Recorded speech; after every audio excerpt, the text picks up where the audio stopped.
Welcome to the Fantasy Football Garage. I'm Chris. My friends call me the Candyman, and you already know what time it is. Tonight, we're drafting some Battle Royale best ball teams on Underdog Fantasy. But before we get into that, we've got news, we've got notes from week 2. We're looking ahead at week 3. We're talking game matchups. We're going to understand these game environments, which ones are going to be good for fantasy scoring in week 3. Which ones do we want to avoid? We'll use that information to draft some Battle Royale teams and talk Q&A with the chat. We've got sit-start decisions. It's early in the week. It's Wednesday, so we've got trade talk. What trades are you trying to make? Who did you pick up on waivers? A lot of QB injuries in the last week. Joe Burrow out for the season, looking like it. So I hope you picked someone up. I hope you got a backup QB ready to go. And all of that and more. Hartman will be joining us soon. He's going to jump on. We're going to talk some more ball, talk some more of our own sit-start decisions, and get to yours in the chat as well. So sit back, relax, stay tuned for all things week 3, a look ahead, and then drafting some teams together. All that and more tonight in the garage. Come say what up in the chat. If you're new to the channel and if you're watching this in the future, make sure you're subscribed and leave a comment in the future too. Did you have any QB injuries in your redraft or dynasty leagues, your super flex leagues, where you had to go pick up someone off the waivers? Did you pick up a Carson Wentz? Did you hit the lottery and you got Browning, who I think can be a stud with Burrow out, an absolute stud, probably the top priority pickup? Are you going to be trying to make a move with Mac Jones or even Tyrod Taylor? It looks like Fields could be good to go. We're thinking. And then again, like I said, JJ McCarthy out with the ankle. Are you picking up Wentz in the meantime? Let me know in the chat. Let me know in the comments. Make sure you smash the like. Thanks for being here. Let's hit the intro and get right into it. But overall, it's like the guy can ball. Like, actions speak louder than words.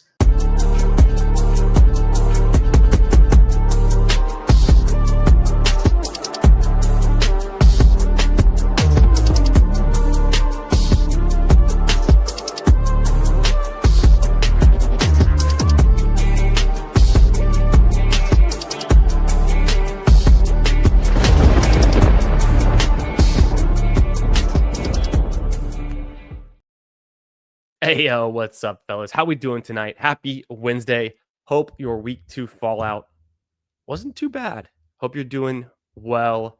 I mean, if you're drafting a bunch of James Cook and Javonte Williams, you're feeling pretty good. Maybe some Quentin Johnston, some Ramondre Stevenson. I won't lie, those aren't my highest exposure players, but you don't win any money in week 2, famously. We're playing for week 17. We're playing for these fantasy playoffs, these fantasy championships. So we're holding out hope. We're holding on to the faith. We're standing strong. We're going to weather the storm. There's calmer seas ahead, but I mean, a lot of volatility in week 2. Some player injuries, some players coming back from injury. We had Quinshawn Judkins sighting, so some fun things. But first, before we get into the Battle Royale drafts, before Hartman comes on, I've put together some NFL Week 3 fantasy football analysis. I've got all of the matchups here, and I'm going to run through every single game for week 3, starting with the Sunday main slate, talking things like the Vegas odds, team statistics, fantasy relevant data for your games, your matchups. And if you have any Q&A for me in the chat, you can hit me up. If you've got sit starts, trade questions, waivers, if they're still going on, if you're picking up a guy tonight, maybe all of that and more. I'm going to be diving into these week 3 games and trying to figure out what are the juicy matchups. What are, the games we want to target? What are the games we want to avoid? So we're going to do this live in real time. I've got all of this data put together for y'all, and we'll get into it. But first, got to say what up to Nick Bach in the chat. We got Putt Daddy. My man, Sharpman, is going to be joining us soon, a.k.a. Hartman. And yeah, we'll be getting into it. First question, we'll jump on this one. Putt Daddy says a 14-team keeper league and had to settle for Russ after dropping Burrow. Dang, that hurts. I think you'll be okay. Single quarterback because Russ was available. So you got that going for you. I think, you know, there was some hesitancy. There was because of the way the Giants have started off. Good for fantasy, not for real life. People are saying, hey, are they going to bench Russell Wilson? Are they going to bring in Jackson Dart sooner than later? But I think you're good to go for fantasy right now with Wilson. I would be good. I'm fine with that. I think it's a pretty decent replacement. We got Anthony in here, best ball on call. What's up, brother? Hope you're having a great Wednesday night. Thanks for jumping in. And then Nick's got his Travion, his Hendo, and RJ Harvey. Both, both slow starts for you boys, but hold on, hope. Calmer seas ahead. Gotta get out of the harbor first. The season is just starting, especially in best ball. In best ball mania, right? There's 4 legs. Weeks 1 to 14, week 15, week 16, week 17. 4 legs. So there's between weeks 1 and 14, that's a fourth of the contest divvied up, into 14 little bites. So 2 out of 14 were a seventh of the way done with a fourth of the contest. That's 1/24th of the contest done. So if you're feeling bad about your week 1, week 2 results, we're only 1/24th of the way there. We got a long way to go. We're still at the dock. We haven't even pulled out of the harbor yet. There's rough waters to get out of the harbor, but then we're going to be in the open sea soon enough. And that's where we want to be, going for the gold, going for all the money. Yeah, we got best ball on call, hitting the hay soon, but appreciate you stopping in, of course. Yo, what's up, Paulino, my guy? How we doing, brother? Half point redraft. Would you trade Daniel Jones Superflex for Travis Kelce? Hey, question of the day. So, in my home league, and I can show this later on Sleeper, I've got it pulled up, but I'm trying to make moves. I saw Daniel Jones go out on the trade block. One of my league managers, one of my buddies in my home league, we've been in this league for almost 20 years now. He throws a little heart on Kelce, in Sleeper, you can like the players. So I'm okay. All right. So I throw something at him, right? And then he thinks about it last night. He declines it as a 2-for-2 trade. He throws another one back at me. I didn't really like it. I let it run out. We talked about it. We're trying to get something going. I offered him straight up tonight. I offered him Travis Kelce, half point, PPR, super flex, redraft, 10 team, 3 receivers and a flex. I offer him Kelce for Danny Dimes straight up. We'll see what he does. If he's interested or not. He's got 4 QBs. Maybe he can spare one. Maybe I can sweeten the deal if he's not open for the straight up trade, but we'll get into that.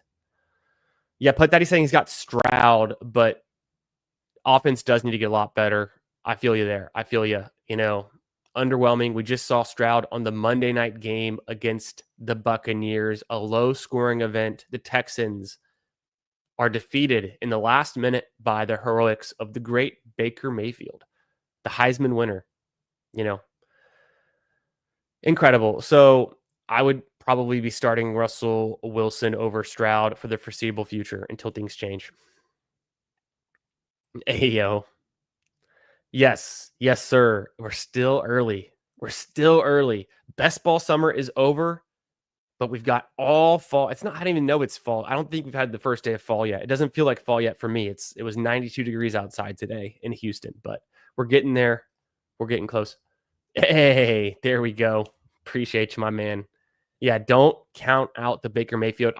Baker Mayfield's my QB1 in my home league. My QB2 is Penix. My 3 was Ward, and I just dropped Cameron Ward for Jake Browning, which I think is an upgrade. I have T. Higgins, so it's a nice little stack option too. Nick says, would you start Wicks, Golden, Travion Henderson, Tootin, pick one, half point PPR? So, okay, in half point PPR, if I had to pick between these options, I'm definitely going to want to start. Okay, well, let's think about it. the matchups, I can't even think of the matchups without looking at it. So I'd have to pull the matchups off. But let me do a quick scroll through. All right, we have Green Bay at Cleveland in the main slate for the Wicks and Golden. That's intriguing. That's interesting. It's a low scoring, slated game though. We've got Travion and the Patriots at home against Pittsburgh. A little bit higher scoring game environment there. That's intriguing. That's probably a good one. For Tootin, we've got the Jags at home against Houston, right? I don't think that's a good matchup, although we just saw the Buccaneers, running backs put up some numbers. Bucky had 120 plus total yards against the Texans. Rachaad White had some yardage, scored a touchdown. So this is tough. My gut says Trayvon Henderson. We might have to look into the usage a little bit, but I think that's the upside play. You could go for, a big hit and try to get Golden and hope that he connects and starts to show that relationship with Love and show that spark that he had preseason during all these training camps, the practices. So Nick says in half-point PPR, would you start Wicks, Golden, Trayvon Henderson, or Bashal Tootin in the flex? I am going to take Trayvon Henderson until further notice because I still want that big playability, and I think the Patriots offense can get going. Drake May can look good. They're playing against the Pittsburgh Steelers at home. I think that's a matchup I want to potentially target. Yes, sir. Resurrection starting soon. Anyone got any details on the Resurrection starting? I haven't heard anything out of Hope or Numi lately, but I know people are talking. Usually it starts up around week 4, right? In a half-point PPR situation, Breece Hall or Ken Walker. We've got Breece Hall, who in my mind is looking pretty explosive. They're going to be playing at Tampa Bay. Tampa Bay, they allowed Nick Chubb to score, but they did a decent job at stopping the Texans in week 2. It's a middle of the road kind of over-under at 43.5. And then Ken Walker had a very nice showing in week 2. I think he's a guy I want to be targeting to start, but it's hard when you're thinking about like him or Ken Walker. Seattle is at home. They're playing the New Orleans Saints, and it's a slightly lower total there, but is implied that Seattle is the favorite by 7.5. So the game script could turn in favor of Ken Walker there versus the New York at Tampa Bay game. The line is Tampa Bay minus 6.5. You also get to think about, okay, well, Breece Hall has the pass catching upside. If they're playing from behind, if they're passing the ball a lot, maybe that's a good game script for Breece Hall. That's a tough one for me. I'm thinking that's pretty close to a toss-up. I have to look further into the details, but at the moment, I'm feeling pretty good about Ken Walker. So give me Ken Walker right now, but I want to look more into the data to figure out if we can trust Breece Hall and the Jets. Nick Bach thinks Walker. Kenny 3 sticks for me. Wow. Okay. All right. Nice. Okay. I think I'm on the same wavelength as y'all then. All right. Well, that covers the first leg of the Q&A. And we'll get questions. Any questions you got, throw them out there. But this next segment, I'm going to pull out my fantasy football analysis for week 3. I put this little thing together earlier today. It's my game-by-game insights. Let's start with the main slate. Let's start with the 1 p.m. Eastern Time games on Sunday. I'm going to go through Vegas odds, team statistics, and fantasy relevant data for these games, for these matchups. First one, let's look at the Atlanta Falcons at the Carolina Panthers. It's a early game on Sunday.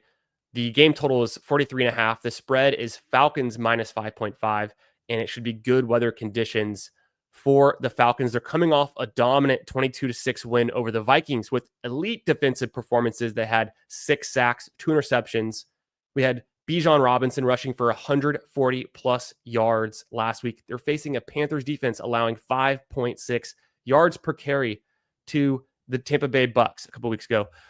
We got defensive ranks 3rd in EPA per play allowed and generated the highest pressure rate in the NFL through 2 weeks for the Falcons.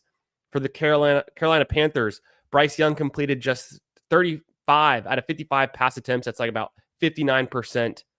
Despite that, he had 328 yards, 3 touchdowns, and a comeback attempt. Good for fantasy, maybe not for real life. He also lost starting guard Robert Hunt and center Austin Corbett to IR, creating major offensive line vulnerabilities going forward for the Panthers. The defense ranks 24th in expected points allowed per play. The struggles containing mobile QBs that they've had. This, to me, is a big time matchup, plus matchup for Bijan Robinson. That's who I'm targeting in this one, the Falcons versus the Panthers.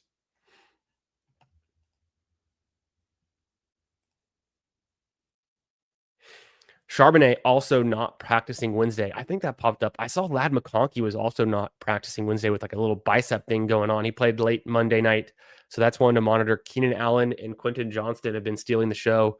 But you want any piece of that Chargers offense right now, right? Except for Hampton, who we need him to get along and catch up and figure it out. Share screen.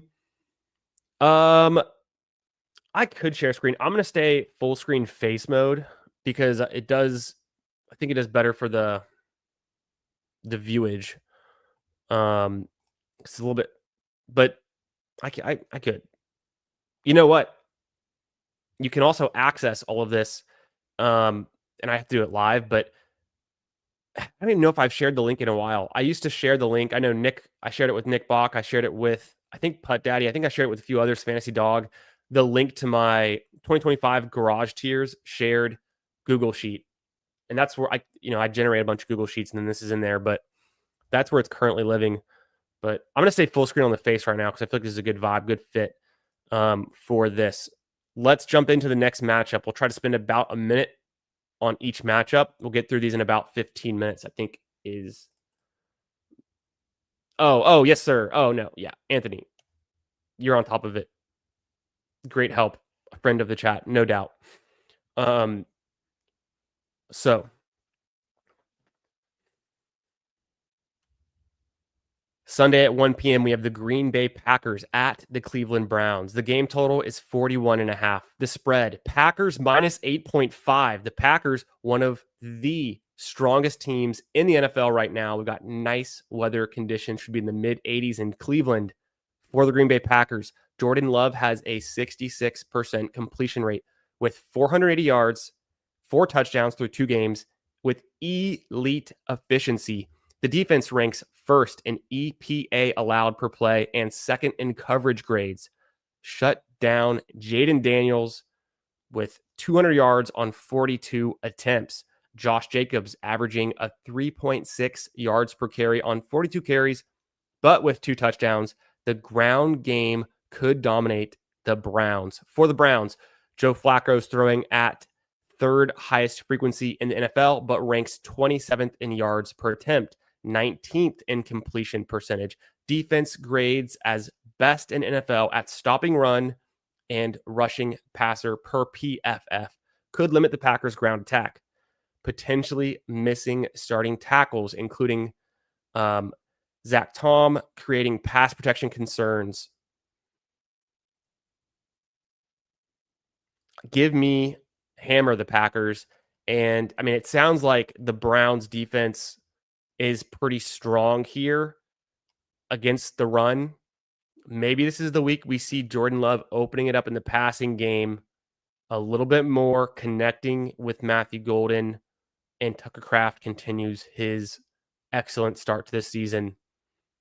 But the game script, Packers minus 8.5, the defense, this is going to be an environment where I'm assuming they're going to run the ball out a decent amount with Josh Jacobs, regardless of the Browns defense, and the Browns are going to be forced to pass a lot. So continuing to throw at one of the highest frequencies in the NFL, look to start guys like Judy, maybe even Tillman, Fannin, and Njoku. Let's see what Quinshon Judkins can do against this truly elite defense.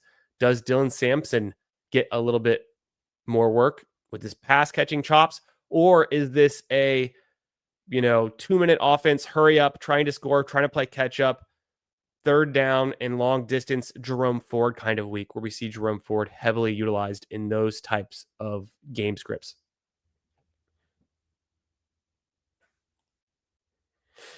Putt Daddy picked up the Packers D. That's insane. Love to see it. Yeah, a golden breakout game versus this Cleveland run D. I think that makes sense. It's tough. It's tough to trust Golden right now in managed leagues. If you're forced into it because of injuries or whatever else, or very deep starting lineups, wide receiver 3, flex number 2, I could see starting Golden here and just having some faith that the breakout is coming, and that last week he barely missed out on a touchdown or two. It looked like some big plays. Hartman saying Jacob's also dealing with injury, not sure how serious. I did see that. I need to look more into it. The one thing there's still a lot of injury news coming forward during these days, in the middle of the week, who's sitting out of practice and what. I saw a note on Roto World about Jacobs and, hey, Chris Brooks, hey, Manny Wilson, are these guys that are worth stashing this week or going forward just in case? So more on that. We'll have to monitor. The next matchup. Sunday at 1 p.m., we have Houston Texans at Jacksonville Jaguars. The game totals 44.5 points. The spread is Jags minus 1.5. The weather is hot, humid, and potential thunderstorms in the afternoon. We've got, for the Houston Texans, Stroud pressured heavily by Tampa Bay, missing wide receivers Christian Kirk, Braxton Berrios, of course, Tank Dell is not playing. Nico Collins leads the team, but facing extra attention without receiving threats, limiting his upside. Joe Mixon's absence hurts the rushing attack. Nick Chubb managed just one big run versus the Buccaneers. For the Jacksonville Jaguars, Travis Etienne Jr. rushing for 214 yards on 30 carries, a 7.1 yards per carry average with an explosive ground game. We've got Trevor Lawrence with a reliable target in Travis Hunter for a quick passing game. Could we actually see that evolve into something relevant for fantasy? Of course, everyone's talking about the fantasy letdown through 2 weeks of Brian Thomas Jr. The Jaguars defense ranks first in turnover rate, fifth in EPA allowed per play, and should pressure the struggling Texans line. So when you think more about it and actually how the Jaguars defense has been overperforming, the Texans defense has been underperforming, and generally just performance by the Texans at large. The game total at 44.5, the Jags minus 1.5 while at home. It's kind of a toss-up game. You might assume the Texans should be able to dominate this one, but a low scoring, no touchdown week 1 against the Rams, and another low scoring, not even getting to 20 points against the Buccaneers in week 2 at home for the Texans. I think this is one where you go with Nico or you're sitting out with your Texans players. It's a game environment. I don't know if it's a target really at all. On the Jag side, I don't think you can sit Brian Thomas Jr., but it's a tough matchup. Travis Hunter, you might be able to bench, but you might not want to. This could be the breakout week for the running backs, for Tootin, for Etienne. I think obviously Etienne is a start, and then Tootin has flex appeal if you're starting to trust him. So, through these first 3 games, yeah, Tampa let Chubb break that run to save time for Baker to cook and win. That's probably true. Through the first 3 games, the Falcons at Carolina Panthers, I think is a target, like I said, for the Falcons, for Bijan. For the Packers at Cleveland Browns, it's potentially a slight fade on Josh Jacobs, but the game environment also might put them in the lead where they're running the clock out, running the ball down. So you can't bench Josh Jacobs. But in things like DFS, in these BRs, do you target Jacobs? I think you don't want to be overexposed to him is what I'm saying. And then the Browns, you might want to target the pass catchers if they're trying to play catch up, although it's a pretty obviously one of the best defenses in the league. Texans at Jacksonville Jaguars might just be one of the games we slightly avoid. Sunday at 1 p.m. Eastern, we have the Cincinnati Bengals at the Minnesota Vikings. What would have been Joe Burrow versus J.J. McCarthy is now Browning versus Wentz. The game total 42.5. The spread of Vikings -3 in the Dome in Minnesota. For the Bengals, we got Joe Burrow out 3 months to the whole season with a turf toe injury. Jake Browning will start at QB. Browning threw 3 interceptions in week 2 relief appearance despite 27-24 previous win versus the Vikings. The offensive line struggles contributed to Burrow's injury, facing the Vikings defense with the second highest pressure rate. I think shout out to Mathology. He also mentioned that Jake Browning in 2023, I think it was in 5 of his 7 starts, was a top 12 QB for fantasy scoring. On the Minnesota Vikings side, JJ McCarthy also injured. He's got an ankle. Carson Wentz now starting at QB. The defense forced 4 turnovers versus the Vikings. They generate chaos with an aggressive blitz scheme. Missing key players, Jordan Addison, Aaron Jones on the IR, potentially left tackle Christian Darrisaw, and center Garrett Bradbury. This is a tough one. I think there's a lot of players on the Bengals you can't sit. You're going to have faith in Browning being able to deliver. On the Vikings, we're looking forward to Jordan Mason getting a huge workload against the Bengals. And so for me, in this matchup, I'm targeting Mason. I'm a little bit slight in, where you can, slight fading Jefferson, but I'm not benching Jefferson. Maybe just be below the field on him or slightly down in the rankings, as we've seen Jefferson kind of falling in the rankings, the week-to-week updated rankings that people are coming out with. On the Bengals side, you're not going to be able to sit any of those guys. T. Higgins, Jamar Chase, Chase Brown, you're going to be starting them all. This game is not an avoid. I think this is still a target game, target atmosphere. The Vikings could put up a dominant performance and really limit the Bengals. And then maybe you do want to fade the Bengals players.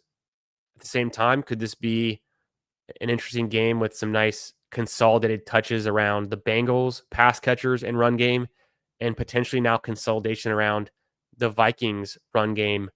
And we've only seen production so far from Justin Jefferson, really, in the past game. Not a lot for Hawkinson. Addison's not there. Haven't seen a lot out of Thielen. Yeah, I like that idea. We're definitely going to get to the Bears-Cowboys too. Yo, what's up, Tyler? How we doing, brother? What's good? Coming off of that Toxic Tower stream. You love to see it. Always fun. The boys get riled up. Talking some ball, reviewing your teams. We're going through the week 3 main slate right now, and we're 4, maybe 5 games in. Up next, Sunday at 1 p.m., we have the Pittsburgh Steelers at the New England Patriots. The game total is 44.5. The spread, Steelers -1.5. Perfect conditions for the weather in the mid-80s for the Steelers. Aaron Rodgers coming off a poor performance versus the Seahawks. 9 of 18, 203 yards, 1 touchdown, 2 interceptions.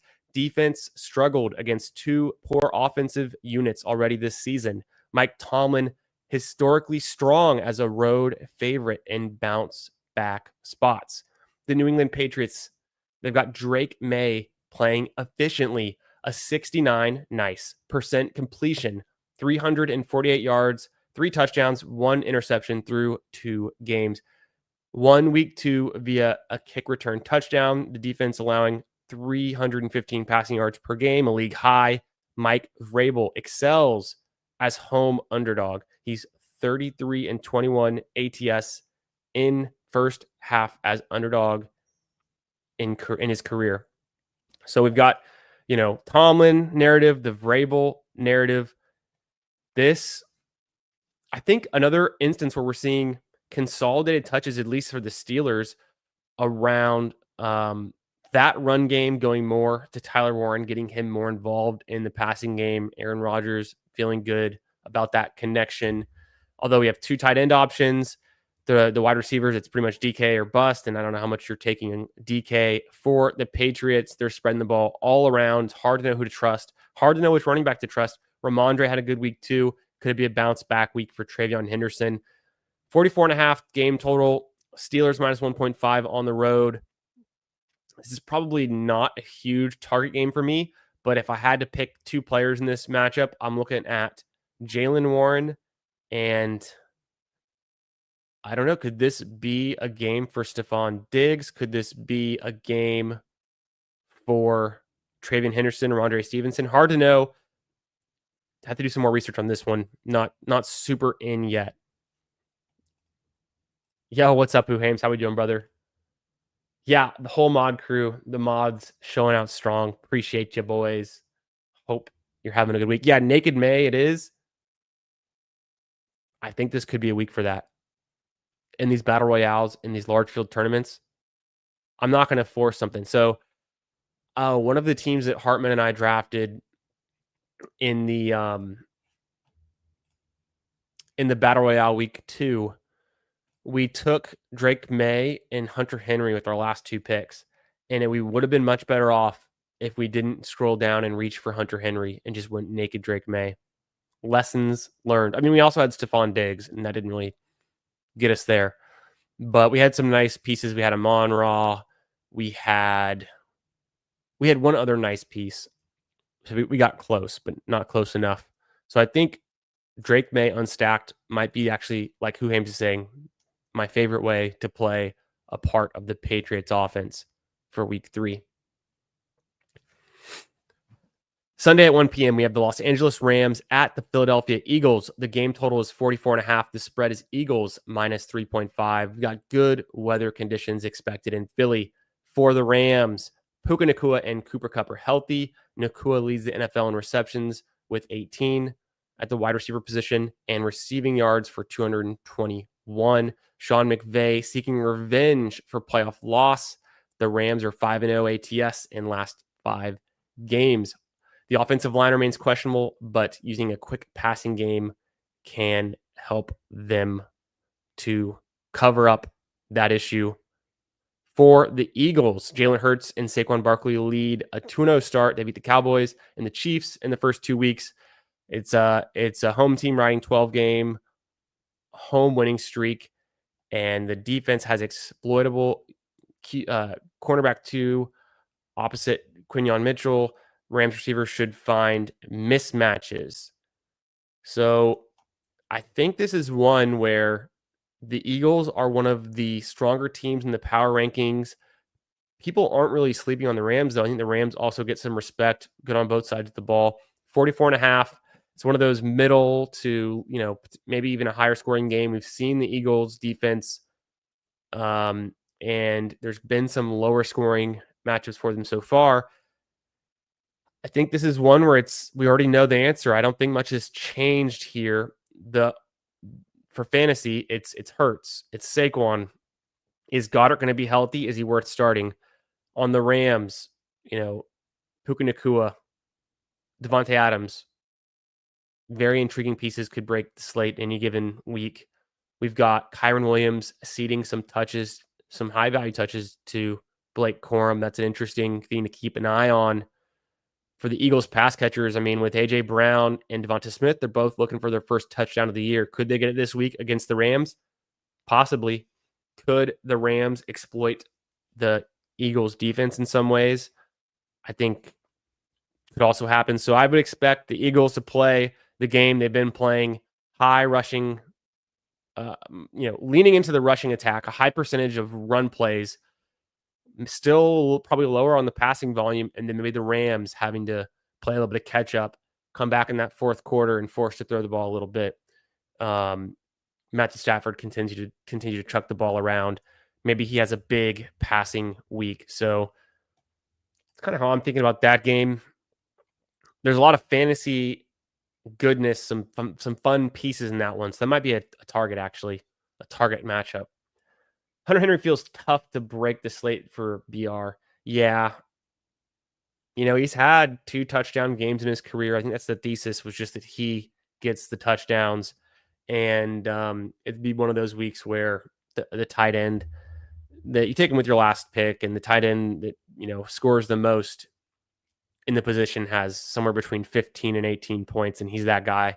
So that's kind of the thesis. Also, we're trying to backstack Drake May, but I think we've learned our lesson a little bit.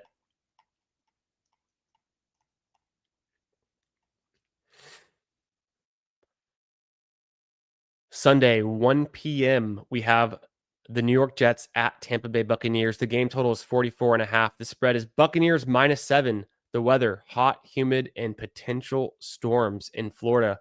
For the New York Jets, Justin Fields is in the concussion protocol. They may start Tyrod Taylor at QB. The offense is averaging just 6.8 yards per passing attempt. Breece Hall held to 29 yards on 10 carries versus the Bills.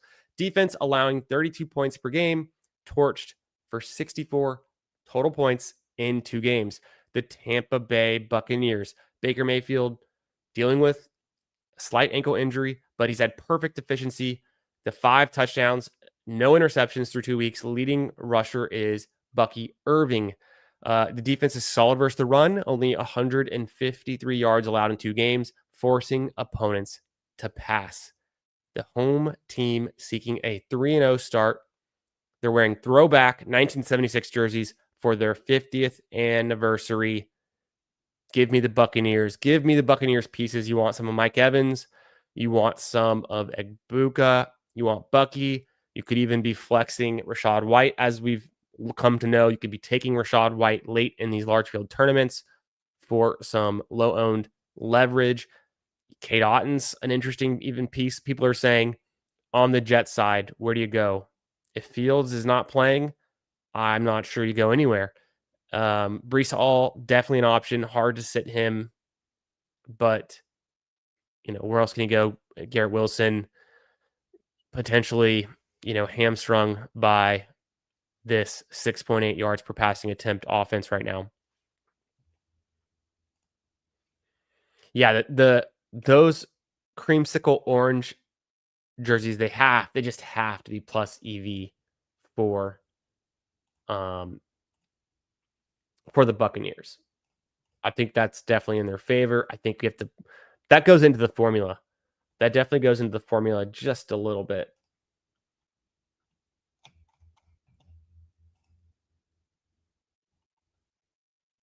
And look who it is.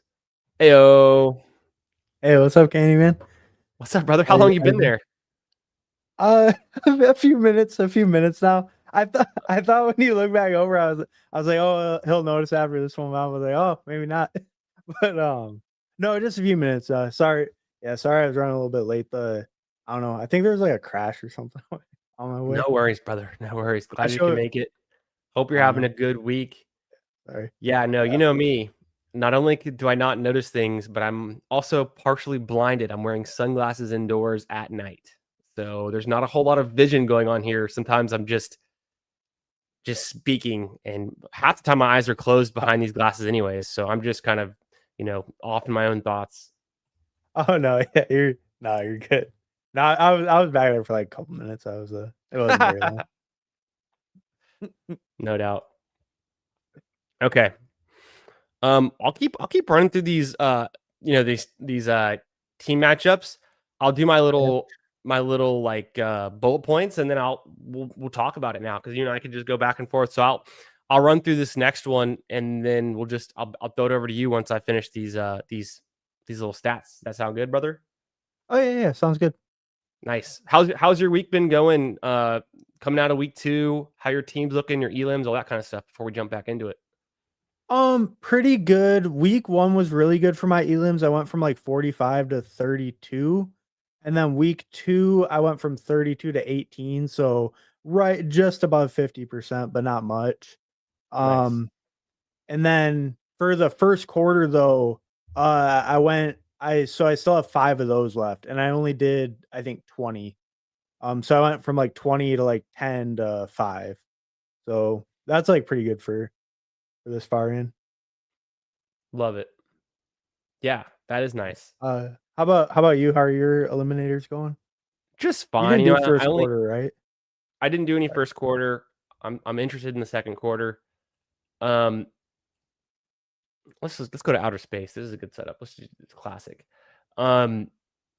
My elims, I only did 30 because I really wanted to hit them hard after Best Ball Mania, and it obviously closed like 2 weeks before Best Ball Mania did, or 3 weeks before. So I didn't do any slows because I didn't want to do slows anymore. I only got 30 in. I had a 44.5% advance rate. That kind of hurt week 1. I had a 44% advance rate in week 2. So I only have 5 teams left is what that Mm. gets down to. So that goes down pretty quick. I was expected to have 7 teams, and then something happened Monday night, and I lost one team by about 2 points. I lost another team. I think it was within 5.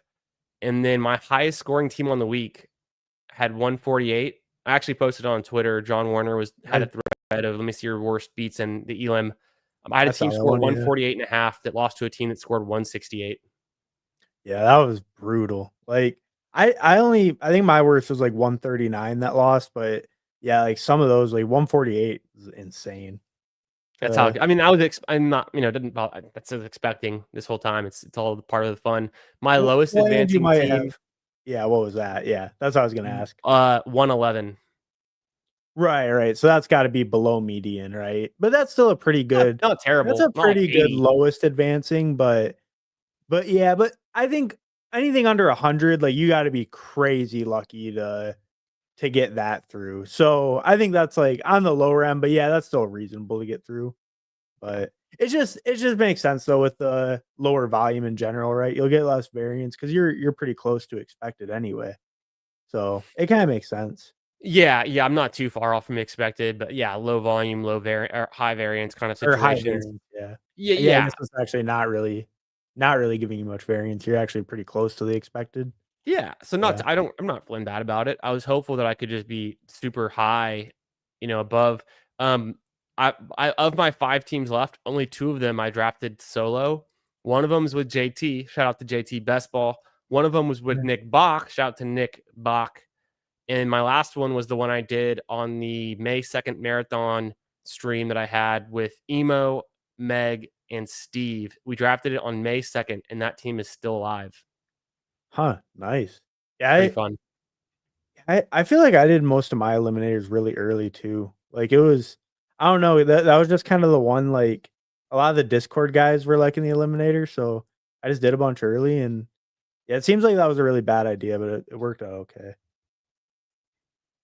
Hey, what up, Crumb? How we doing, brother? Hey, I'm glad we steered you in the right direction. I remember your question last week about like Love and Craft and potentially stacking them versus T Law and Travis Hunter, I think was a piece of it. I remember he's Brenton Strange for the tight end, but Right. you're giving us some sit starts. That was some good stuff. Okay.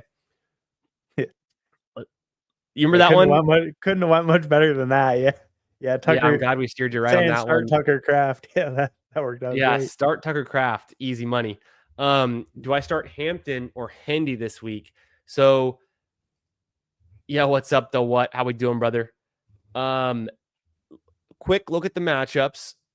So I talked about this one where I just got done talking about the Patriots Mhm. playing at home on Sunday in the early window against the Steelers.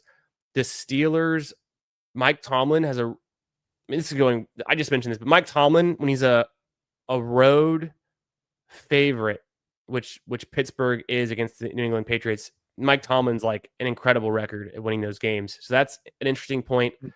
That could make you lean towards the game script being New England playing from behind. Does that favor Henderson though? I think we're seeing Ramondre and Henderson used almost interchangeably. They're both kind of doing the same thing. And Yeah. so my first thought on that is I don't know. I don't love that matchup for the Patriots so much. I was kind of saying it was kind of a slight avoid type of Oh, game. But then Hampton we haven't gotten to this game yet, but we'll be getting to it soon in the matchup column. Los Angeles Chargers at home against Denver. Ooh, I mean, Denver defense, but we just saw, right, they played the Colts and Jonathan Taylor did his work there, right? So but we haven't seen a lot out of Hampton so far. He still should consolidate a lot of the touches. Najee getting more involved, but it's a high volume passing attack. They're passing over expected, I guess is what I'm trying to say. I'm mhm. probably still leaning Hampton. Hartman? I think I would also lean Hampton. I like the Henderson matchup better, but it just feels like with how Ramondre is playing right now, kind of hot hand. Like Henderson, I still have faith he'll take over, but I don't think right now they're going to pull away from Ramondre's workload a ton after the game he just had. Yeah. And Hampton hasn't looked great, but at least he's getting a good opportunity share. So, and we believe he's talented. So even if it's a tough matchup, he's not getting elite share, but his carries have at least been, what do you get, like 15 last week, I believe, or so. I think Hampton had 15 carries last week. So like his opportunity shares. Is that right? Pulling it up. I Oh no, watched the whole okay. game, but I didn't. I think I I'm wasn't. thinking of week 1. I thought it was low. Yeah, Hampton he had had 8 8. carries. Yeah, He had 15 week 1. Yeah, that right. was okay. Because Yeah. Najee had like 1 or 2 week 1, and then Hampton and Najee both got 8 carries. Herbert actually had 9 carries. So I think that's a little bit of a small sample variance type of thing to get Herbert to 9 carries Mhm. versus Najee at 8 and Hampton at 8. If they're going to pass the ball 27 times, run the ball 26 times, I almost would expect Hampton to be able to carve out 15 to 16 touches in most weeks. So I'm still feeling good about Hampton, getting more volume than what we just saw. It was a Monday night game. I think that also kind of can play into some things where it's a little bit of a different, game situation. But Yeah. thinking about Well, what New England's doing, I'm going over that game they just had against the Dolphins, where they passed the ball 23 times, they ran the ball 29 times, so they're definitely going to be running the ball more than they're throwing it. It seems like in most weeks, Drake May ran the ball 10 times. So he's really cutting into kind of like Herbert did there. And Drake May had a rushing touchdown last week. He's really cutting into the potential workload that Henderson could have. Also hurts that Antonio Gibson's been getting more active. He had yeah. more touches than Henderson in week 2. That's not great. 6-5. So it's pretty close, but not ideal. Um, Gibson had a return touchdown, and so they're kind of giving him some hot hand, favoritism. And then Stevenson Mhm. having some big plays, right, in the receiving game with the 55-yard Yeah. reception. Yeah, and the To me, Steelers haven't looked great so far, but, right, like, we still know that they have, like, at least a reasonably good, defense overall, so, yeah, it just seems with the usage, you'd have to lean towards Hampton and think that the Chargers are gonna run more often than they have the first 2 games. perfectly said. Perfectly said. Plus, at the end of the day, do you want a piece of the Patriots right now, or do you want a piece of everyone's new favorite team, the Chargers? Yeah.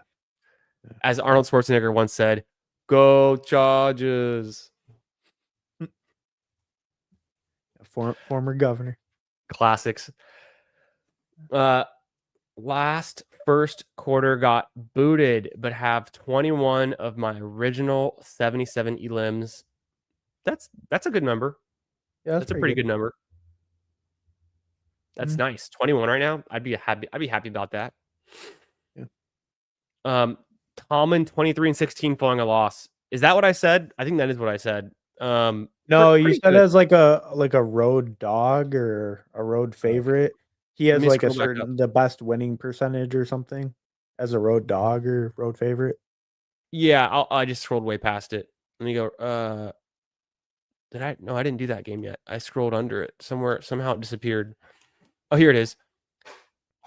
Mike Tomlin historically strong as a road favorite in bounce back spots, and then I said something about. Oh, I guess it was. I thought it was Tomlin. I don't know. I guess that was my only point. I thought I had something else there. Maybe it was another Well, matchup I was thinking. it was just about Trevion's like game script maybe not being great. Like I think you were Yeah, just scrolling down to the or referencing that for his like game script or whatever. yeah, yeah. What's up, the Smitty? Trade Nico for Pet Arroya and Javante Williams in redraft. I mean, if the question is trade Nico Collins, my gut says no. My brain Yeah. says, how, are we going to sell low on Nico Collins? I think what I was describing in the matchup against the Jaguars this week, it's not really a good matchup for the Texans. The Jaguars defense is number one in takeaways. The defense is playing way stronger than people were thinking they'd be. Mhm. Not really a target matchup anymore. Texans offense is not humming, not producing a lot of points. They didn't score any touchdowns week 1, week 2. We saw what happened on Monday night against the Buccaneers. Not exciting. And Nico's getting double covered. He didn't really have help. Christian Kirk should be back this week, so maybe it's a stronger passing attack for the Texans. I say hold. But, Javonte Williams right now, one of the best fantasy assets in the league, kind of, that is out there right now. It's kind of undeniable for the moment being. And then T-Mac with, some exciting upside and getting a bunch of targets in week 2. Hartman? Yeah, I would just hold Nico personally. Like I feel like Javante you're buying high a little bit and Nico you're selling low a little bit. Maybe that Javante buy high calls wrong, but I think the Nico sell low, like you're definitely selling them low, getting that return. No doubt. Well said. Hey, thanks, Crum. Appreciate you being here. As always, brother, hope you're having a great Wednesday night. It was the Steelers D that I dropped for the Packers D. Oh, interesting. Great Yeah. pickup. That's a great Yeah. swap there. Drop anyone for the Packers D. Yeah. Yeah. Literally anyone. And then the Smitty says, start 2 running backs, Connors, Montgomery, Henderson. So we just kind of covered the Henderson piece. I think we're still fresh in our minds. They're playing the Steelers. We don't like the matchup. That list points me towards Connors and Montgomery. We're starting to see Connors split the workload with Benson a little bit more. That is a fact.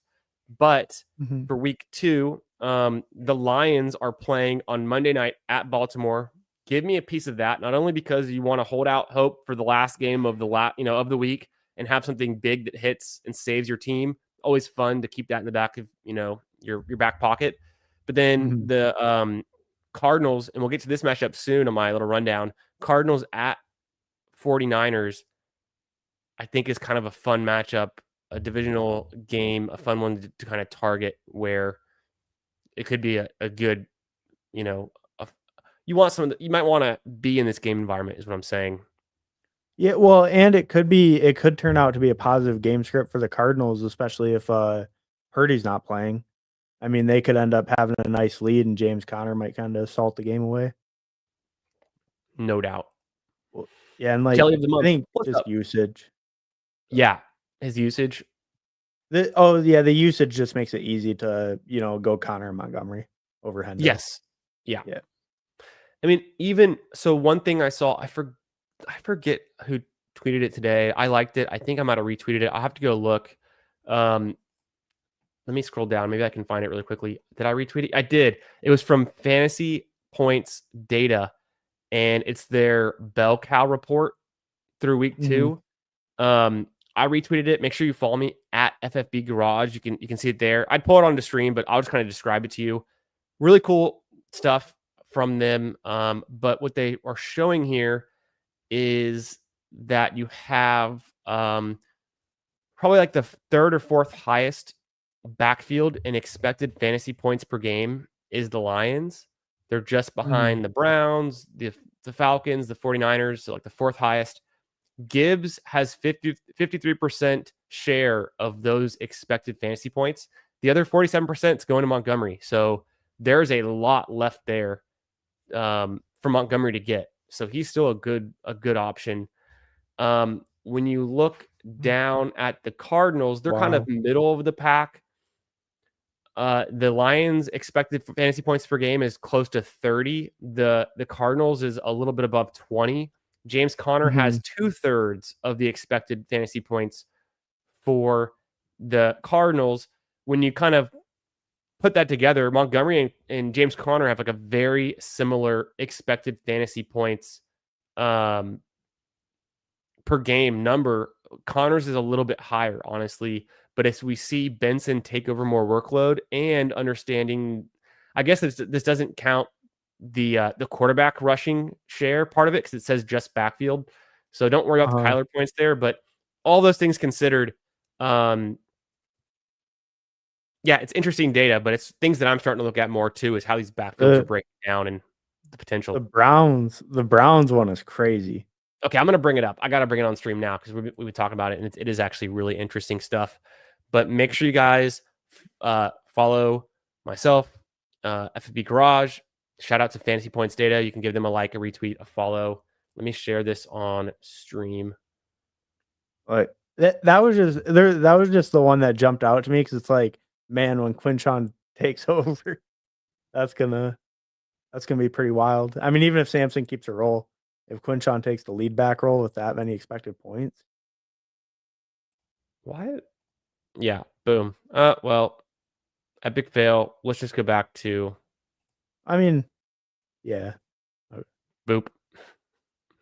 I don't know. I mean, let me get rid of the comment real quick from Jelly. We'll get to you in 1 second, brother.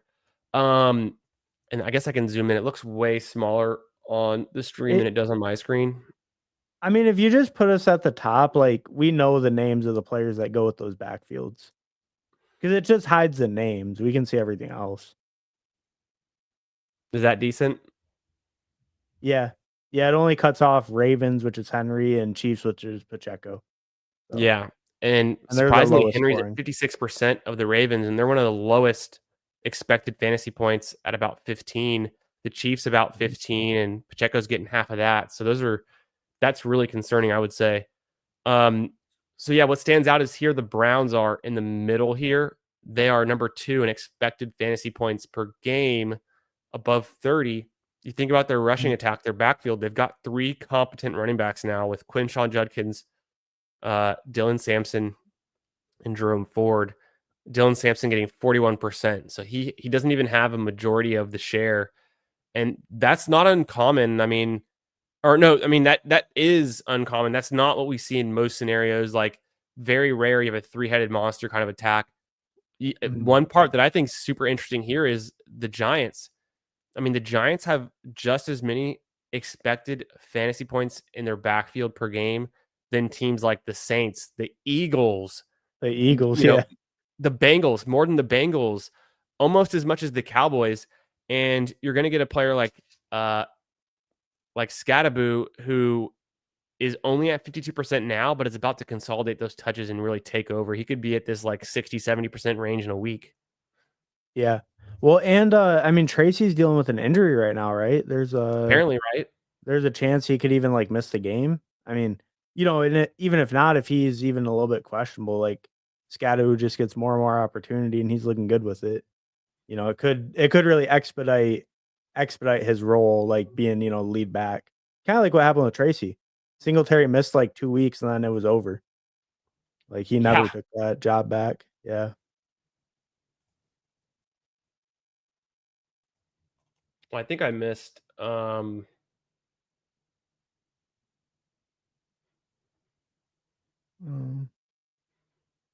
just that one. Yeah, I missed Putt Daddy's question. Hurts or May this week? Not joking. Hurts going against the Rams D. I can't in good conscience bench Hurts, but is it exciting that May is doing better for fantasy? Yeah, and I just think like it's not like May has like a cake matchup either. So I think you just play like Hurts because against the Steelers, it's not the worst matchup, but it's not if he was playing like the Dolphins again or something, I guess. I couldn't think of a better team. And then Jelly of the Month, shout out. Thanks for being here, brother. Hope you're having a great Wednesday night. Trade Charbonnet to Walker owner for Tootin. Well, I do want Tootin. I'm not out on Charbonnet yet. I liked what I saw from Walker in week 2. Just referencing that chart we were just looking at, the Seahawks have a great defense. We are expecting some favorable game scripts, running the ball out. That being said, they're only at like 18 expected fantasy points per backfield per game. And that's going to be split right now. It's 50-50 between Walker and Charbonnet of who's getting the share. One of them has to consolidate any given week to really be fantasy relevant. Looks like it's going to be Walker when he's healthy. On the other hand, Jacksonville Jaguars, a little bit stronger, about 20 expected fantasy points per game, a little bit stronger, but also a solid defense so far.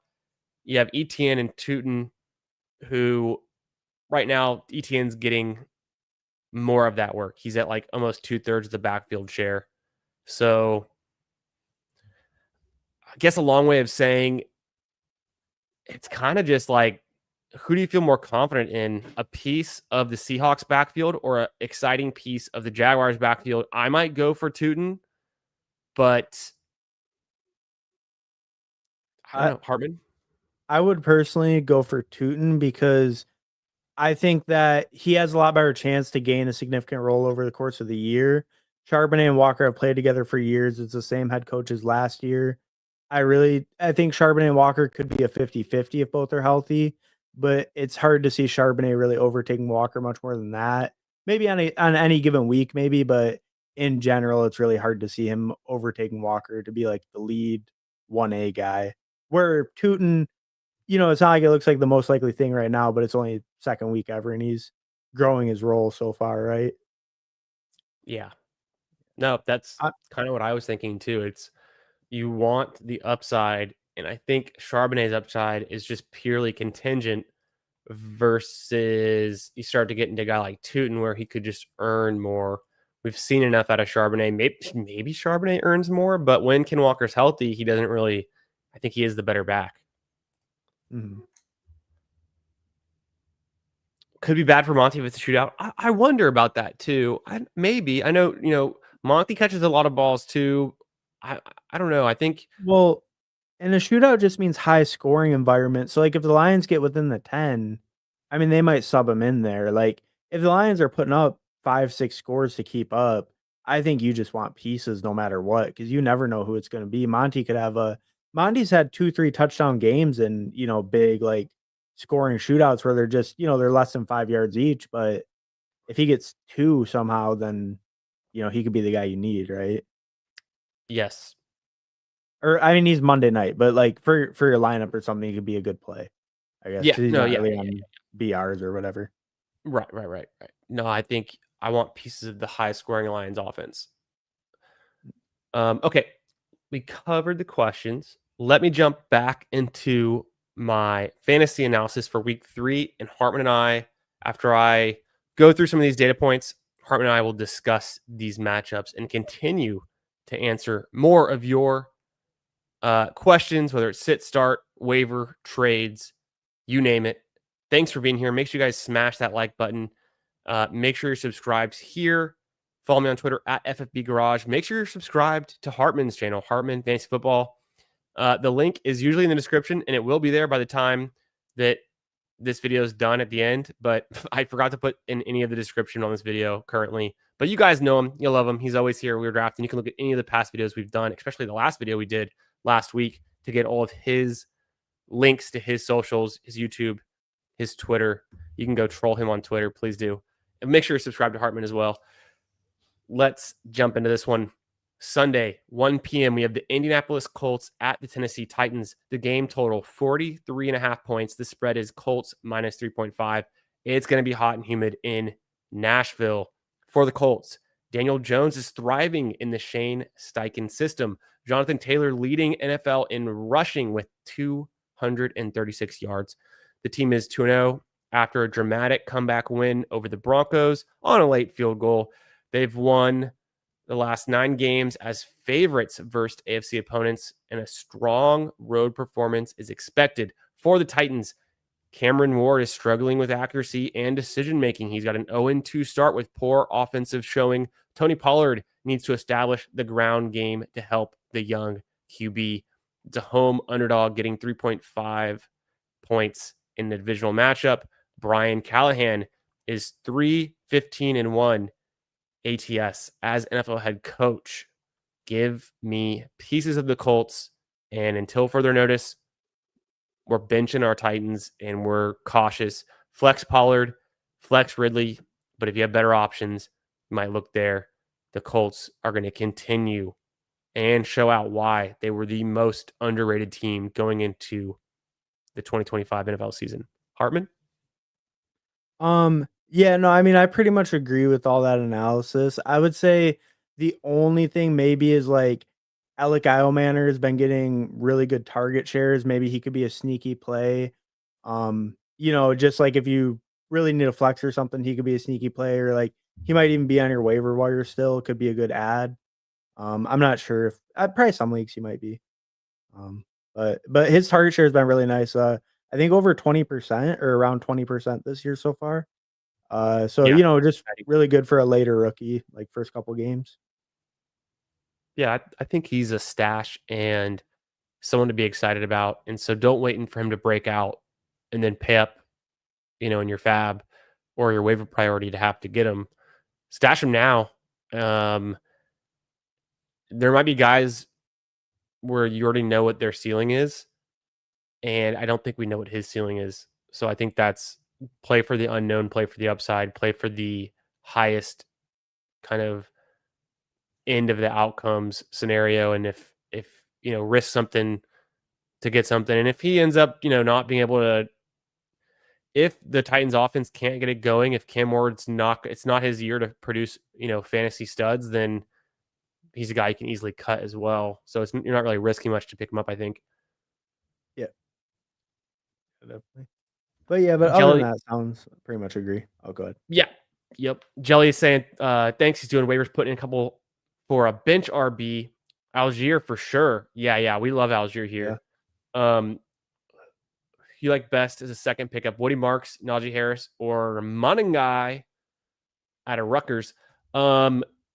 Personally, I think the Najee Harris usage is pretty exciting on an offense that's that good with a super high contingent upside that if Hampton were to roll his ankle next week, we just saw JJ McCarthy out for 3 weeks. If Amari and Hampton was out for 3 weeks, that's like 3 really good flexible weeks for Harris.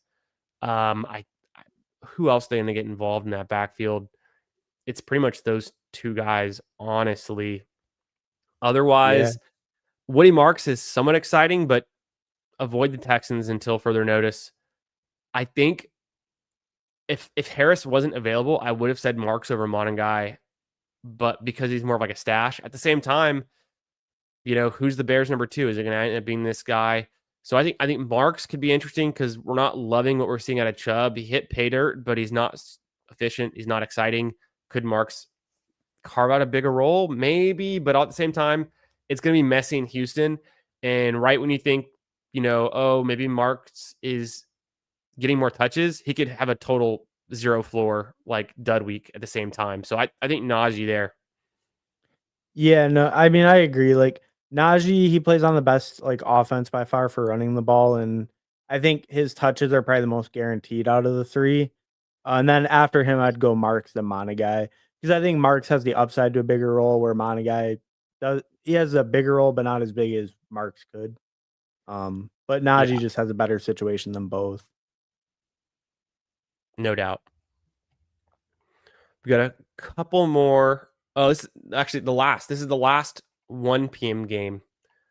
Oh. So 1 p.m. on Sunday, we have the Las Vegas Raiders at the Washington Commanders. The game total is 44.5 points. The spread, Commanders minus 3.5. Good weather conditions in the DC area. The Raiders have Geno Smith throwing 3 interceptions in a week 2 Monday Night Football loss to the Chargers. The offense managed just 9 points.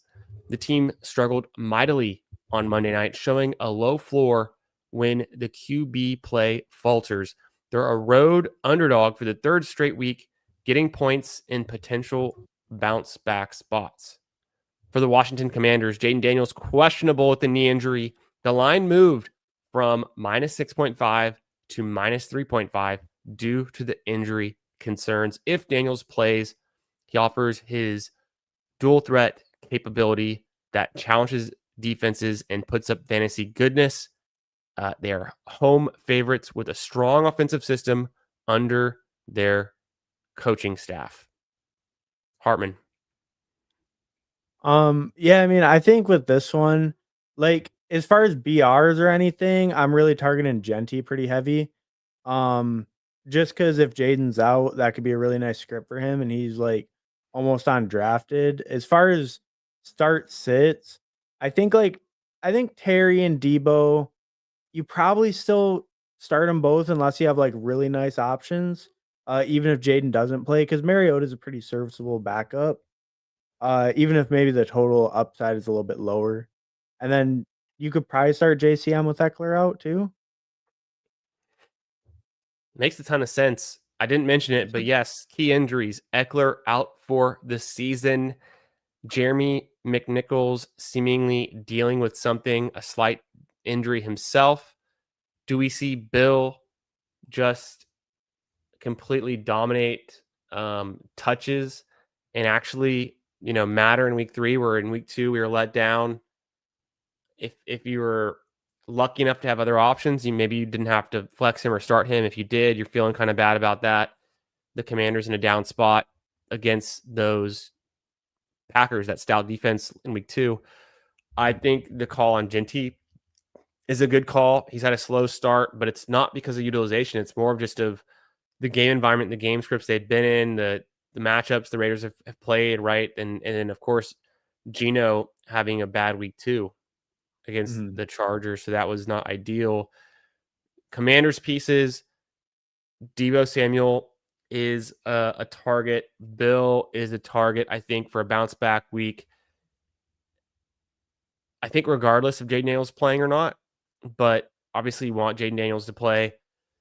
Mhm. For the Raiders, I'm still really in on Jacoby Myers. I think he has one of the best utilization kind of any wide receiver in the league. He's up there. He's a top guy. He's, you know, can be a big, and we saw Bowers play through injury. So I think even with Bowers having a down week, chalk up to injury, maybe he has, as the Twitter doctors have been saying, an production dip for a while. He might be a slight fade or a slight avoid in these tournaments, but I'm going to continue to be hammering Jacoby Myers on the Raiders side as well for that in that passing attack, and even with Geno struggling, they can put up some volume. Yeah. Yeah, no, I mean, that makes sense, I think. And I think Bowers is still a decent target, but maybe like you said, in tournaments, his price might have not sank enough, but, like, probably, like, Trey McBride is a better target this week, something like that. Yeah, Because they're around the same, like, ADP and stuff. yeah, But yeah, Jacoby definitely, yeah, really good shout. I mean, the Raiders have been throwing it all over, and even with Geno having a bad week, just the opportunity share that's available there. It's definitely worth targeting that passing attack with, and with the viable pieces like yeah, Jacoby. Yeah. yeah. I did a bunch of Monday Night Football primetime paloozas. A bunch. I did 5, but I was doing a lot of research Monday before the games kicked off. Quickly, I mean, a bunch of research. I had 20 minutes, but I was looking into it and I drafted all those teams kind of concurrently while I was doing my research. And what stood out to me was Jacoby Myers, was Keenan Allen, and I think huge targets. Um, one of my teams, I guess it cashed, did fine. I got like $35 out of it for a $7 entry. Mhm. I had Rashad White with my last pick, so that was sweet. I kind of got cornered into it. I forgot I didn't have a running back yet, and then it was in the last round. And I was like, wait a second, I have to take a running back. Oh, I hadn't drafted one yet, and then I just thought, okay, obviously pivot to Rashad White against the Texans. Not an ideal matchup, but I'm going for ceiling plays. Rashad White has had RB1 finishes, like, for sure. So I knew I was kind of a safe bet there versus taking like a Marks or even Najee Harris, who is still available. Mhm. Um, but the team that I had Brock Bowers on it. Brock Bowers' ADP was 6, and so it's a 4-person draft. So he's typically going in the middle of the second round. I got him, I think, at pick 11 or 12. So he fell a bunch. In the 5 that I did, he went at ADP in every single draft except that one. It was my last draft. So I'd seen him go 4 times at pick 5, 6, or 7. And then he fell to pick, let's just say it was 11 for me. So I had a Nico Ladd build with Bowers. Um, Yeah. and it was Stroud. And then I think I had Keenan Allen as well. I did, Mm. and then finished it off with the Rashad White. So it got like top 300 out of, I think it was, I want to say it was 5,000 entrants, or might have been 12,000. I think it was 5. I don't remember exactly, but a large enough field. Nice. It was exciting for a bit, but obviously when Quentin Johnston had the most receiving yards and in Monday Night Football across all the games and had the touchdown. That kind of like did me in for like the highest outcomes. And then Nico not getting his second touchdown, like not being able to continue to like consolidate and put up all the value. And then so it was like, and then Chubb got one in, so he was kind of a value. I think the winning team had like Bucky and White. Well, in Nico, he had like you said, like an okay game, but not like breaking the slate or anything like that. Yeah.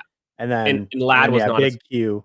Yeah, big Q. It wasn't Ladd. You could have drafted big QJ over Ladd in the exact same spot Ladd's ADP was, which was like 4 or 5. Or no, it was like 5. It was right before Bowers. It was like 5. But QJ's was like 11. You could have taken QJ first and it would have been right. Yeah. I can't believe like what like at the end of the year when it's like, oh, why'd you lose like all your money in best ball? It's like, yeah, I didn't pick Quentin Johnston. He learned how to catch the ball in his third year miraculously. Year 3 breakout. Turns out that's the guy you needed. Hey, former first round pick, former, college football national championship loser, but yeah. He's been a part. I mean, it was him and Kendre Miller on that team. Kendre was hurt. It was DeMarcado playing. It was, what was that quarterback's name? I can see his face. I can't think of his name. The TCU quarterback. He went to the Chargers. He was on the practice squad for a while. He's gone now. Easton Stick? Is that him? No. Oh, he was a Charger for a little bit. I don't know. TCU quarterbacks national title game. I'll think of it. He's a red-haired dude. I probably really don't know then. Oh, Max Duggan. Oh, okay. I've heard. Yeah, I mean, I know him, but he was like barely even drafted the year he came out, right? After he went like 6th round, whatever. Maybe it was 7th. Who knows? He was a Heisman runner-up. Yeah, that's crazy. That's crazy how that happens. Like I don't know. Dylan Gabriel. I mean, he went 2nd round, but yeah. No, he would no. He went like 3rd or 4th, right? Dylan Gabriel. 4th. Yeah, Dylan Gabriel is not a 2nd round pick. No, there's no way. Why am I always closing player profiler? I always have it open. I literally always have it open. No, Dylan Gabriel's 2nd round pick. 3rd round, 94th overall. Okay, you're right. I pulled it up, but I thought he was 2nd. It was the very end of the 3rd. Who was 2nd then that I'm thinking in that range? It's for quarterback.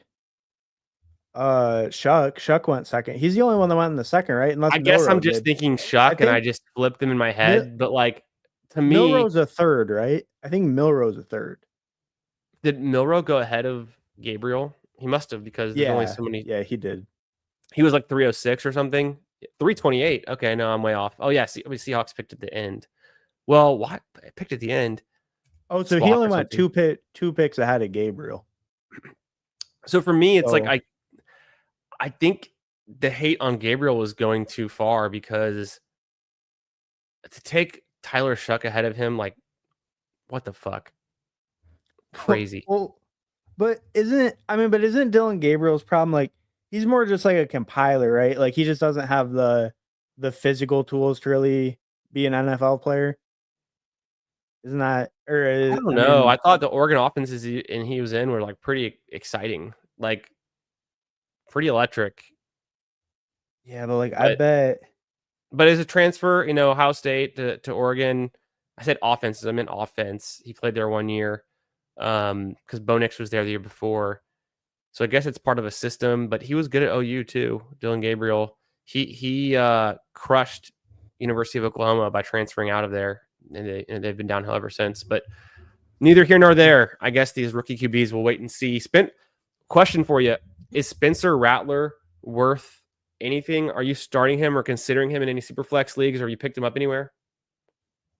Spencer Rattler, I mean, no. If I really needed a QB, I'd probably start him over like a mediocre like skill position flex, but I don't think I would start him over any starting QB. Probably.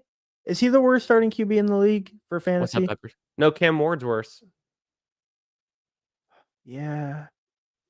Yeah, probably. Unfortunately, Cam Ward is worse than Spencer Rattler. Spencer Rattler's averaging like 44, 45 pass attempts per game. He's got Juwan Right. Johnson, one of the best Volume.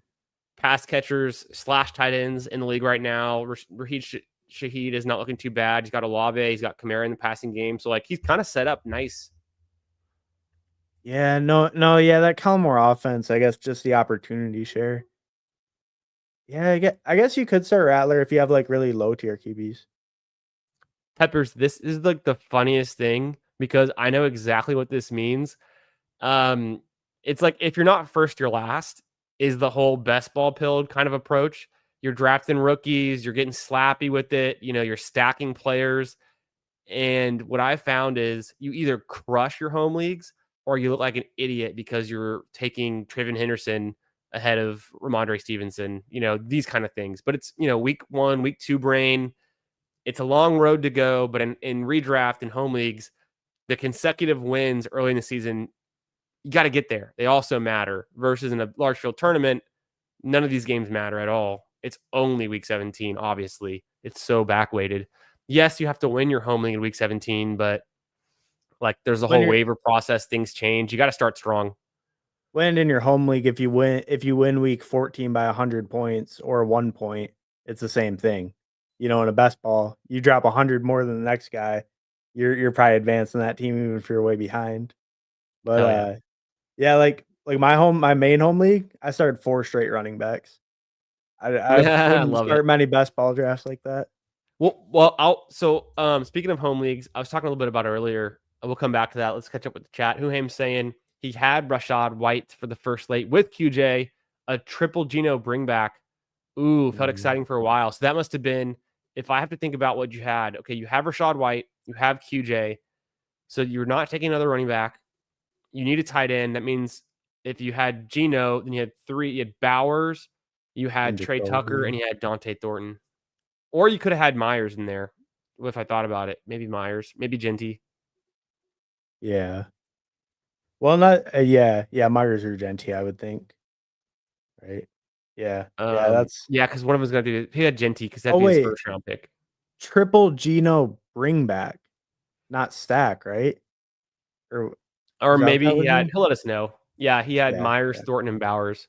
Okay, yeah. That's That pretty makes sense. sick. Yeah, Myers and Thornton. I was fading Bowers. I drafted a lot of Mayer and didn't do anything with that, but Bowers didn't really hit either. But Mm. I was super high on Myers and Thornton in that 4-game slate. Yeah. Yeah, no, I liked Myers Yeah, there. Rattler was good last week. I'm thinking about picking up Rattler, and I'll get back to the home league in a second. Yo, the world famous Huron River Rat, Jason Calhoun. How we doing, brother?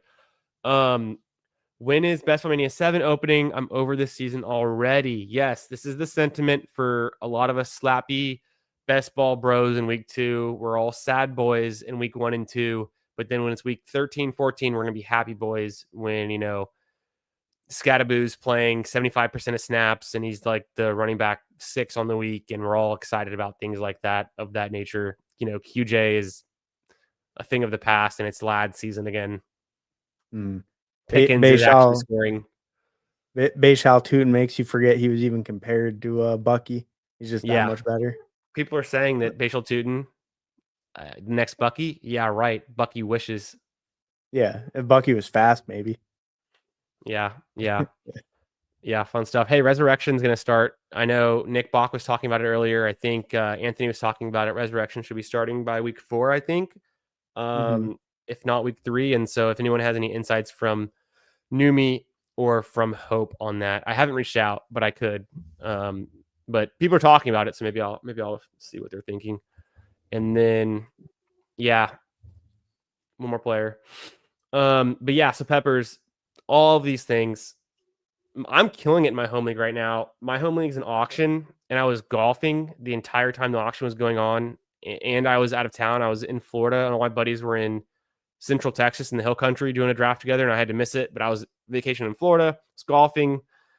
I looked like a freaking like out of his mind CEO on the golf course. I have like the AirPods in. I'm trying to like chip on like the 16th hole, and I'm like 42 for CeeDee Lamb, 43.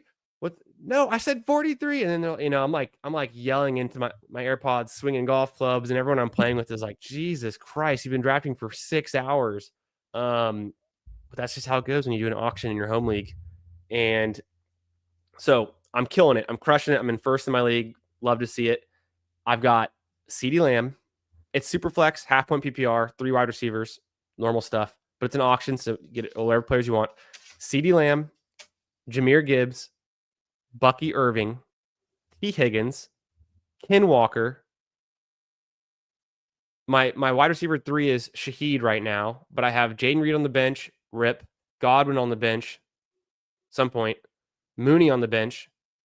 My tight end is Kelsey, but I have Jawan Johnson and Fannin. My QBs are Baker Mayfield, killing it.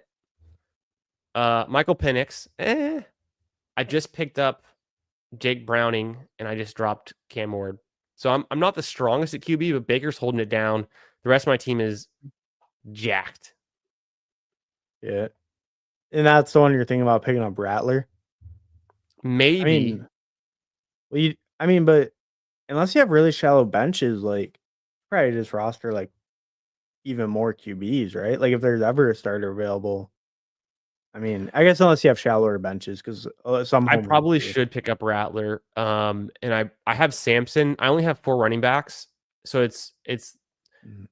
Gibbs, Bucky, Ken Walker, and Samson are my 4 running backs. I had Shipley, I had Keaton Mitchell. I've dropped them since, so I've got those 4. Um, I need to put Jaden Reed on IR, but he's not IR eligible, so I'm gonna have to just drop him and just say I never get him back. But Mhm. I have Coker in my IR spot. I want to put Chris Godwin or Jaden Reed there, but neither of them are on IR, so it's really annoying.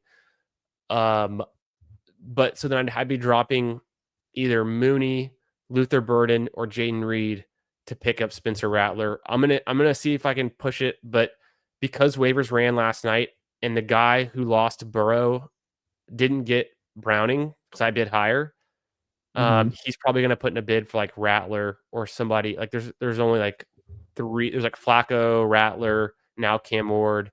There's like not a lot of options. Well, that's why you beat him to it then. Yeah, You well, just he's take not them expecting both. it. He wouldn't bid on Rattler, so maybe I just bid like a 3 or a 5 on Rattler. Yeah, exactly. And then you just every day you keep sniping him. That way, like the last day, he just bids like all his fab on the last guy. Like fuck, he's like, I'm not letting this happen again. Fuck this. Yeah, no, it's so Yeah. funny. He's really pissed. He was pissed. So I bid 35 or no 36 for Browning out of 100 because I'm like this. I Mhm. mean, Mathology got me on him. Mathology said in 2023 when Browning last started, in 5 of his 7 starts to end the season, he was a QB1 5 out of 7 times starting. That's Really? top 12 QB 5 out of 7 times. That's pretty legit for Superflex. Yeah. Yeah, no, that's pretty surprising actually. And then I Um, looked at it on Sleeper. I'm like, yeah, rings true. He was averaging like about 17, 18 fantasy points per game. wow. And the only downside though, it seems like Jamar Chase doesn't do great with Jake Browning. Mm, mm. Is he had, I believe it was one half PPR game over like 12 points or something in the 6 Jake Browning starts. It was a good game though. It was like 26, but it was only like one kind of blow up. Who Hames? I forget who it was, but somebody was posting their fantasy updated. What would we be drafting if the season started today? Ranks. People were doing that on Twitter today. I didn't retweet it, but I liked it, but I can't find it immediately. But I think JT was the 103. It was CeeDee Lamb, Bajan, and then JT, I think was the order. So I think it's pretty close. I mean, you could argue JT 101. Yeah, I mean, I guess, Half point. yeah, Half point PPR, right? yeah. Yeah, it's just so weird to me because it's like I don't know, like JT's just like I don't know, like this kind of like what JT should do, I guess, if he's healthy. I mean, I don't like it's just so weird that he would move up so much. I guess it's just like who's moving down for that is like not Bijan or Gibbs or I guess Chase moves down a bunch, but Bijan, Gibbs, Lamb, like they're all. Who's moving after him in that scenario? Yeah. Or Well, who are the first two you said in the thing you I was saw? thinking it would be because we haven't even seen JT put up a ton of touchdowns yet. Like it's been a lot of yardage. I was thinking it would be CeeDee Lamb 101, Bijan 102, JT like 103 potential.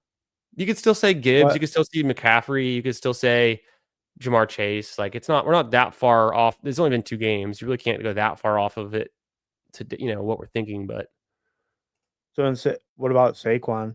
He falls for just because he hasn't had very like you good could say like he's James had kind of Cook. mid You could say game. James Cook in the first round. Yeah, that's facts. Actually, that's crazy. You could Yeah, that say is Chan true. stays in the first round. You could say Javonte Williams is a second round pick. Like things are looking crazy if you just said You this is the new future. But we think things will change. would you push Big Q into the first, or do you think he stays in the second? Like, as the wide receiver 5 overall. Bro, honestly, he's like a If his name was blank and you could just see the stats, where would he get picked? like second or third round where Lad was going. Yeah, yeah, that's true. He kind of is just lad now, huh? More He's just explosive Lad though, now. probably. Yeah, yeah, He's just Lad yeah. now. Incredible. We'll be excited for the resurrection. Peppers. He's saying BTJ, T Mac, Egbuka, Pickens, Shaheed, How many? Nakua Evans, T Mac, Egbuka, Pickens. He's just naming his whole team. I just offered BTJ and Pollard for Kamara, and dude said, "F no, bro. I'd rather have BTJ honestly." Would you? I don't know. He's scared to catch a football. I don't know about Well, that. I mean, I don't know. Are you worried at all about the BTJ stuff, or you think that's just like kind of nonsense? aren't you Like worried all about? the Aren't you worried about a 2 week sample size and the most volatile no game that exists, where players who get injured underperform? Don't we think Brian Thomas will be injured? no, but like the clips of him like not trying to catch the football and just falling to the ground. Like he gets paid like millions of dollars to catch a football. What's he doing? He's falling instead of catching a football. I think he's done it Like enough what's the times where I deal? have confidence that he can do it. But you're not wrong. Well, it's just like I don't know if he's like too scared of contact. It's just I don't know. And then his quarterback already can't throw to him, and then he's scared to catch the ones that are thrown to him. It's like I mean, you're not. no, You also are not no, wrong about I'm the fact I'm that hate. Trevor Lawrence can't throw football, and then he's throwing balls that are uncatchable. We'll see. We'll see. Well, I'm not worried. you apparently you can throw it if it's not to BTJ. That's what all the That's what stats they're say. saying. Yeah. Yeah, I'm doing terrible in all my dynasty leagues. Go figure. Damn. But I'm doing great in my one redraft league that matters the most. And then Hartman and I are FFP Big Gorilla. We started off a slow start. We're 0-2, so that kind of hurts. Did we get? I didn't even look yet. Did we get Tesla? I'm I gonna didn't look yet refresh. either. I can check right now. I'm gonna Or refresh oh, you're on it. transactions. I don't think we got him. Damn, really? He sat on waivers for 2 weeks, and then the hell. Yeah, it takes me forever to find it every time. Yeah, no, me too. Yeah, that I mean, the site's good. It's just hard to when you don't know. It's hard to find some of the stuff. Yeah. Okay. Let's see. Yeah, I'm looking at the league. Tesla went for $4. Yeah, I'm just seeing this. The transactions, you just scroll down to it. There's a whole league. So actually, Who a the lot of transactions happened. Wait a who, second. who I is this guy at the bottom? I've never heard of him before. You see the guy at who? the bottom? Zazavian Valade, running back, Well, Minnesota. I mean, it's yeah. because Aaron Jones is hurt. That makes sense. But No, that's stupid. That's literally stupid. The 17th. All these just ran, dude. I should have looked more. I didn't even realize that. We don't like. Why would you pick up a QB in a single? Like Jake Browning was available. Duh, forgot about that. Wicks was available. That one's kind of low key, like interesting. yeah, he went Chris for a lot though. Rodriguez, We probably wouldn't have got him. Dammy Brown, Yeah. Coker, Renfro, Shipley. So maybe some different defenses. Our defense is fine. Jalen Wright's kind of an interesting pickup. We have Ollie Gordon, and that's been kind of a miss, unfortunately. Tesla, we miss out. Tyler Bidet, whatever. And then Xavier Valladay. I remember that dude. I can't remember if he was on the Texans practice squad for a minute or like why I know who that is, but he's nothing. Yeah. Yeah, and like I don't know. There were some interesting like I see Mason Taylor got dropped. That's pretty interesting to me. Kayshon Oh, Boutte got really? dropped. I didn't look who Yeah, got Mason. dropped. Yeah, Mason Taylor was one of the drops. Jackson Dart was one of the drops. I mean, Yeah, makes but we sense. have Jalen Hurts. So yeah, We're not. I mean, and it's week 9. Like we have a long time to go. Yeah, what's up? It's Juju. How we doing, brother? Thanks for the question. Hope you're having a great Wednesday night. Let's see. Should I trade Lamar and Pollard for Bo Nix and Josh Jacobs? I'm gonna say no there. I like Bo Nix. I love Josh Jacobs. Love the Packers offense, the defense, the whole team. I like the Broncos whole team too. I'm not getting rid of Lamar Jackson. You could make an argument this is a super deep 14 team league single quarterback where quarterback scoring is not going to matter too much and you actually just want a better running back. But it's hard. I'm trying to figure out what situation like that I actually would not mind losing well, Lamar's production. it is kind of like though like the elite QBs separate in a way like more when there's like we don't need as many QBs, right? And also in managed, you can separate more because it's only a 1v1 every week.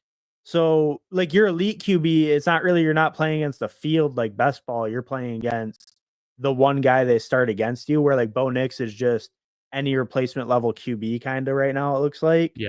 And Pollard's a good starting running back. He's had great usage so far, even if the team hasn't looked great. So I'd also lean with keeping Lamar. Keep Lamar and Pollard would be my lean. Yeah. I think as Juju asked this question about 10 minutes ago.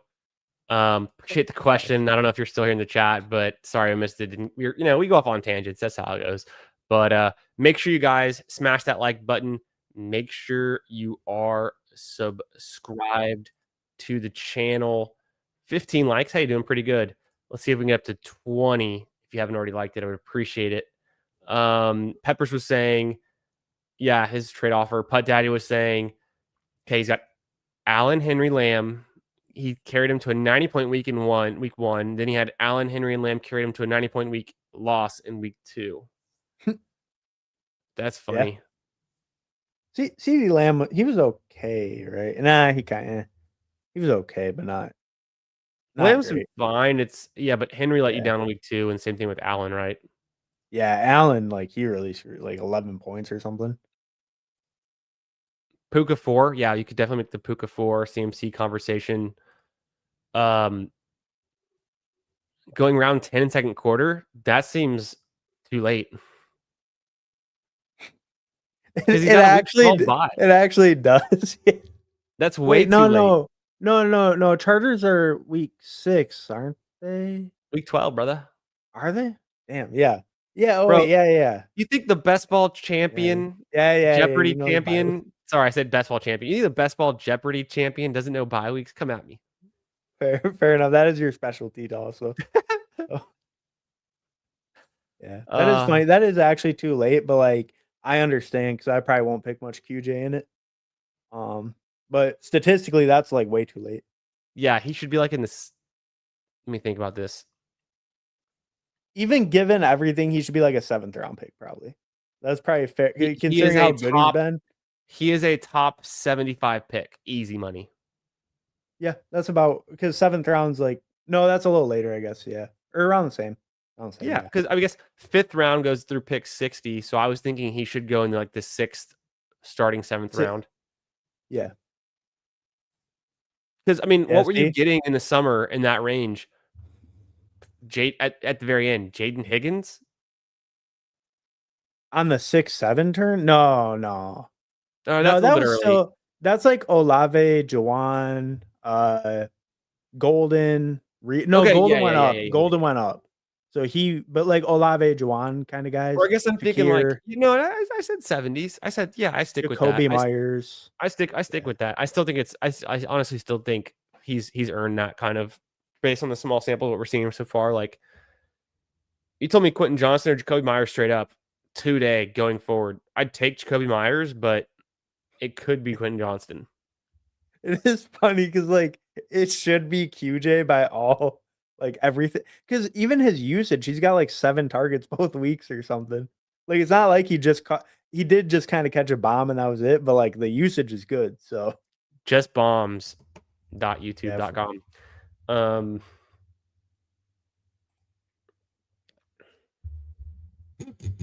yeah. Trevor Lawrence throwing them hospital passes. Yeah. Yo, what's up, Mike Rob? How we doing, brother? Looking forward based off starter usage, who could be a deep injury stash you could pick up early before it's way too costly? Oh, I love this question. This is incredible. Who are we just talking about? We were just saying. I mean, Tajay actually, because Pollard has like 91% workload. You're saying injury That's a stash fun for one. later. Tajay is That's a probably fun not one, owned in most leagues, right? And especially if you have an IR spot. when he's because last year he gets like 90% of Pollard's hurt. Oh yeah, we saw it down the stretch. We were just saying, who is that player? Ao Minor. We were saying, Oh yeah. I don't know if he even needs an injury, but a deep stash, and it's not that deep. Like we all know Alec Ao Minor, but looking forward based off starter usage, I think he could earn the starter role. I mean, he already kind of has it. I think he can earn more targets. Maybe Cam Ward can get better. Mm-hmm. One of I Cam mean, Ward's highlights coming into the league was a great deep ball accuracy. That was one of the things he was known for, according to Steve Schaub. So, and I believe it. Aomanor, the coaching staff all offseason was saying he's a guy that we need to be able to turn the 50-50 balls down the field into 80-20 balls. And if he can do that, that's going to be the role we intend for him to kind of thrive in. Where they left off going into the end of August was he's not quite there yet. But the thesis would be as the season progresses, Cam Ward gets better. The offense is not terrible. And Amanor has scoring opportunities that are big splash plays, kind of like a guy, Quentin Johnson. yeah. Yeah. Yeah, and like I mean, I think just for injury plays too, like any backup where you're seeing like 70% plus for the starter and it feels like pretty clear. Like Giddens, he got a lot of work, so he might be getting higher ownership, but any running back where the starter's seeing that much usage and it's feels pretty clear cut who the backup is. Like maybe not like a Taj Brooks, even though the starter sees 70%, because Samaje could cut in more to him. But like a Giddens, he might get like 80% workload if Taylor got hurt. What about Corum? Yeah, no, Corum, another great one. And he even could give you a little standalone, like if you were super desperate, had a bye week or something, Rams have a great matchup. He could be like a guy you could desperation start too. So where a lot of these guys you can't really do that even. I'm trying to Yeah. think. I don't really have a lot His of his role looked confidence. nicer. His role looked nicer than I think we expected, right? I don't really have a lot of confidence right now that Emmanuel Wilson is going to earn the role outright over Chris Brooks because it seems like they're splitting it. But Mm-hmm. when Josh Jacobs missed snaps last season, it was Emmanuel Wilson who was able to replicate his production at about 90% of what Josh Jacobs was doing. It just wasn't like the ceiling outcomes that Josh Jacobs was putting together. It was more, and it was looking through it, like Emmanuel Wilson still wasn't getting the entire snap share, but Mm-hmm. he was able on a per touch basis, able to replicate about 90% of the production that Josh Jacobs was. It just never came with the same volume that Jacobs got. So there is a caveat there. And I still don't know if it's Chris Brooks because it seems like this year, Chris Brooks kind of came out and they're liking this guy. But I would say that a Packers backup running back could be a nice deep stash. And then I think one more shout I have would be the like Ray Davis. people might still own him, but like if James Cook stays healthy, there's a good chance Ray Davis just gets dropped randomly one week. Because people get sick of holding those guys. Oh So yeah. he's a guy that I think if Cook gets hurt, he's not going to take 100%, but the situation is so good. Even if he gets that 60 to 70%, that's like a smash equivalent to worse offenses 80, 90%, right? Hell yeah. No, I think it's a great call. Who Ames was saying that Keenan still goes ahead of him. Makes sense to me. I think Keenan Allen would be like a fourth, fifth round pick. Yeah, I mean Keenan's look great. So that makes sense. Jordan Mason next few weeks with Jones out. Hoping to see him smash it. We got to get that volume up. I expect him to already had produce more than what they're doing, but JJ McCarthy and Kevin O'Connell's ability to scheme them up has actually been hampering this offense. So let's go. Let's see what can happen. Obviously, JJ McCarthy's out now. Carson Wentz in. Aaron Jones out. Jordan Mason locked and loaded. Can they lean on the run game and lean on the defense? I think that's the direction they're going. So buckle Yeah, up. This is the time it should pay off. I was actually gonna ask you kind of something similar. And I like Jordan Mason quite a bit with Jones out to like answer that, but like how much does Jefferson move up with the quarterback upgrade?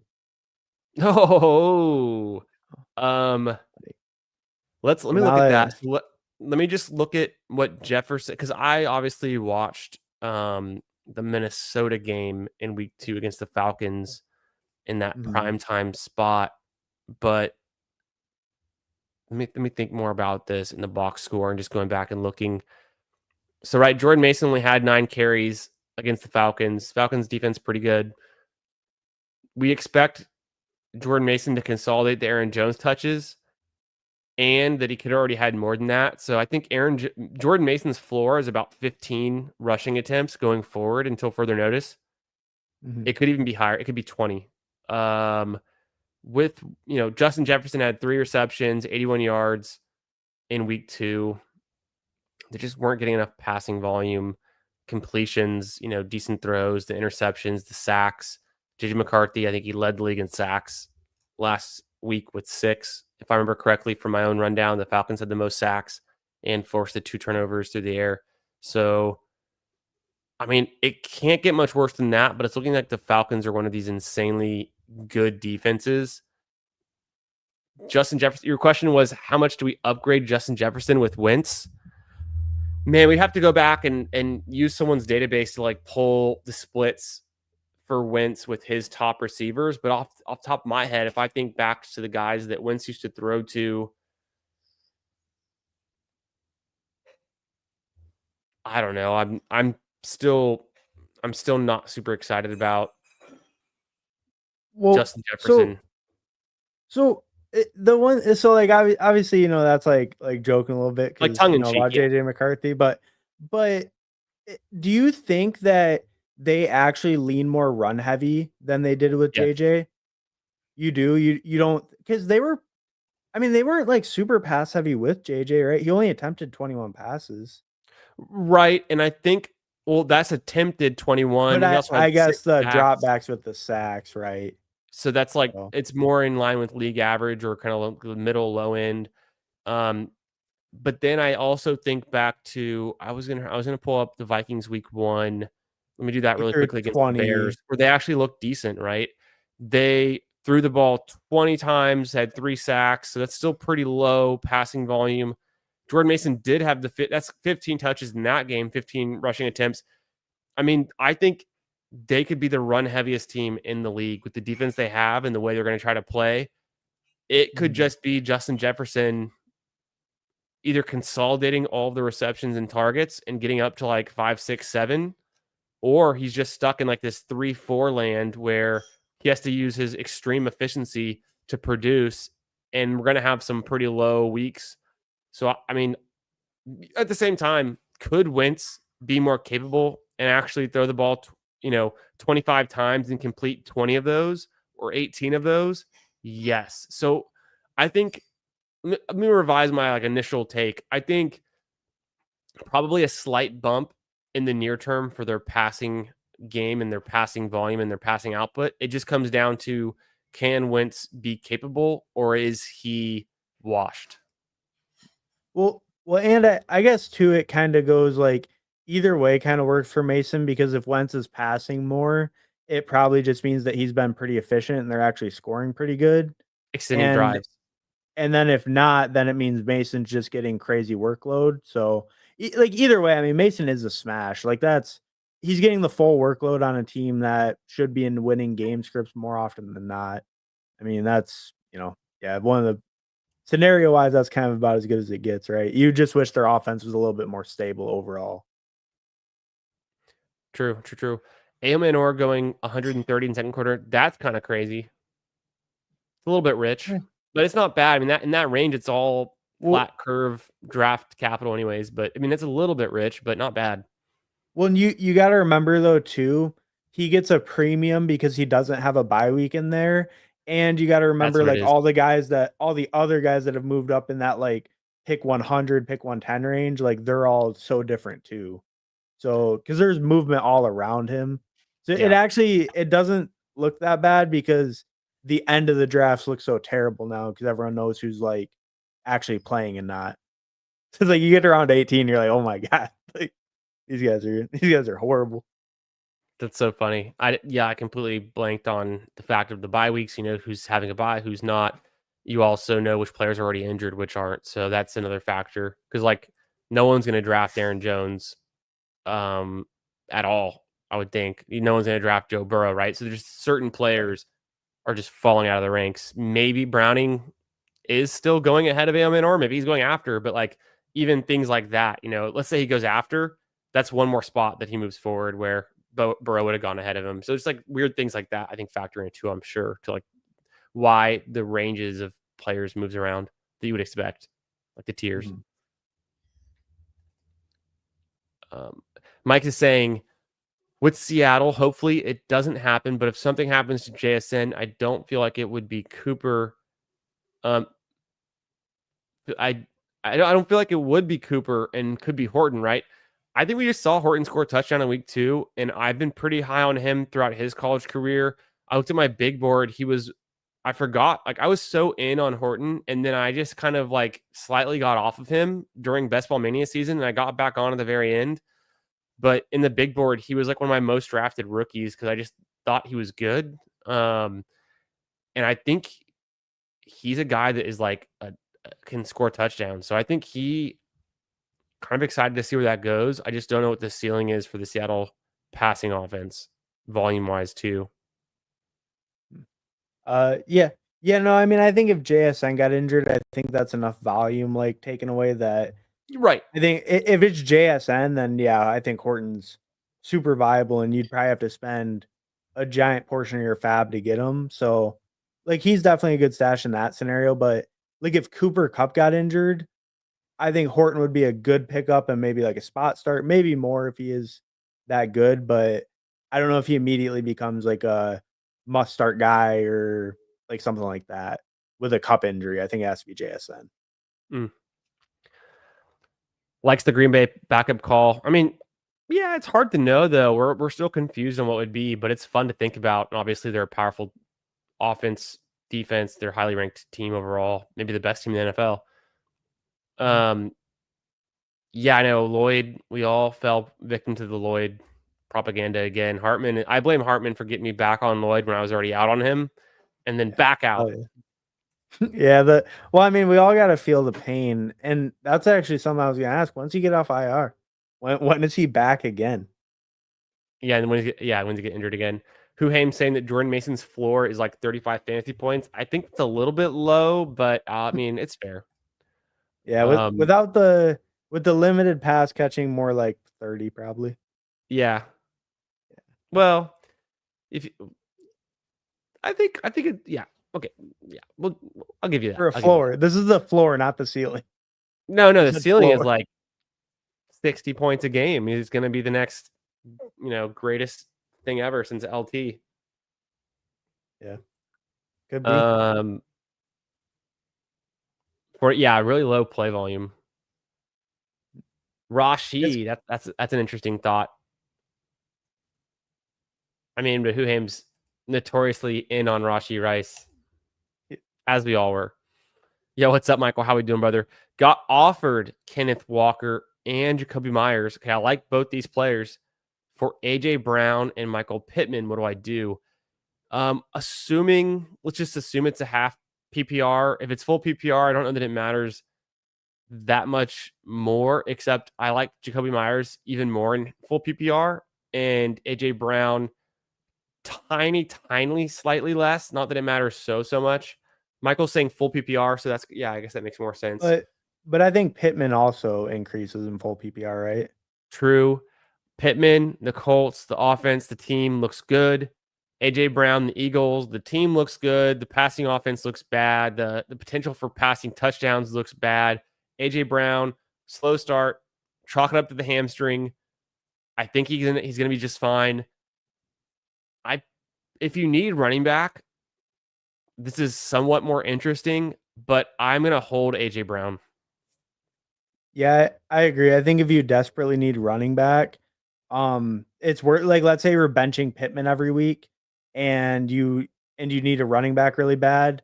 I think then it's okay. But if they're both starters for both starters, like they're both flexes on each side, I would rather have AJ Brown and Pittman just as players in a vacuum. Lloyd Gaming, what's up, brother? Hope you're having a great Wednesday night. Thanks for stopping in. Let's see what you got here. It's a 12-man, full PPR. He's got offered Bill, Krosky, Merritt. Hartman, did you know that they call JCM Bill?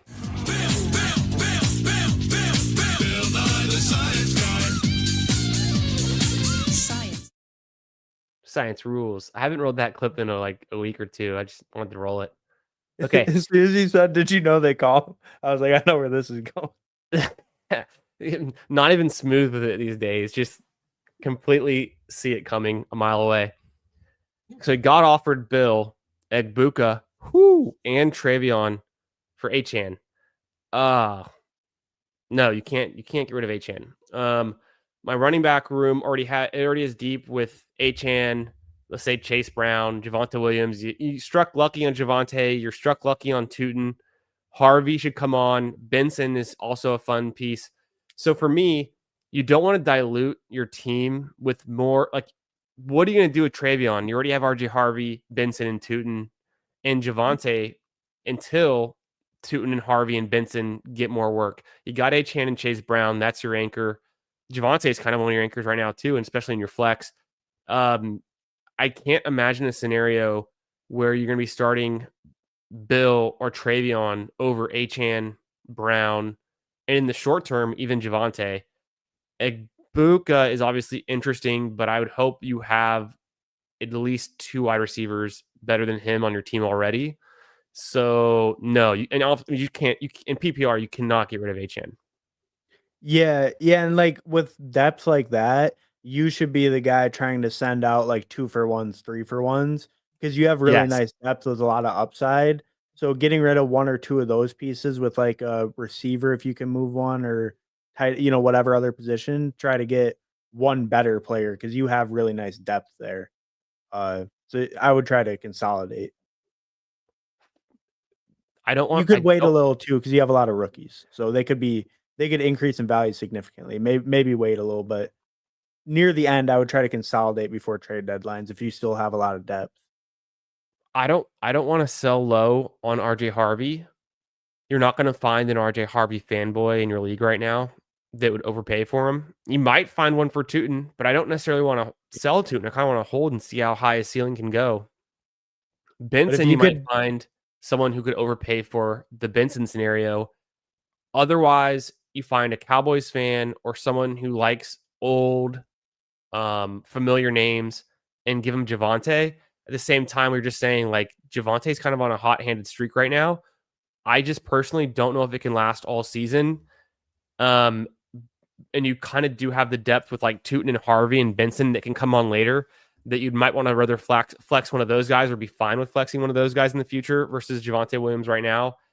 If you can get like a sick upgrade at wide receiver or a meaningful onesie elite QB or rushing upside QB or elite tight end if you're having any injuries in those departments. Yeah, and if you really wanted to go fragile, especially like as the deadline approaches, like maybe not for this, but if you really wanted to go fragile, you could do like Javante and Tootin and just try to get like the best receiver possible with something like that. Because you have enough Ooh, RBs to start without them. It leaves you fragile, but your starting lineup is going to be probably insane if you did something like that. And that's something to maybe look at closer to the deadline because injuries are less likely, so you can consolidate, try to get that championship winning lineup. I like it. Yo, what's up, Chris B, CB Jets So fan, my man? Always good to see you in the chat. Hope you're having a great week, brother. Hope your fantasy teams are doing well. I mean, Fields is injured right now. The concussion. Is he going to play in week 3? We're hoping so. We're hoping the Jets can turn it around a little bit, produce some more fantasy points for Brees, for Garrett Wilson going forward. We're pretty excited about Brees after week 1, but last week left us a lot to be desired. But always good to see my man. Appreciate the kind words and hope you're doing good. Always watching. Oh, Yes, great. sir. And we'll always be here drafting teams. These teams aren't going to draft themselves, And we have all these sit start decisions. These players, your team, it's best ball. They are going to start themselves, but technically, we're all in a bunch of managed leagues too, and dynasty leagues, and we're going to be drafting a couple battle royales and weekly stuff. So we're always talking about the next slate, and you know, Mhm. even in prior seasons and prior fantasy years, I've always had managed leagues, but where I haven't been doing as much weekly activity like the battle royales, or you could say DFS or setting lineups or whatever. I still would follow the content of other people doing it to like stay sharp on like what are people still doing in larger field tournaments? Where's the ADP? What's sharp? What's the movement?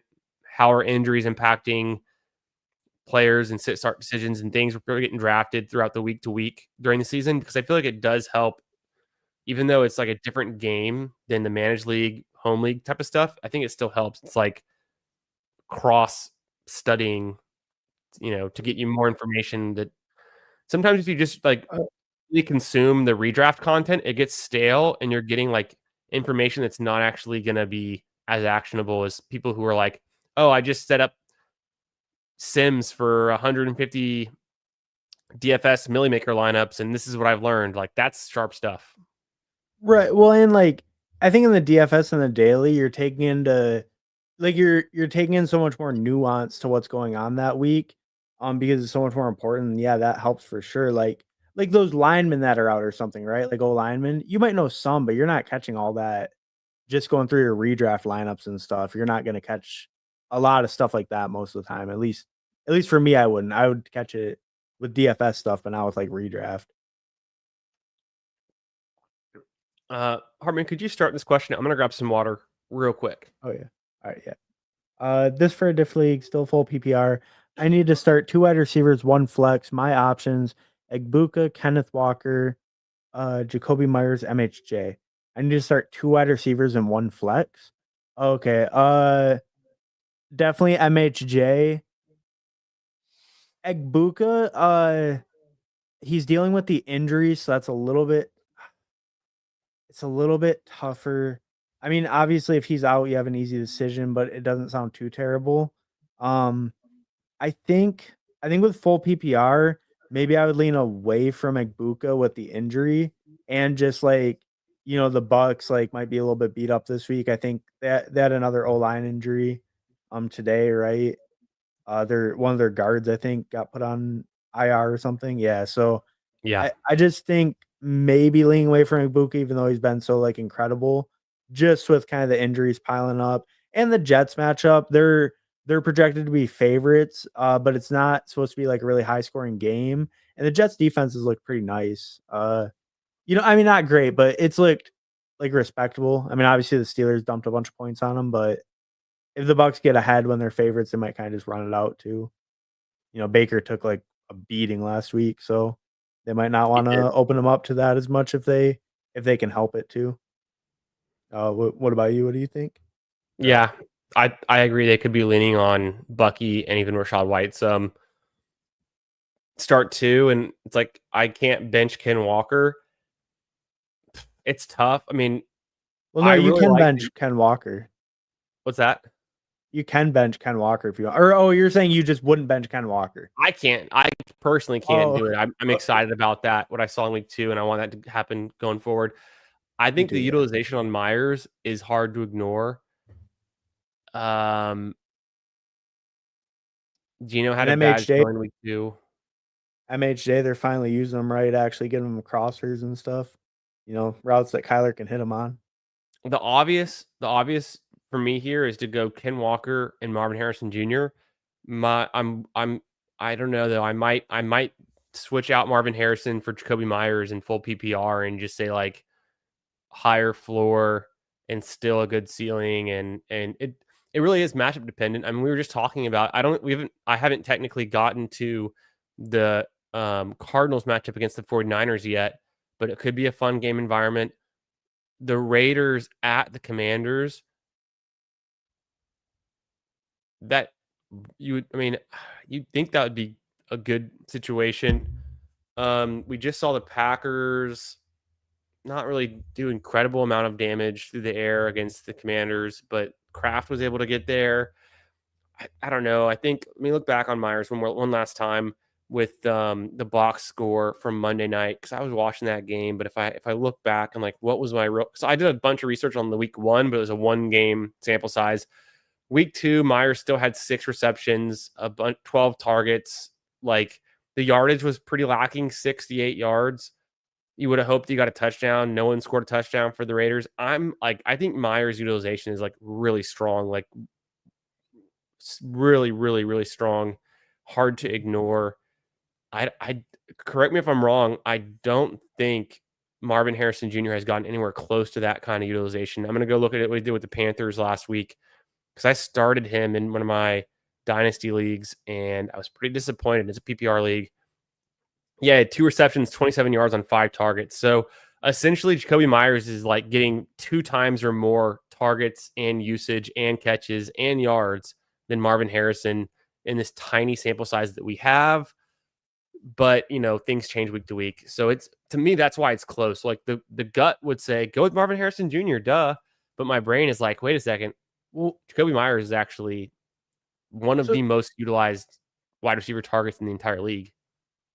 I might have read the question wrong. Is it start 2 wide receivers and 1 flex, or start 2?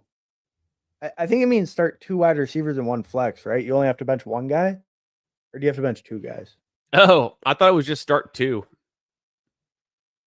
The way Okay, it's yeah. written, I think it's 2 wide receiver, 1 flex, right? Here's the tricky part. Do you ride the hot hand with Igbuka, or do you start Marvin Harrison saying coulda, shoulda, woulda? But you I already answered mean, that. But yeah. but yeah, it's Marvin closer. Harrison cooked week 1 though. Like I know, like last week he wasn't as good, but he actually was about the same as Igbuka, just without the touchdown, right? Didn't Igbuka only have like 20 something yards? He didn't have The that great first of a week, game. He just no this week 2, it or wasn't a this whole lot of past week. yards, I but he think it did was score 29 obviously. with a tutter. Yeah, but he had a tutter, so yeah. But Yeah, Huham saying if you have Tootin, you're good to go. Lloyd was saying his wide receiver depth is gross. He's got Jefferson, like we were saying, Jettis was kind of concerning. DK, Diggs, haven't seen it yet.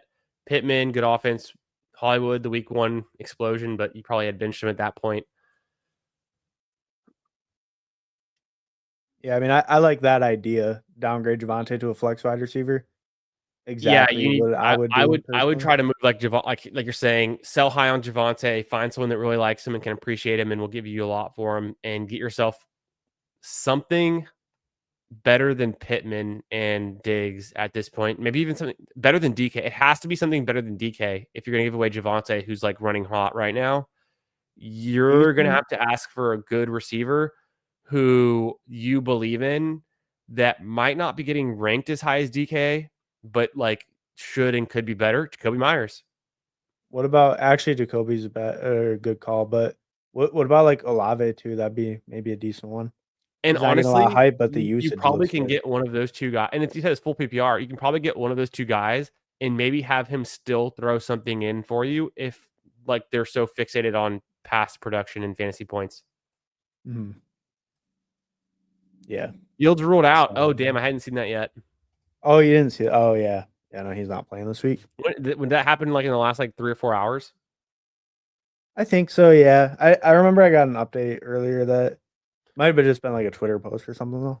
I did my research for the week 3 slate based on things that was like known by about 5 p.m. or whatever. But then also, I have not finished going through my team by team actual blurbs and coach speak index updates. I only made it to like Atlanta Falcons, Arizona Cardinals, whoever like the third Baltimore First Ravens. I couple made or it like 3 whatever. or 4 teams deep. So I need to like before I go to bed tonight, I'm gonna finish all the blurbs. I've It thought was about doing it definitely for the later in tournament the during day that for time. sure. Oh, sorry. It was definitely later in the day it came out for sure though. So I Yeah, mean that Tyrod that makes starting sense. says Chris B. So that's a sneaky pickup. I'd be afraid to start Tyrod, but it's kind of a sneaky pickup for Yeah. super flex. But it's like a Yeah, I week feel 1 week thing, so it's like I don't know. It's actually not really that good. yeah, I'd imagine Jets' best chance of like, pulling off a win or something is more defensive game. It doesn't seem very good for Tyrod or yeah, Tyrod doesn't seem like a great play. Yeah, what's up, Bink King? Get back to your second question in a second. I got Whoham's got one. Olave or Jawan in the flex. I don't really know if I know better. I have not had Olave in any of my managed leagues, so I haven't been like Mhm. close to him. I do have Juwan Johnson, so I know what's going on with Juwan. I would assume I mean, I that think Olave's usage is pretty good. He had 7 yeah. catches week 1 and then he had 6 catches last week. So he led the team. Olave led the Saints in catches and yardage last week, 6 for 54. Juwan had a touchdown though, 5 for 49 and a TD. So he had a better week. Who him is right. But Juwan's had better weeks, but like I mean, go, in a few That's words, true. it's kind of a toss up, right? But I think the gut says Olave, right? Yeah, I mean, because he's getting like almost as many targets as Juwan or around the same. Binking was saying Zacchaeus is kind of a player he's thinking about. Um, I mean, I was in on Zacchaeus for 2 reasons. One, Hartman and I did a wide receiver guessing game back in, I think it was the beginning of August or end of July. And Zacchaeus Mhm. was one of the players that I pulled up because of his racer stat, which is essentially your ability to convert air yards into actual yards. And he was in this top 12 list with guys like Jamar Chase and some others. They were pretty interesting. And so he popped there from his 2024 production. Um, I think he only had like 500 or 400 receiving yards, but he was able to convert, and particularly ran hot in week 17, um, being a top 15 receiver in week 17 last season. I think it was one, maybe 2 touchdowns, but I think it was just one with some yardage. And maybe he had gone like a touchdown streak the last couple weeks. But uh, Zacchaeus was like running hot the end of last season on the Commanders. Now he's on the Bears and he's got the role right now over Luther Burden, but for how much longer, I don't know. Yeah. He's Yeah, I mean, people trust him though. He's got a trust factor. Like they know he's a consummate professional. He's showing up to practice. He understands the playbook. Those kind of things that matter. but it just kind of feels like is he one of those guys that like he's like what maybe Juwan Jennings like used to be, where it's like his utilization won't be enough because of like Burden being there and all the other talent that's like they have scenarios and he's trusted in them, but it's not Sure. really a fantasy relevant role. Maybe with injury though or something. Yo, what's up, Xavier? Thanks for stopping in, my friend. Hope you're having a great Wednesday night. We've been cooking up some Q&A here, sit starts, trades, waivers, all that good stuff, talking the latest news. We ran through about half the games on the week 3 slate so far. Eventually, we'll get back to it if my voice doesn't give out. Shakir or Pearsall in full PPR feels like Shakir has a better matchup overall. What did Shakir do in week 2? Because he's been kind of limited. And then the whole Pearsall thing about kind of coming back to earth. I'm going to toss this one to the world's, number one slick Ricky Pearsall fanboy over here, Sharpman, aka Hartman Fantasy Football, who's actually the world's number one Romadunze and also the world's number one Tedroy McMillan fan. Oh But yeah. but Ricky Pearsall is high on the list as well. What are you thinking here, Shakir Pearsall? I mean, it's obviously Pearsall, but like, tell us why. Yeah, I mean, I think it is obviously Pearsall. You got that right. But no, I think that Shakir like so I was just looking at his stats. I wasn't as familiar with Shakir, but week 1 he had 9 targets, 6 catches, 64, which is fine. But Good. week 2 his snap percentage went down to 49% and he only had 2 targets, 1 catch for 12 yards. Where Ricky, he went from 7 targets to 6 targets, but that's still a pretty nice role. George Kittle's still out. There's not a lot of other weapons on that team. I think I would still lean Ricky where the Bills, they do have high scoring upside, but it just doesn't really maybe Keon's still hobbled or not Keon, maybe Khalil's still hobbled. I think Keon's kind of emerging. Yeah. I don't really feel comfortable starting Shakir right now. Where Ricky, I know at least he'll have some role, even if maybe it's a little bit riskier without Purdy there. The Bills are playing through the run game. They're going to take on this Dolphins defense on Thursday night. They're going to destroy them. They might not need Oh to yeah. consolidate the passing around Shakir. We have the 49ers playing the Arizona Cardinals. Also a divisional matchup, but San Francisco at home. Mac Jones is capable. McCaffrey's going to, be the focus, but at the same time, Pearsall is consolidating some of the passing game around him. Yes, Jawan Jennings is healthy too, but Kittle's out. Other pieces are missing in that offense. So I just think it's slightly more explosive, exciting player who is already early in the season showing his ability to earn targets consistently in an offense that needs them. Do you think there's any chance that or we can get through these first? No, go ahead. Go ahead. I was just gonna say on the Bills thing, do you think there's any chance that they crush the Dolphins so bad that McDaniels gets fired this week? Like, do you think this is the game that the Dolphins just fully quit on them? Like what the Chargers did to Staley or whatever against the Raiders that one year where they let the Raiders drop like 60 because no one cared? I don't know. It is a thing where it's like you lose on the road and they fire you before you even get back in town. That is like a real thing. I don't know. It Not like before next week's games is what I meant. I didn't mean like that. I'll fire him the next day, but like, do you They think could like fire that him could be the before he gets last back on the straw? flight from Buffalo. It's a crossing half the country, north to south kind of thing. Like, yeah, but no, I That think I'm always surprised. I am always surprised how soon and how early in the season coaches tend to get fired. But you know what? You know what would be interesting? I bet you could go to like Polymarket and see like the odds that the first coach gets fired and like who's leading the race. And maybe it is McDaniel. Oh, Um, it's gotta be McDaniel by a mile. I right. don't think anyone's like, yeah, because I mean, he's got to be the heavy, heavy favorite to be first fired. I can't even think anyone like as hot a seat as that. Like I mean, maybe like Dable, but the Giants actually don't look that terrible right now. Yeah, They're yeah, 0 they're 2, competitive. But then but the Dolphins competed in week 2.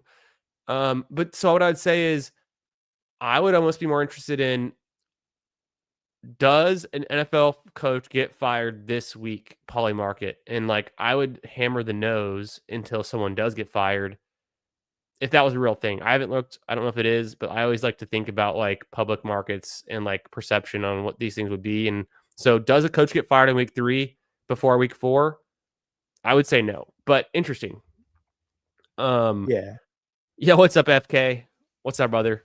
Coolers is saying he's got full PPR with no stacking considerations. Okay. Mooney at Carolina. Yeah, we talked about that game. Going to be a smash spot for Bijan. Or Kirk at Jacksonville. Going to be a terrible spot for the Texans. yeah, I reviewed both of these games in my early kind of run through right before Hartman showed up to start the stream. And kind of what I take away from that is I want pieces of the Falcons picking apart and destroying the Panthers, I want to avoid Texans pieces until further notice, especially against Jacksonville Jaguars defense. Been overperforming, number one in takeaways, and actually like pretty decent in Jacksonville.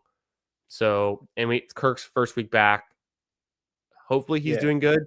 But if he's doing good, he's taking pressure off of Nico Collins. And so that, if anything, I just want to play it through Nico. So yeah, it's tough because like Kirk or Mooney, I'd hope to have better options. Full PPR, both fully healthy. I think it's a little closer, but I'm still Mooney. Yeah, no, I lean Mooney. Just Kirk's first game coming off the injury, but his first game ever as a Texan. We don't know his role in the offense yet. How he, how he fits in. He might be on limited snaps, and like you were saying earlier, just the matchups terrible for the Texans, great for the Falcons. So Mooney for me as well. 4K for Wentz incoming, yeah, and 6K for Herbert incoming. Yeah, what's up, Cloud? Appreciate you being here. Hope you're having a great Wednesday night, my friend. Do I trade Kyron Williams and T. Higgins? I mean, gut. I don't know That's why I'd tough. want to trade those two pieces, but for Drake London and Jordan Mason, You don't want to trade away T. Higgins right now with Jake Browning, QB1. when Jake Browning plays, though, he's obviously not as good as Burrow. He still gets touchdowns. He still puts up some yardage. Like, Well, but I think like last time he started T. Higgins and Chase. Granted, it was 2 years ago. Jake Browning could be better, but like last time he started, T. Higgins and Chase both only had one wide receiver, one finish each in his damn. 6 starts. Yeah, I thought more about it since you brought that up. And I guess you could also make a case that Corum's cutting into Kyron's work a little bit. Yeah. And then No, Jordan this is Mason actually a just kind of good. got the nutted run out. Yeah, I was kind of leaning into like, you know, what information do we have now that the season started since the summer? What's changed? What's actionable? I think you hit the nail on the head. Joe Burrow's not playing anymore. So Mhm. do I want London over T? Yes. Straight up, do I want Jordan Mason over Kyron? No. But is it closer than the difference between Drake London and T? It didn't used to be, but now it might be, given Aaron Jones on the IR, Mhm. what we're seeing, the efficiency out of Mason that we knew he could get, and that Vikings defense being strong, Kyron ceding a little bit of work to Corum. Like, this is a tough one because there's two components to it, but like, I think if I was just straight up starting players, would I want to start London and Mason versus Kyron and T going forward for the next couple of weeks? Probably, but also London the week 5 bye, Jordan Mason the week 6 bye, Kyron's in week 8, Higgins in week 10. There's small consideration to that. Like, you're actually gonna get more starts out of the first two guys, but all things considered, I Wait, think I'm slightly leaning towards London and Mason. What about you, Hartman? wait. I lean towards the London and Mason. Wait, I lean towards the London and Mason as well. I'll finish answering it. What do you mean you get more games out of the first guys? And like, wow, there's a lot more questions coming in. This is awesome. In the near term, like, I guess if you're getting London and Mason on your team, you didn't have them.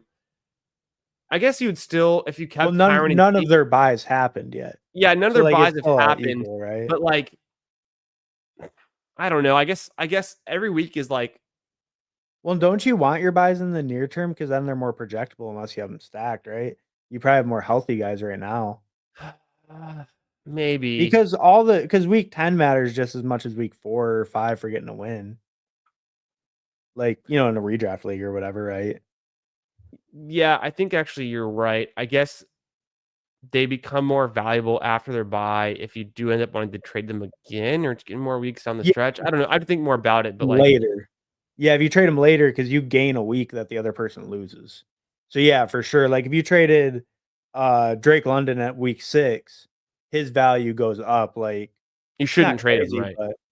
but it goes up. Yeah. Well, and I was gonna make the point too on Drake London. I actually think he's being a little bit undervalued right now because he had kind of a bad week. He had Yeah, 15 yeah, targets for week 1. sure. 15 No, totally. targets. Like that's insane volume. I mean, I think like he could be being way undervalued as like even a lower end top 10 receiver right now. He might be like top 3 with that kind of usage if that holds up when he's healthy. I mean, 15 targets a game is insane. That's like, Jamar Chase or CD Lamb like 2 years ago or whatever. Yeah, what's Not up? even they're not hitting that. That's true. What's up, Billy? Yeah, no, that Cloud. I mean, it's a good consideration, but I think Hartman makes some good points. Could you tackle Close Billy's trade question though. for a sec? I gotta let my dog out. I'll be right back. Yeah, sure. GM, my RB room is JT, Trevion, Ali, Giddens, Najee, and Tootin. Start JT and Tootin for week 3, right? Yeah, for sure. For sure. Who did the we are just talking about it. Yeah, because I mean Tootin doesn't have a great matchup either. Like, and neither I was Trevion and Tootin are probably your main considerations here, realistically. Neither one of them have a great matchup, but I think Tootin's role has looked a little bit more secure. So I would lean Tootin. And you know what? I think just the Jags offense has looked decent, especially on the ground. So yeah, I think you go Tootin. Obviously JT. I mean, he's a must start every single week, no matter what. Uh Hames, you told a lie. Juwan did not have more targets. Olave had 13 week 1, 10 last week. Juwan had like 11 and then 9. But so 20 to 23, they're both getting targeted like crazy. Lloyd Gaming, how's we feeling about AJ Brown? If managers panicking, good time to grab. Yeah, no, I think so. You want a little bit of a discount because the Eagles are still going to be very run heavy. It's not really looking like they're turning into much more of a pass heavy team. But I feel pretty similar to AJ Brown, maybe just a small downgrade to where I viewed him before the season. But I would try to buy low if he's going at a value, like a notable value compared to where he was drafted.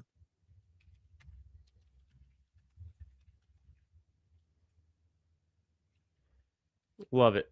I heard something in there, but sorry, my dog.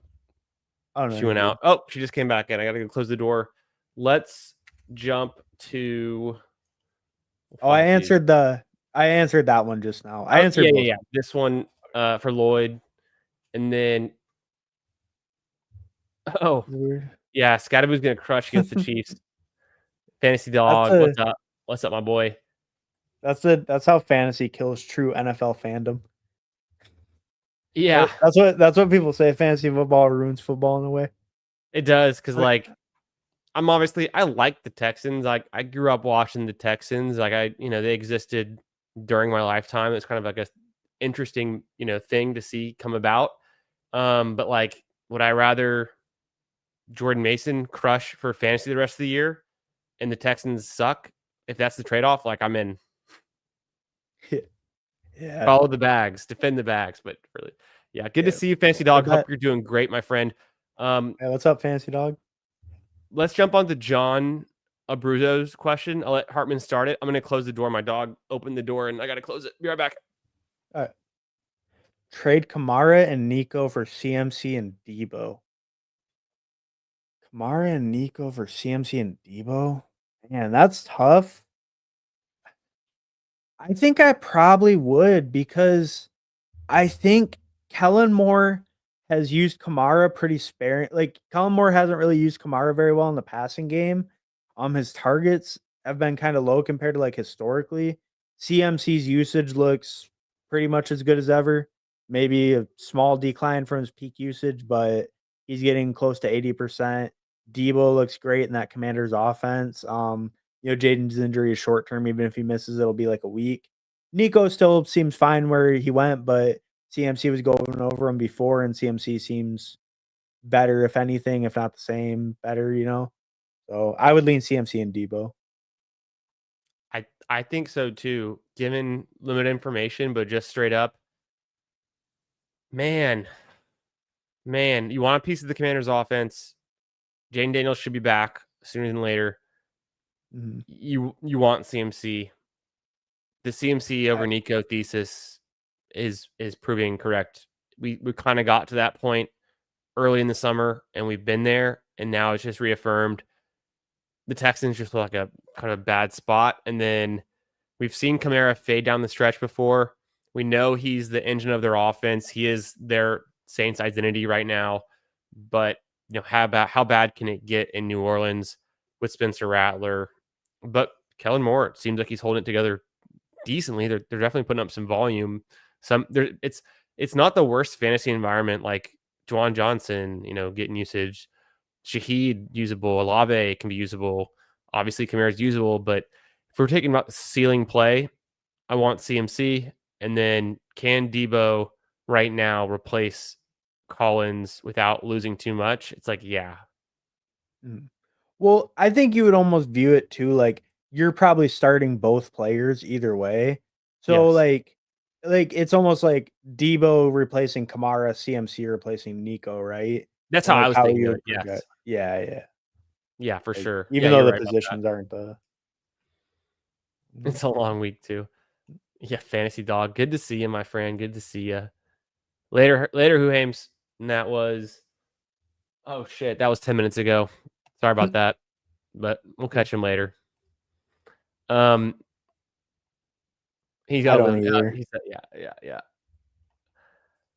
Wait. Oh, I commented much later. Okay, yeah. Yeah, Hartman's very impressive. That's why we call him Sharpman. The tabs are open, don't be fooled. I'm Yeah, looking no, at the I cannot even count the number of tabs I have open right now. There's so many. And yeah. I have, the AI in my Facebook Meta glasses that I'm wearing. So I'm also seeing a visualized dashboard right in front of me right now that y'all don't know about that, has all the information that I need to win. So that's how I'm getting an edge. There Um, you go. okay. I've been using I use Grok a little bit to like the AI tools to make me How some strength of schedules for the second quarter for like is the it? second quarter contest. Has it been helpful? Yeah, because I didn't. So it's it's bad when you try to have it evaluate players for you because it just gets a bunch of like wrong info and stuff, and it's like I don't know, it gets all messed up. Like you can kind of do it, but it's a lot. But with the matchups, you can just have it look at like Vegas lines and everything, and then it can compile them, and then it just like sorted them. Like tier one is just automatically any teams that don't have a bye, and then it's like week 6 buys most preferable after that. Then it's like, in order of advancement through the rounds or whatever. And it was just like teams to target and stuff, but I don't know, it was kind of helpful. I think the Patriots have had the best schedule out of anyone. I think that was the best one. But I Interesting. don't know. It was, yeah. I am looking for more use cases to make Grok useful. I haven't been using Grok for a while. I was really disappointed in its image generation abilities. It's Yeah. really bad at generating images. I think it has like a limited ability, and like maybe there's some use cases where it could be helpful, but like the best thing I ever got it to do was put a Saints jersey on Aaron Rodgers. And then I posted that all over Twitter back in like June or July before he signed with the Steelers. And all the Saints fans were like, no, fuck that. We don't want him here. And then it must have been before the draft, or could have been after. I don't remember when he signed, but um no, my favorite thing right now to do with AI is like I'm trying to get better at prompting. And so like, there's no secret to it. Like, but what I found is I'll get hyper specific with my prompting, and like maybe if I'm expecting a 500 word response, which is like medium length, I'll Hmm. prompt it with like anywhere from 250 to 300 words. But if I'm looking for like a 1,000 word response, I'll try to prompt it with like 300 plus to 500 words. Like I'll try to like, not that I'm counting words, but just like I have seen my own prompts and I put them on like a Word document, and it takes up like 70% of like a Word document. So that's like what, like, I don't know, not 1,000 words, but like more than a couple hundred. And like that improves my results, that AI can like use like research like substantially, where I get it. Yes, there's always like, you're always can be like iterating on like, oh no, your answer was not good. Change this, change that. but I'm just trying to Mhm. get ahead and like I feel like the limiting factor is not necessarily becoming like how good the AI is, but like how good you can prompt it. Yeah, yeah, and kinda like guiding it with some of the stuff because I was messing with trying to get it to like do player evaluations and stuff for a while. And if I spent more time on it, I think you definitely like you can do it pretty easy, but you gotta like almost spoon feed it kind of where you want the info sourced. And Yeah. then I think it actually works pretty good. But if you just let it source itself for some stuff like that, it just gets confused or like thinks people are on different teams or like it is for, Yeah. football specific, but I don't use No, I know AI what you for mean much 'cause it else. My job is more hands-on, less computer. So like AI is just for hobby stuff. No, I know 100% what you mean about, like, getting players wrong, things wrong. Sometimes it'll pull data from 2021 that it thinks is from 2025 because the web page is for some reason is still It's getting like updated, yeah, like so it's dated like it's a new page and then yeah. yeah, it'll be like, "Oh, Keenan Allen for the Bears," and then it'll be like, "Wait, Keenan Allen for the Chargers. Why is Keenan Allen on 2 teams?" And it's like, God damn it, you know? Yeah.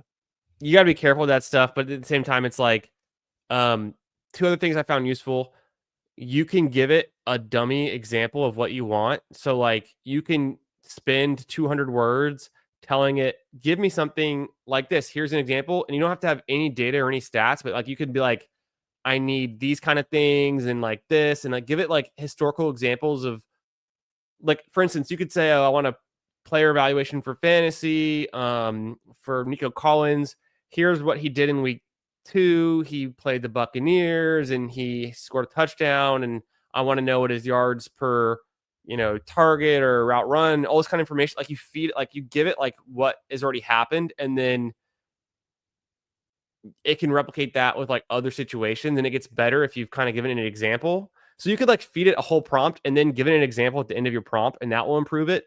Or what you can Mhm. do also is give it negatives like I don't want this, I don't want that, don't give me this kind of stats, like because then it won't do any of it. It's like if you can all like I don't know. So things that I'm trying to Yeah. improve like on my hobby time, researching football and using AI prompting. But then one thing I saw that was funny was FK was saying he uses Perplexity for some. Perplexity is my favorite one, and he's saying you can upload CSV data yourself and then give commands. It does well, but it doesn't trust to get accurate data on its own. Yeah, that's another fun thing is like if you have good data sources, um, it Well, I was essentially is just like it'll use like Python and it'll use like other it can run statistical analysis, like, it can do, like, really, like, high level data crunching for you if you feed it data, which is actually pretty fun to do, but I feel like what I end up doing is just, like, going to, like, I don't know, it could be, um, like, like I Fantasy Pros or just, like, Player Profiler. I kinda just, like, have sites that have data, like, on it that I can already find, so I feel like I'm not working with, like, pure data that much, but maybe in the future, we start feeding AI, like, ADP and shit like that.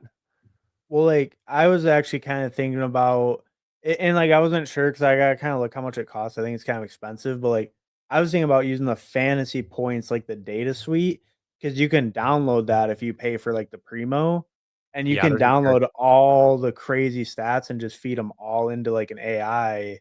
Yeah, It could I mean, because like, it could I don't know, like, how useful that would be or if that would be useful at all, but it's like it would be. just all those data points it could analyze that it's like there's no way you can like compare all those together like It's how too much fast to it go through could, on your own. right? Yeah, Yeah, because like, I've because thought they have about that like too. I 1,500 stats for every play there's or too something many they stats. say. It's Yeah, I it's I just don't insane. pay for theirs, but I know theirs is good. I've seen Ryan Heath use it, and I follow a bunch of their guys on Twitter, and I see all their data all the time. I always get into like if I subscribe to some of those data sources, and there's more than just the fantasy points, but theirs is great, I think. It's so much data, it's like where do you even start? But at the same time, like going back to what FK was saying, like here's what you would do. You create a space for your research. So it's like a saved running thread of all of the queries you've ever given it and all the CSVs and data you've uploaded. So then it's essentially creating like a small LLM around a specific topic or research or interest. So I think like, and I haven't done this in practice I've done it a little bit, but I haven't really done it for fantasy football to this extent yet. But I think we're getting there. Is like you could have a source or two or three, and then be feeding all this data and have very specific things you're going for with like game theory or tournaments or games, and start to like get better answers. But you can't just be searching the internet these days. You're gonna have to be like feeding it like data and feeding it good Well, queries. and I would just imagine, like, if you're able to feed it, like, that detailed of data just week over week throughout the season, like, you would think it would be able to see trend lines, like, as quick as anyone else could at least or whatever, right? I mean, like, if the player's trending up and maybe it's, like, not projected in yet or whatever, you'd think it Yeah, would see it with all that data. interesting. Fantasy Dog wants to know if Troy Franklin is a wide receiver through rest of season full PPR. I think he's getting close. I mean, Cortland Sutton had kind of a down week, so maybe chalks him up to that. I think he's definitely like a flex play wide receiver 3-4 for what it looks like right now. What are you thinking? Are you excited about Franklin, or you're not there yet? No, I mean, I'm not really too excited. I think mainly what scares me with Franklin is over the last like 2, 3 years, there's been 3 other players who have had 80% target share that are receivers other than Sutton on the team. And Mm-hmm. the following week they all just fell off. It, Franklin's young, it's young player and maybe it increases and it stays up. Like the last one to do it was like Josh Reynolds. So, obviously he's just older, not as talented, but Uh, but I'm not as confident that the role sticks. I think there's every week it could be a different guy. I think Sutton's going to be the only, and I mean he sucked this week, but I think he's going to be the only one getting consistently high route percentages. Ingram had kind of a down week too. So Franklin was up. People are saying, and they were saying it all summer. Hey, this Denver Broncos offense is going to be frustrating. It's going to be so fragmented. It's not going to be consolidated, and that's exactly what we're kind of getting at. But Franklin's had some good run to start. I think Metcalf or Franklin going forward. I'm still Metcalf, but let's see how bad it can get for Metcalf. And with it, like I would think that Rodgers would be leaning on a main target, and it doesn't seem like he is yet with Metcalf, right? Yeah, not really. I mean, Metcalf really didn't do anything last week till closer to the end of the game. I don't think, right? And just in general, his volume has been really low. Um, yeah, I don't know. I mean, Aaron Rodgers just been spreading it out a ton, not really having a main guy. Um, so Oh, there you go. Yeah, I mean, if you're hyping up Troy Franklin, and that speaks to having wide receiver issues, but I'm pretty close there. Like in my home league, my wide receiver 3 right now is Shaheed, and then 4 is either Mooney, Reed, or Godwin, and only one of those guys is healthy, and he's not even that healthy. Fantasy Dog saying, should I trade Bowers or McBride if I have Ertz with Jawan in your 10-team full PPR? you have Bowers and McBride. Yeah, trade How them. did you get Bowers and McBride, and It you was a have 10 Ertz team. and They Jawan? I mean, probably I just would, picked them at like the 3, 4, 4, 5 or I mean, something, because you're right? flexing Bowers or McBride every week, so I think I would try to move one of them. And it's weird to say to try to trade Bowers, but he's more injured. So then I don't know. That's tough. I've been in a weird situation like that a few years ago where I had Mark Andrews and George Kittle. And every time I had to flex one of them, I almost always regretted it. So you might just should move one of those elite tight ends. Yeah, I mean, I think like I definitely would move one of them. I mean, you're flexing a tight end if you say a receiver's killing you. Like, I would honestly just pick. I like who's a high end receiver who's like underperforming. Are there any like London AJ maybe? Brown, you could get Lad McConkey. Well, I mean, Quentin Lad Johnson's taking his chain, McConkey, maybe not Justin him. Jefferson. People are scared about. But like any guys like in that tier, I would honestly just offer them Bowers, and then I would send another offer McBride, and just they can even pick which one they want because maybe Oh, someone's super high on one guy. we're stupid. We misread it. He's got a bunch of teams. McBride or Bowers with Ertz. Juwan is a free agent in both leagues. I want you pick up Juwan. He's like a top tight end option for this year. Yeah, it's getting a ton of volume. I'd take If Juwan wide over Ertz. receivers really rough, I mean, I think you can trade Bowers or McBride if it's not premium or anything. You know, if you're Ertz and Juwan are serviceable. If you're starting like a really poor wide receiver, then you're probably better off taking a medium tight end and like a good receiver.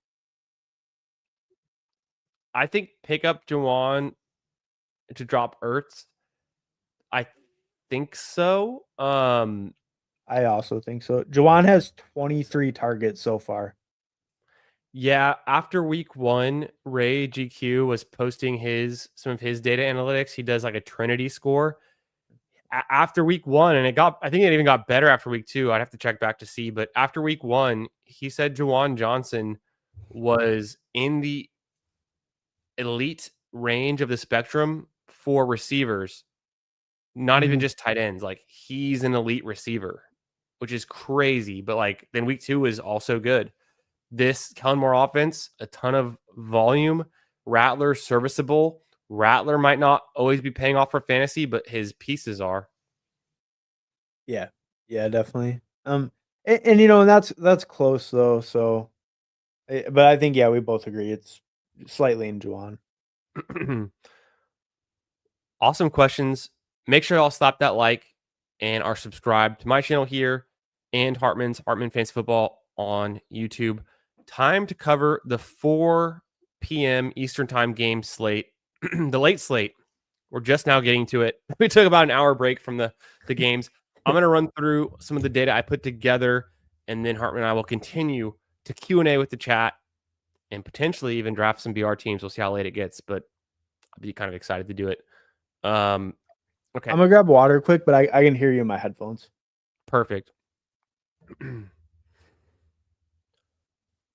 4 p.m. Eastern, the Denver Broncos at the Los Angeles Chargers this Sunday. The game totals 45.5. The spread is the Chargers minus 2.5. Perfect sunny weather in Los Angeles. The Denver Broncos with Bo Nix. He's thrown 4 turnovers through 2 games. He's facing a Chargers defense that ranks 16th in passing yards allowed at about 199.5 per game. Lost 9 straight divisional road games against teams on winning streaks. Historically, they struggle in this spot. The defense ranks 3rd in completion percentage allowed at 56.5% and 7th in yards per drop back allowed. Should contain Herbert. The Los Angeles Chargers with Justin Herbert, a perfect 2-0 ATS record this season, averaging multiple passing touchdowns without interceptions in consecutive games. The defense intercepted Geno Smith 3 times in week 2, ranks 8th in rushing defense, allowing just 83 yards per game. They're playing on short rest after Monday Night Football, but historically strong at home in AFC West matchups. You know, give me the Chargers. Give me all of the Chargers pieces. Look for Omarion Hampton to potentially finally break out, maybe consolidate some more touches like he did in week 1 with 15 rushing attempts versus week 2, where I believe he and Najee Harris both had 8. On the Broncos side, it's fragmented all around. Dobbins has had some good run lately.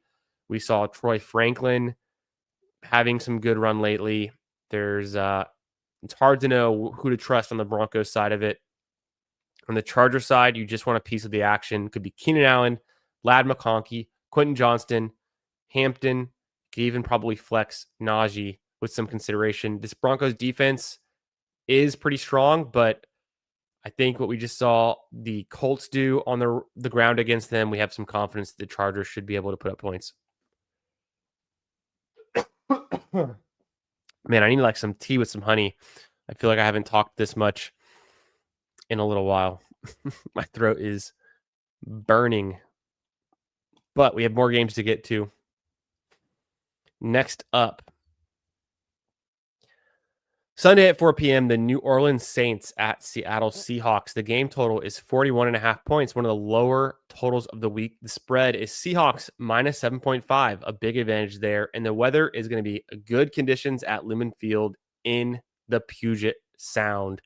We've got New Orleans with Spencer Rattler starting at QB. The Saints are on a 6-game losing streak dating back to last season. The offense managed just 21 points against injury depleted 49ers at home, and they're struggling in road environments. The defense allowed 23 points per game, 17th in the NFL, and they're vulnerable to Seattle's balanced attack. The Seahawks, with Sam Darnold, threw for 445 yards and 2 touchdowns through 2 games. Ken Walker is averaging 95 plus rushing yards per game. The defense potentially missing cornerback Devin Witherspoon with a knee and safety Nick Emanwari with an ankle in their secondary. They're home favorites at Lumen Field, where the crowd noise creates significant advantage. They have about a 62% win probability per models. So the Seahawks minus 7.5 in a low scoring game total of 41.5. That's a pretty big advantage there. Look to continue to play Ken Walker with strength. And on the Saints side, I think we were kind of just talking about it, but regardless of what Spencer Rattler is doing, regardless of them losing, that actually kind of plays into the game script that we want, where the Saints are going to pass a bunch. So guys like Shaheed, Juwan Jennings, I meant Juwan Rashid Shaheed. Johnson. Oh, Juwan Johnson, yeah. Raheed Shaheed, Rip, Juwan Johnson, Chris Olave, and Kamara all have some pass catching upside, in this kind of environment too. One quick question. I think I may have misheard it. The 95-yard thing for Walker, what was that stat? Yeah, let me pull that one up. Ken Walker averaging 95 rushing yards per game. In what? Not this year. Let's pull it up. Well, he only had 20 week one. He had like 100. Right. Huh? Yeah, because he only has 125 right now. Total. Yeah, it didn't sound right. He had 100, and then the first week he had 40? He had 20. 20. 10 for 20, then 13 for 105. And then week 1 he had 3 catches for 4 yards, and then week 2 1 catch for 13. Yeah, so it's not even total yards either, is it? No, because that's what I was thinking originally. I was like, oh, maybe he had a better receiving day, but no, it's just a bad stat. Dang. Okay, when I saw it, I didn't see it at first when I was putting this together, but maybe you got Seahawks rushing, and it for some reason added in Charbonnet's rushing for one of the games or something too. Yeah, you know what that is? That is, it's got to be what the Seahawks are averaging, and I just have Ken Walker in there, and then rushing yards per game where it should just be Seahawks. I think. Yeah.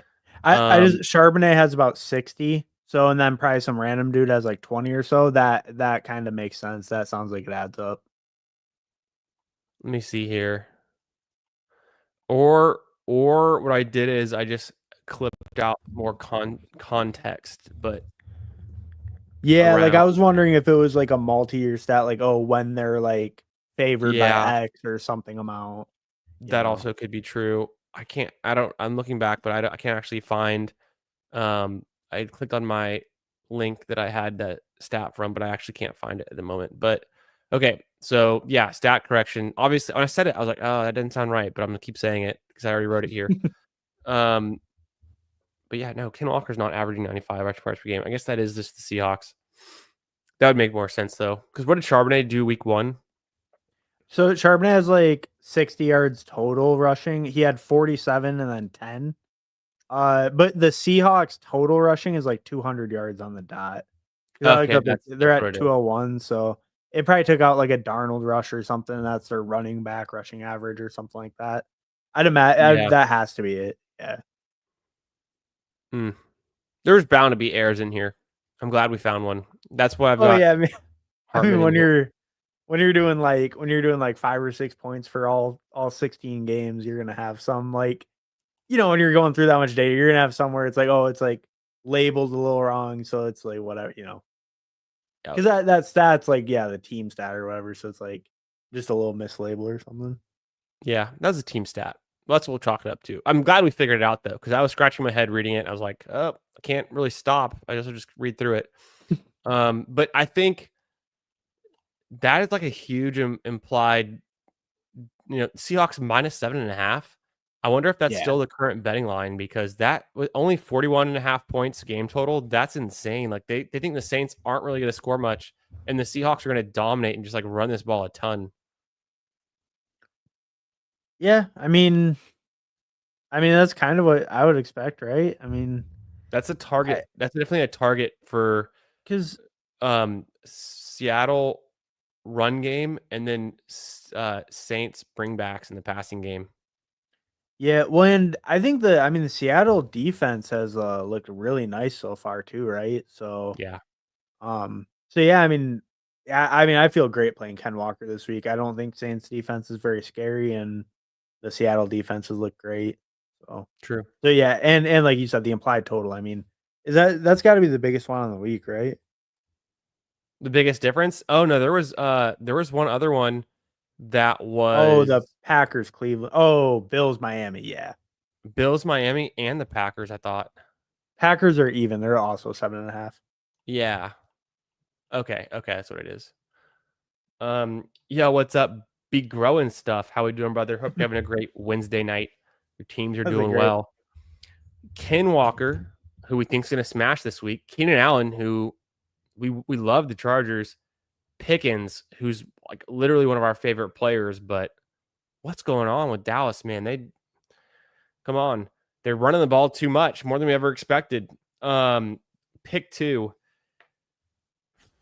That's a tough one. I feel really confident starting Ken Walker and Keenan Allen, but Mhm.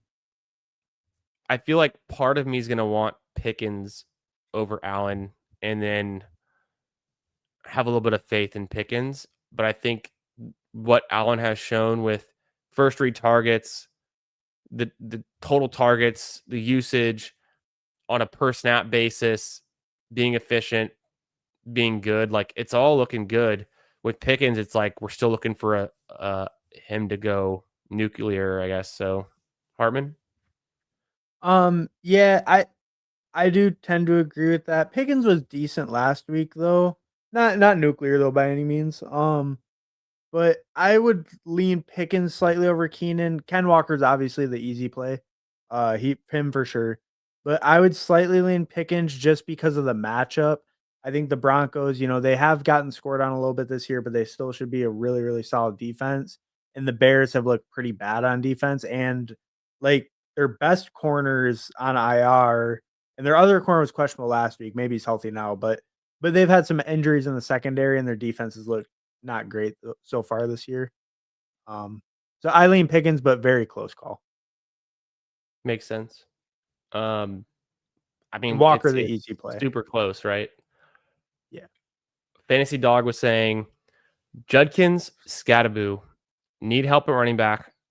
10 team, nobody's picking up Judkins. Wait for a waiver or for a start? There's no way it can be waiver because both these guys have to be owned. So it must be a start, right? Um, I, I for a think. start, Yeah, it must be. I'm kind of on the fence because like I need to go back and look, but I think No, Scattaboo is about to Brown. just like totally take over this offense. Dable's been grinning ear to ear, talking about him all summer, excited to use him. He had the slow start because the camp injuries and whatnot. And week one didn't see much. Week two looking real good. Judkins at the same time could come right in here. And we were just talking about from the fantasy points data how the Browns have like the most expected fantasy points per game among their running backs, their backfields of all teams in the NFL. So if Judkins comes in there and starts to consolidate those touches in the fantasy points from the running back position for the Browns, like there's actually a lot there. So this is tough, but I think just in this matchup going to week 3, I'm slightly more interested in Scattaboo, but I Hartman, I lean Scadaboo, I think, pretty heavily just because Judkins that Packers matchup, I don't really want any part of that.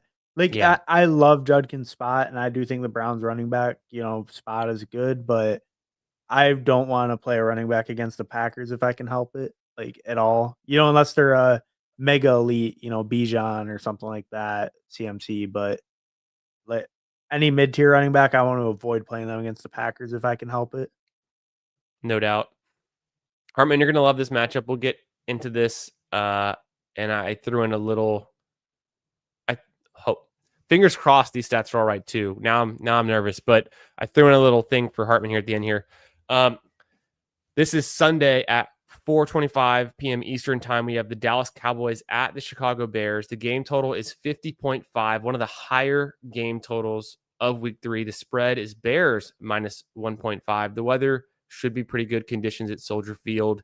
For the Dallas Cowboys, Dak Prescott threw for a 40-37 overtime win versus the Giants. He now faces the Bears defense, allowing the second most fantasy points to running backs at 26.6 per game. The defense of the Cowboys ranks 30th in passing yards allowed at 283 per game, 23rd in rushing defense at 121 yards per game.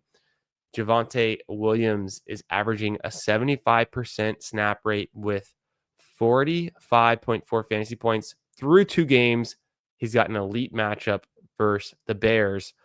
Speaking of the Bears, Caleb Williams has 41.2 fantasy points through 2 games under Ben Johnson. He's got some improved first quarter efficiency. The Bears defense allowed 52 points and 511 yards to the Lions in week 2 alone, potentially missing linebacker TJ Edwards and cornerbacks Jalen Johnson and Kyler Gordon.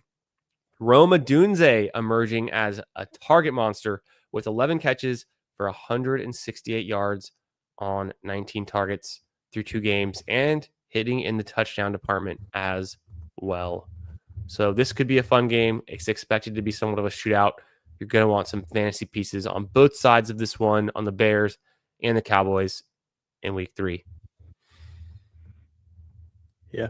Yeah, no, I think just with both defenses have looked bad, and the Bears we expected to be like at least decent or even good, but just with all those injuries, it just seems like such a smash. And like you said, the Vegas line even backs that too. It's one of the highest game totals of the week. Yeah, no, True. that's crazy. So Yeah, I know. it was the waiver thing. It was I thought it was too, but I gave you the benefit of the doubt. Fantasy dog, you got to grab him off waivers. I can't imagine who Yeah. you've got stashed that you'd want over Quinshon Judkins. Well, so he's saying that, I'm guessing he's saying then Judkins and Scadaboo are both on waivers, or he's thinking about dropping Scadaboo. Get both. I wouldn't drop Scadaboo, but if Judkins is on waivers, I mean his team might be insane. I know. You kind of have to almost. But if you can get both, then get both. But if not, I actually think I lean Judkins. I think his total ceiling is probably higher because I think his talent as a player is higher, just shown by draft capital, college production, like level of talent he went against, all that. But I think he really has a chance to take over a role that has higher upside overall. And I think they both have a chance to take over their given teams, but the Browns probably have higher upside as a rushing offense. Just shown by like expected points and stuff. But Hartman, it's week 17. It's the Browns facing the Steelers. It's the Giants facing the Raiders. The Raiders, of course. And it's Dylan Gabriel and or Shedeur Sanders. Could be both. Because they could still be figuring out their quarterback at that point. It's Jackson Dart. You have to start one of Quinshon Judkins in that matchup with those QBs, or Scadaboo in his matchup with his QB Dart in your fantasy championship game in week 17. All other things considered, let's assume that both Quinshon Judkins and Scadaboo are, top 24 running backs any given week kind of range plays right now. Like with that, not going too detailed about how they're projecting or what their season was, but How do you feel about one versus the other in week 17 only? I still just think I want the more talented player, the guy I believe is more talented player. And I just think that the Browns' weekly upside at running back has shown to be higher, and not just like this year on the small sample it looks higher, but even if we look at like most years, right? I mean, I feel like their running backs have scored pretty well. Maybe that's not right, but I feel like the running backs have scored well. Like Ford was a decent pick last year where he went and everything, granted 'cause he was so cheap, but I just think Judkins, I just wanna bet on the overall talent, and I don't feel like the situations are too much different, and if anything, maybe they lean towards the Browns. And even if not, I feel like the talent of the player, I just wanna lean towards Judkins. Matchup wise, I don't know. The Talent, Steelers defense has been a little disappointing. It's kind of hard to say if how good they're going to be against the run this year. You know, you expect them to get better, but I don't know if they're going to be like a elite unit. So I wouldn't say that factors in too much for me. Because the Raiders also haven't looked bad against the run. I don't think either. I mean, they're pretty good against the Patriots. And then I guess I don't know how they did against the run this past week. yeah, no wrong answer. I think I But was trying to get at like, is there any concern about the Browns' environment and what that could be throughout this season, or the Giants' I environment and what that could be throughout the season? I don't think that there's a lot more concern with the Browns than there is with the Giants, is Okay. kind of the thing. I Okay. think with other teams, yes, but I think the Giants are also kind of unstable where you don't know who will be starting. You probably think the overall offensive environment is a little bit better, but I think Stefanski is like a really good coach, so maybe he calls a little bit more advantageous stuff Yes. with like a little bit less talent. And if Judkins really is the most talented player, like on that offense, maybe Stefanski's finding ways to use him, you know, similar to Samson. I mean, look at the targets he's getting spammed. And that could Yeah. be a negative for Judkins, but that could also be something that Judkins is getting later in the year if he shows he is the most talented RB in that room. You know, and he was a decent pass catcher in college. And then at Ole Miss, he was a really good pass catcher, but like, you know, he definitely was not like a bad pass catcher by any means, even at Ohio State. Oh yeah. You know what's funny is the the Giants right now are a bad real life football team, but they're I don't think like I don't think their defense is like obviously, we saw what just happened in overtime with the Cowboys, but I don't think their defense is like so far gone, terrible, and I don't think their team is that bad overall. Um, but what I was really getting at was Russell Wilson right now is putting up some numbers, putting up some yardage, actually a competent quarterback. He's supporting like two right now, like what, top 15 wide receivers, like with Neighbors Uh, and Wandale, like there's not many other receivers right now through 2 games that are like comparable. yeah, I mean, I guess the only thing is though, it's really like one game, right? Because week one he looked horrible. I mean, I think that's like, and you know, and neighbors and Wandale were like okay, but But Russell they just Wilson like was went off terrible. last week. Yeah, and like I just looked up Russell Wilson week one. He was 17 for 37, 168, no touchdowns, no picks Yeah, not good on real life. 37 Actually, attempts. no, did he have a rushing touchdown that game? No, he had 44 rushing yards, but no Oh, it rushing was the touchdown. yardage that helped They because he did. actually didn't score a touchdown. It was 6-21. That's right, because they were one of the teams. It was them, the Texans, and there's one other team I can't remember that didn't score week one. Um, was it Titans? I feel like they. I don't know, The but Titans kind of sounds right. then yeah. So a lot of that production came from last week. I guess the only reason that was right, like in my mind is because in these prime time slots, we have the Sunday night football game, which is Kansas City at New York, and as you start to look at like that game, it's Mm. pretty evident that there's not a pass catcher on the Chiefs that has half as many is averaging like half as many receiving yards as like either Wandale or Neighbors per game. Like it's like the Giants is like pretty consolidated around those two pass catchers. And then the Chiefs is like couldn't be more fragmented, and also like Mahomes is just like running the ball more than he ever has. Well, but I mean, the good Chiefs pass catchers aren't playing, right? I mean, Yeah, of course. Worthy got hurt instantly, but yeah, for the primetime slate, like for sure. But like for later in the year, I mean, Yeah, and no, the yeah. Chiefs, Hollywood Brown wide receiver one season, you know. Uh, Be Growing Stuff is saying, is Evan Ingram worth dropping for likely? I'm starting Juwan Johnson right now. Keep starting Juwan Johnson. I personally would not drop Evan Ingram for likely. I know Evan Ingram's like dealing with some stuff, but I think he's pretty decent. And I don't really know a scenario where he's worse than likely, but likely is going to have some spike games. You're just not necessarily going to know when those are going to come and when to start him. Obviously, the Ravens, high powered, highly efficient, high scoring offense, all the good stuff. But you see, like, the 0 weeks that Mark Andrews is putting up right now. And, like, am I supposed to believe that this is the breakout year where likely completely, like, dust Mark Andrews? I don't think I'm there yet.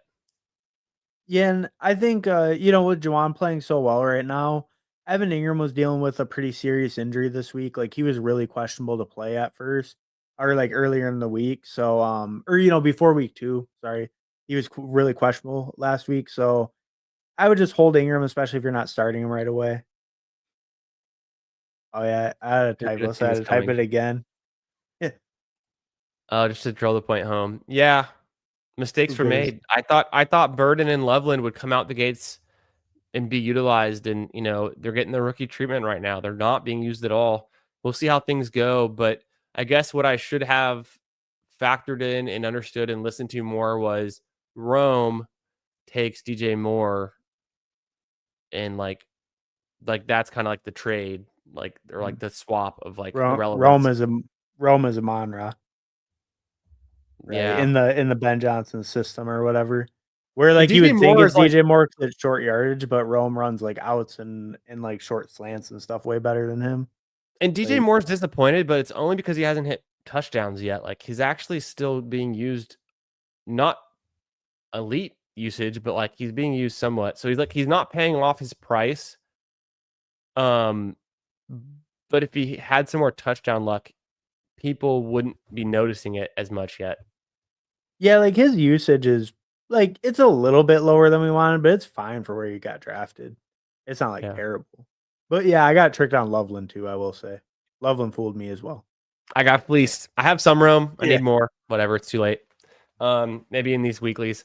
Yo, what's up, Wyatt B? How we doing, brother? Hope you're having a great Wednesday night. Thanks for stopping in. Let's see what you got here. I just traded Ladd for Brian Thomas Jr. in your 14 team full PPR. Pretty even, but you like Brian Thomas rest of season. Hartman was just kind of commenting that Brian Thomas might be afraid or forgot how to catch the ball, or like afraid to get hit or something. So I don't know, but I think it is pretty Look up fair. Brian Thomas on Twitter, it's all you'll see. Jesus. I think it's pretty fair. We were all ranking Brian Thomas ahead of Ladd all summer long. So what's changed? Trevor Lawrence hasn't looked that good, and Justin Herbert looks like the next coming of, Josh Allen or something. Like, or maybe even better. Maybe he's just him, but like back to form, 6,000-yard passing season incoming type of like ceiling. It's crazy, but not really. But also, hey, he's done 5,000 before. People forget. I don't know. I think this is totally like fine. I think it's totally your call. It's who you'd rather have, which offense you're more excited about. But I think just like the overall sentiment right now is Chargers go Burr and Jaguars yuck. So maybe this is, I mean, you could say it's like your buy low opportunity for Brian Thomas, but I think Ladd is not necessarily a buy low trade. I think it's like a pretty fair trade. Yeah, well, I think both of their values have actually maybe fallen a little just True. because, That's like, true. Ladd got Keenan and QJ's looking good, even though the whole offense looks good. Those But, are good like points. but I think, yeah, it's a fair trade, and like you said, BTJ was ranked higher at the beginning. We're only 2 weeks deep. Like, I was saying the negative BTJ stuff, but that's a couple clips of the guy, right? And it is a little bit it's not. It wasn't so much tongue in cheek, but it isn't something I would like crazy change his value over. So yeah, whoever you like more, and BTJ probably is worth a little more in just like a flat trade value chart. BTJ probably is a little bit more valuable player. You know what's funny is knowing what we do with Travis Hunter right now, even Diamond Brown has a role, but Britton Strange is not it. Going ETN does catch some balls. Tootin's going to catch some balls. Going forward, what is the honest likelihood if they were created equal, if the Chargers and the Jags were both averaging the same amount of passes per game, they're not. If they were both averaging the same amount of passing yards per game, that's where they're really not close. But if they were, what is the opportunity for Ladd to consolidate those targets and have like a 30% target share or like a 25+% target share consistently compared to Brian Thomas? Brian Thomas actually has a much better opportunity to be like the super alpha in his offense, where, like you just said, I think the emergence of year 3 QJ breakout and Keenan Allen being relevant, the target share for Ladd is still going to be really good, but I think Brian Thomas's could be better. The point where I come back to Ladd is like the Chargers might just have like so much more offense and scoring that it overcompensates for a lack of share of, the divvying up Mhm. of the Well, targets. well, I think that kind of leans to like I would say that's maybe the idea. Like to me, BTJ has more true ceiling, right? But Ladd is probably just that like safer play with also very, very good true ceiling. Like it's not like you're losing a ton, but BTJ, he could snap out of it and be like 30% target share and be top 3 wide receiver rest of season. Facts. Just on Fantasy dog. volume. Yeah. Yeah, Yeah. Fantasy dog saying got Connors. Should I pick up Benson, drop Harvey full PPR? what? No. I wouldn't. No. I'm still Yeah. rolling with What? Harvey. I'm not out. It's only week 2. Or it's week 3 now. Yeah. Yeah. Oh, Dog profile photos picture. in the Yeah. profile pictures galore. You'd love to see Yeah. it. I don't know. My dog was in here. She's somewhere around here. I'd put her on camera, but she's asleep somewhere. I can't find her. Being patient on Matthew Golden for now. Yes, sir. We think we're just waiting for that breakout. We're in on the Packers. They're one of the best teams in the NFL. We're in on Love, his efficiency. Their defense is going to create opportunities for this offense to be in good scoring positions. Love can do it. He can get it done. He's competent. And hey, we see Jaden Reed. He's not on IR yet, but he should be. He's already had 2 surgeries. Geez. And could Christian Watson come back? Sure, but I don't think that's going to be. I think what right now is limiting Matthew Golden is I think it just takes time to develop right now this kind of trust with Jordan Love, being on the same page, being where he needs to be to catch these balls. They're getting close. They're about to hit. Like they're getting close. And I think Tucker Kraft has already had, more time, more game, more experience, more practices with Love. So they are on that level right now. So I think one thing we could have read into a little bit more for this season. Then I know Hartman was super in on Tucker Kraft. I was in, but I needed to I should have been double down in. Like Tucker Kraft is just the veteran presence who brings stability to the offense, and that is what's going to happen going forward. Can we get Golden to break out? We should be able to. I was hopeful it'd be week 2 on primetime Thursday night versus the Commanders. Wasn't meant to be. Maybe it's going to be Well, week 3. he was about a foot away from an 80-yard bomb, and I then know. he was really close to another big touchdown or big catch at least. But yeah, and I think with Golden, it's like I mean you have to be patient, but he has the perfect runway to be the true alpha. Watson and Reed are out. Dobbs takes his routes, but he just has his own role. He's never going to be a number 1 alpha. Like you basically got the perfect run out for Golden, even if the stats aren't showing. Other than the stats showing up immediately, like Igbuka, this is like the opportunity is going to be perfect. If anything, Golden to me is actually a buy because the production hasn't come, and Reed isn't playing anytime soon, and Watson, even if he does play in a couple weeks, he's not going to be full speed until week 10 or 11 in a dream scenario. That's in the perfect scenario for Watson, probably. To me, the canary in the coal mine, the red alert, the signal out above the noise of why we should continue to have faith in Matthew Golden, why we shouldn't be afraid to, I mean, it's a little bit afraid, it's a little bit risky to keep flexing him or having in your lineups, but when as soon as he hits and goes off, you're going to regret that you didn't have him started, and then it's going to be chasing that, week in, week out. But the signal to me of why we should continue with Matthew Golden is because other people are already starting to move on to Dontavian Wicks, and you hear a lot of Wicks talk and pick up Wicks, and Wicks could be a sleeper. Wicks could be the guy this year. No, it's Matthew Golden. If people are starting to move towards Wicks, they're just getting ahead of themselves a little bit. It's not going to be Wicks. It's going to be Golden, Kraft, Jacobs. Wicks can have a game here or there, but it's not like Wicks is going to be the wide receiver one for the Packers the rest of the season. That's just like not the script. And actually, just like I kind of forgot about Wicks, but now that you bring that up, it is definitely Wicks. Yeah, just get rid of Golden because no, I forgot the Packers' leading target earner from last year, Dontavian Wicks. He's healthy. He looks great, way better than Matthew Golden, and specifically, but but no, I mean you're talking about the 2024 target leader, and he's healthy. Okay, well, I recant my But statements. no, Strike it from the I record. think Golden is a good buy low though. His opportunity share should be good. He's a good buy. Wicks is a good deep ad though. I think like legitimately. See, you have slappies over here wixing it up. That's how you know it's time to Wicks go got golden boy. more targets week 2 than Golden's career. Jesus Christ. Yeah, It's golden hour. Let's get it. All right. I'm John a Golden A hater says, though pre-draft as well. So yeah. to be clear, yeah. Go ahead. John A says, which package trade, Tyreek and Diggs or QJ? Pick which to trade between Diggs and QJ.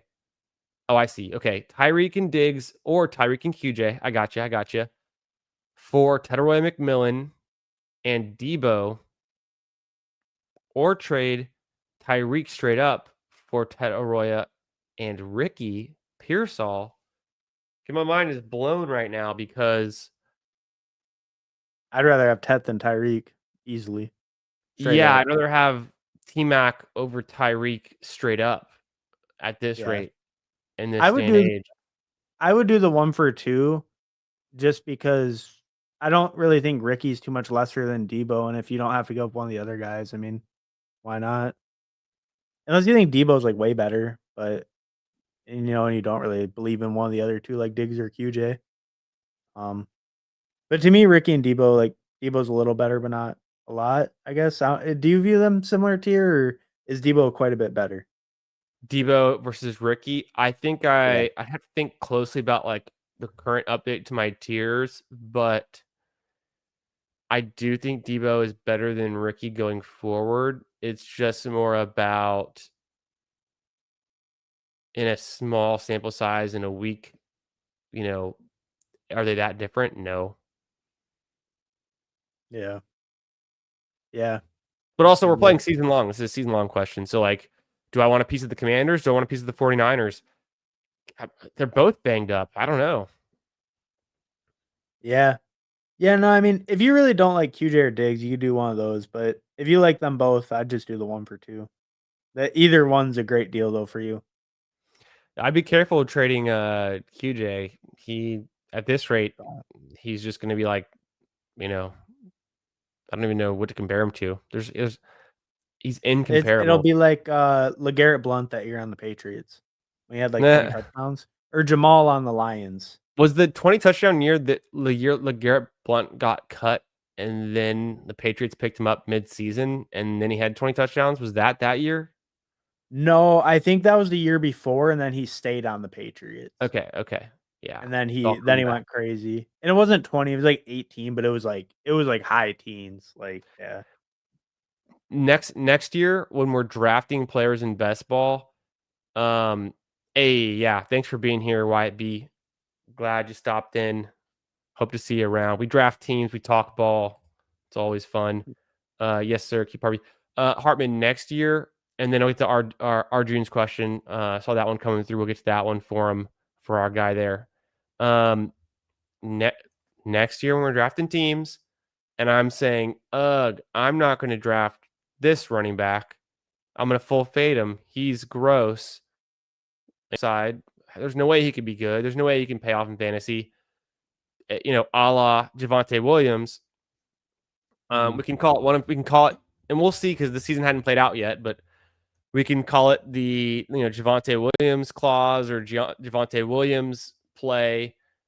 But what I was really thinking of was like it's the Jamal Williams season. So like, oh, if we go back in a time travel to summer again, best ball summer 4 months ago, 3 months ago, and I'm telling Hartman, I don't want to draft Javonte Williams. What's the upside? You just go Jamal Williams season, Jamal Williams case study where Well, it's Jamal Williams, but when he's on the Lions, he had 18 touchdowns. and I think that it's somewhat like that, but I think with the Lions, they do have like a very high above average like scoring offense, and so did like the Patriots with LeGarrette with Dagger with Brady. But the Cowboys can be a good scoring offense with Dak healthy. But I think that it's kind of like maybe what we're missing, or maybe what I kind of think of with Javonte is he fits the profile of like a dead zone back. Like, those dead zone backs were not super efficient, but you expect projected workload. He was kind of expected starter week 1, right? We all knew that. And maybe it's just that a guy like Javonte used to go in like the 6th or 7th round. So that's why a guy like him is just, major avoid. Those guys always bust or terrible. But when he was going around like the 120s, 130s, a dead zone back like what they used to be, they're so much cheaper now that's like realistic. And I think people did have that argument for Javonte. But like, maybe I was kind of just leaning into the rookie upside a little bit too much and just like, he's a dead zone guy. He sucks. He'll never be anything, or not What? never be anything, but he'll never be efficient again. He's not efficient. He's in a better situation last year and wasn't efficient. Won't do it. And What? Lean into rookies too much. There's no such thing. You can't lean far enough. yeah, well, hey, Baishal Tutin's looking good, and I got even more Cam hits. So. Scataboo. Yeah, Cam's Amika got blue, Egbuka. right? Amika Egbuka. We're rolling. Caleb Johnson, let's go. Oh, damn.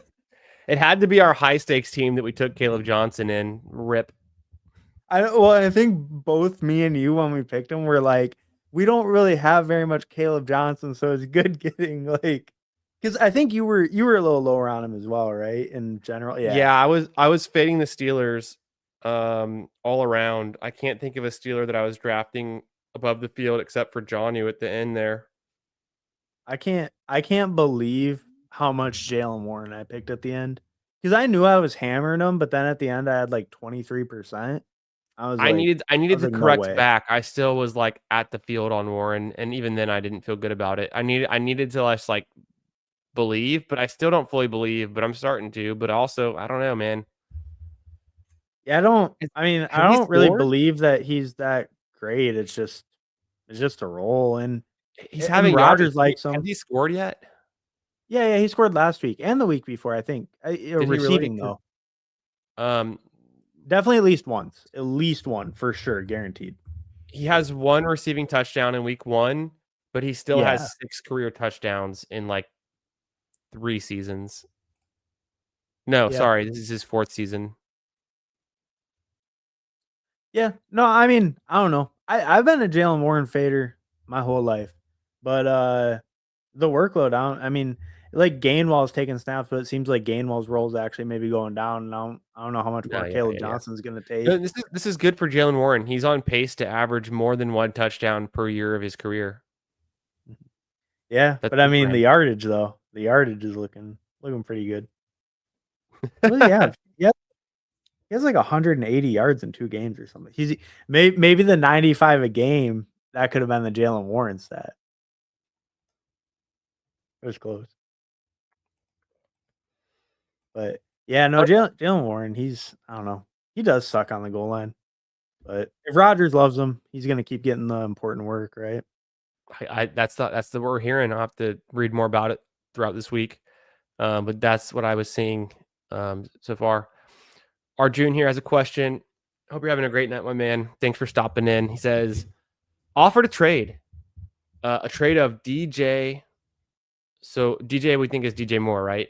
So he got I'd offered. imagine. Yeah, I'm trying to think who else would it be.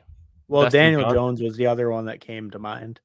If it was like a super flex, but if it's not, he didn't say super flex, so it must be. And DJ. we're not teaming up with the Masters. It's not DJ Dustin Johnson. So who's also literally dust Ben Johnson at this rate. The dude is gone.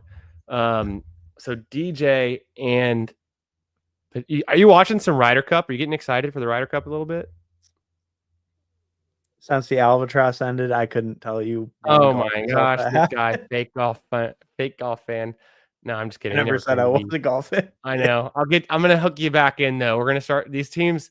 They'll be back around. We'll be drafting the Albatross in a matter of months. We're getting December. You start drafting it. So like, I'm yeah, that is no. I'm actually excited to look into that one earlier and stuff. Like before, it's kind of all set and everyone has super dead team. set rankings and everything. Super teams. They go so hard, but also, yeah. I mean, anyway.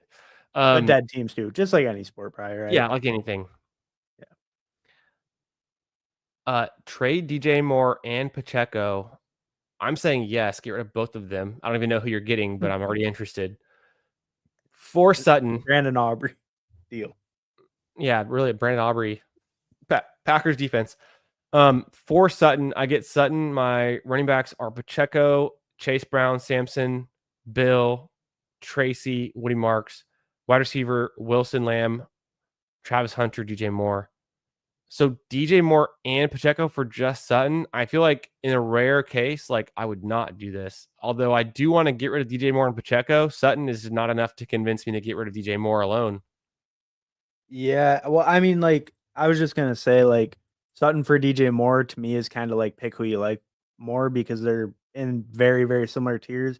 I actually would lean Sutton slightly over Moore personally, just because I know he had a terrible week and kind of got skunked, but I think his role in that offense is probably more secure season long. But yeah, both of them for just Sutton. I think you're giving up too much probably, especially for Sutton. His stock isn't really rising at all. If anything, it's on the downturn. That's the thing. If he was a riser, then maybe, but he's also kind of on the downtrend or even, if anything, you know. It could come down to which offense you believe in has more upside or which quarterback has more upside. But Hartman, what do you think about his running back room there? It's too thin to give up Pacheco for not a big upgrade at receiver. Because you have Chase Brown, obviously your anchor, but then you really are probably your next guy is going to be Bill with Judge.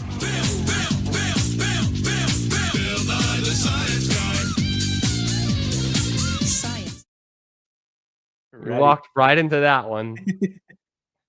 Yeah, but yeah, the RB room looks a little bit thinner. You know, even with Pacheco, he doesn't look great, but he's solid. He's guaranteed touches where the other guys aren't as much. Tracy dealing with the injury and stuff, obviously, but I would probably not do it just unless you're getting a bigger cube or bigger wide receiver upgrade. Boop! I forgot I had this. We talked about Sutton long enough. He shows up. Oh yeah, that's pretty cool. Like a little or something. You know what? You can't talk a lot. I mean, Courtland Sutton 1-for-1 for DJ Moore, maybe, but really the comparable. You can't talk about Courtland Sutton too much without also talking about Terry McLaurin, because what's the difference between Courtland Sutton and Terry McLaurin? Yeah, they're not that much different. I don't remember this bit. This is I from guess like not. Terry McLaurin just scored a shitload more touchdowns, huh? Yeah. That's the only. All. Yeah, they have the exact same. Sutton was pretty good. Yeah, they're the exact same age, the exact same stats. They're both playing with the rookie now sophomore QB. They're both everything's exactly the same on their profiles, except Terry McLaurin had 16 touchdowns in 16 games, and I think Sutton had 16 touchdowns in 20 games or whatever it was with Mhm. the playoffs, 19 games, but essentially, 13 regular season, 3 in the playoffs, and then Sutton Mhm. had 8 touchdowns, I think it was. Yeah, he had 8, yeah. Half as much. So then that makes Sutton around 5 pick and McLaurin was like round 2 pick, then around 3 pick, and then he Mhm. kept falling. Hey, Not how do round you 2, sorry, round 3, then 4. Yeah, 3 then 4, but how do you feel? Are you worried at all about McLaurin? How you feeling about him? Or you think it's just kinda some rust, like, missed camp, start slow? He had that Yeah. injury, right? Yeah, yeah, something, like, right before even after he signed or even after Let's he came reassess back. Terry in like week 4 or 5, but I also now Jaden Daniels might be out for a couple weeks, but we'll see. And then Debo just looks good out the gate, which I pivoted. I was drafting more Terry McLaurin early in the summer. I hard switched to Debo at some point, and I had like 15% Debo in Best Ball Mania. Yeah, I'm around there too. I think, like, 14, 15%. He was a guy, like, late too, yeah. He never rose. He never rose enough. I was taking Debo. I had him ranked, hard ranked, 55 overall, and his ADP stuck to like 60, 68 range the whole summer. I think because guys kept jumping him because near the end or jumping over him because near the end, it was, like, Golden did, a bunch of those Puka. running backs, like, Swift did, Yeah, all those running backs that went in the round after, like, a bunch of them jumped him. Like Buka, like you said, yeah. Ricky. no doubt. Yo, what's up, KO? How we doing, brother? Good to see you, my man. Hope you're having a great Wednesday. Thanks for stopping in. Uh, who choose 2 of 4? We've got Terry McLaurin, who we're just talking about. Actually, let me bring him back in here. Terry McLaurin, can't have Terry without Sutton. T. Mhm. Higgins, Ricky, or Warren. So that's going to be Jalen Warren. Choose 2. Me personally, in this week, in these matchups, I guess I'm a little bit afraid of T. Well, from what Hartman was saying, going into this week without Burrow, we just saw Browning play 70% of the game and it was fine, but was it fine? Ricky's exciting, Warren looking good. Matchup in New England, they're a road favorite. The Steelers, Ricky has a good matchup against Arizona at home. Honestly, I don't know. These are all in a very close tier for me. I feel like it's weird to just ignore T. Higgins. So I'll go with my gut, and it's like I'm kind of either T and Ricky or T and Warren. What about you, Harmon? I think Ricky for sure because the Cardinals, their rookie corner, he's injured. I guess he picked up an injury today, Will Johnson, and they had another DB who's going to be out this week. So I kind of like the Cardinals spot. Um, Warren is Jalen Warren. We said. I assume, yeah. Um, I mean, T plays the Vikings. Terry, I don't mind even with Mariota, but I think I'm gonna go Ricky and Warren. Warren's looked good. He's getting good volume. It's tough though. Like I'm avoiding T a little because I really don't like the Vikings matchup along with Jake Browning. Um, but I think probably Warren. Well, it's the Raiders. I Terry and Ricky. I go Terry and Ricky. Final answer. Ooh, this is a hard one. Yeah, yeah. So you're pretty afraid of T. You're All making me 4. worried because I've got T as my wide receiver 2 in my home league, half PPR. And like, do I need to worry about? I mean, I don't have any options though. I don't really think so. I mean, these are pretty good options, I think, but Yeah. like, I don't totally think so. I just really don't like the Vikings matchup. I mean, I don't know. They're not like the best defense, but I just think with like their pass rush has been really solid, right? Yeah. And maybe if that just gets Browning kind of frazzled or they're going more short area, maybe it's kind of more like a Chase Brown, Jamar Chase kind of dump off game.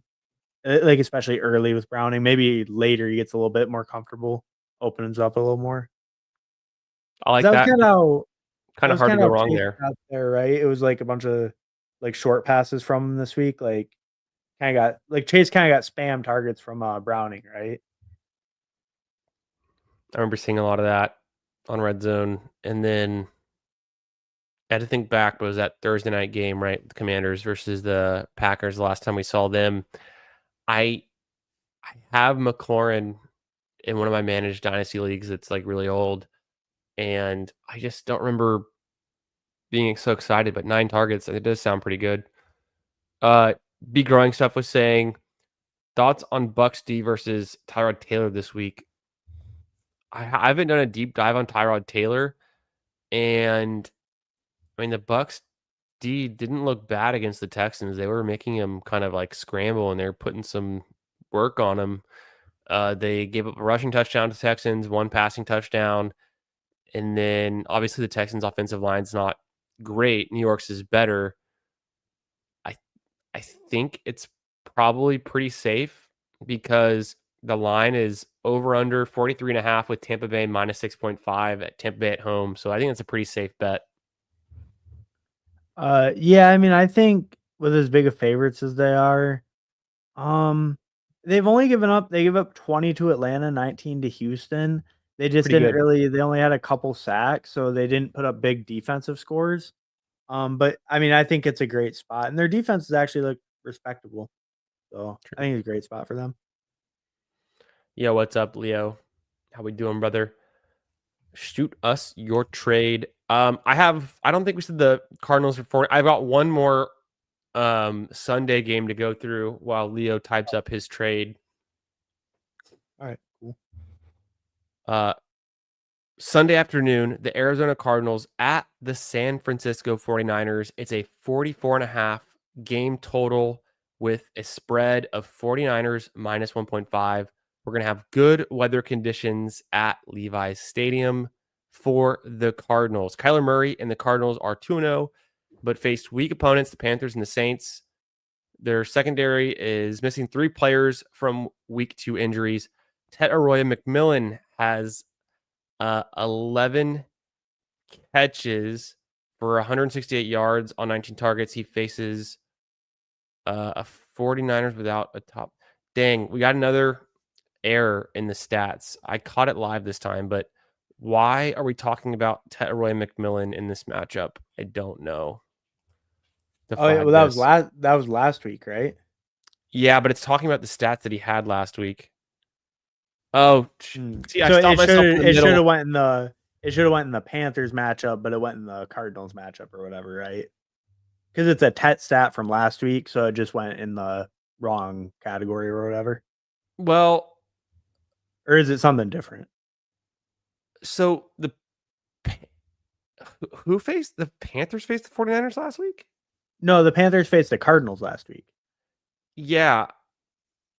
This is the Cardinals game we're going over for this week, right? I was thinking maybe it was supposed to go.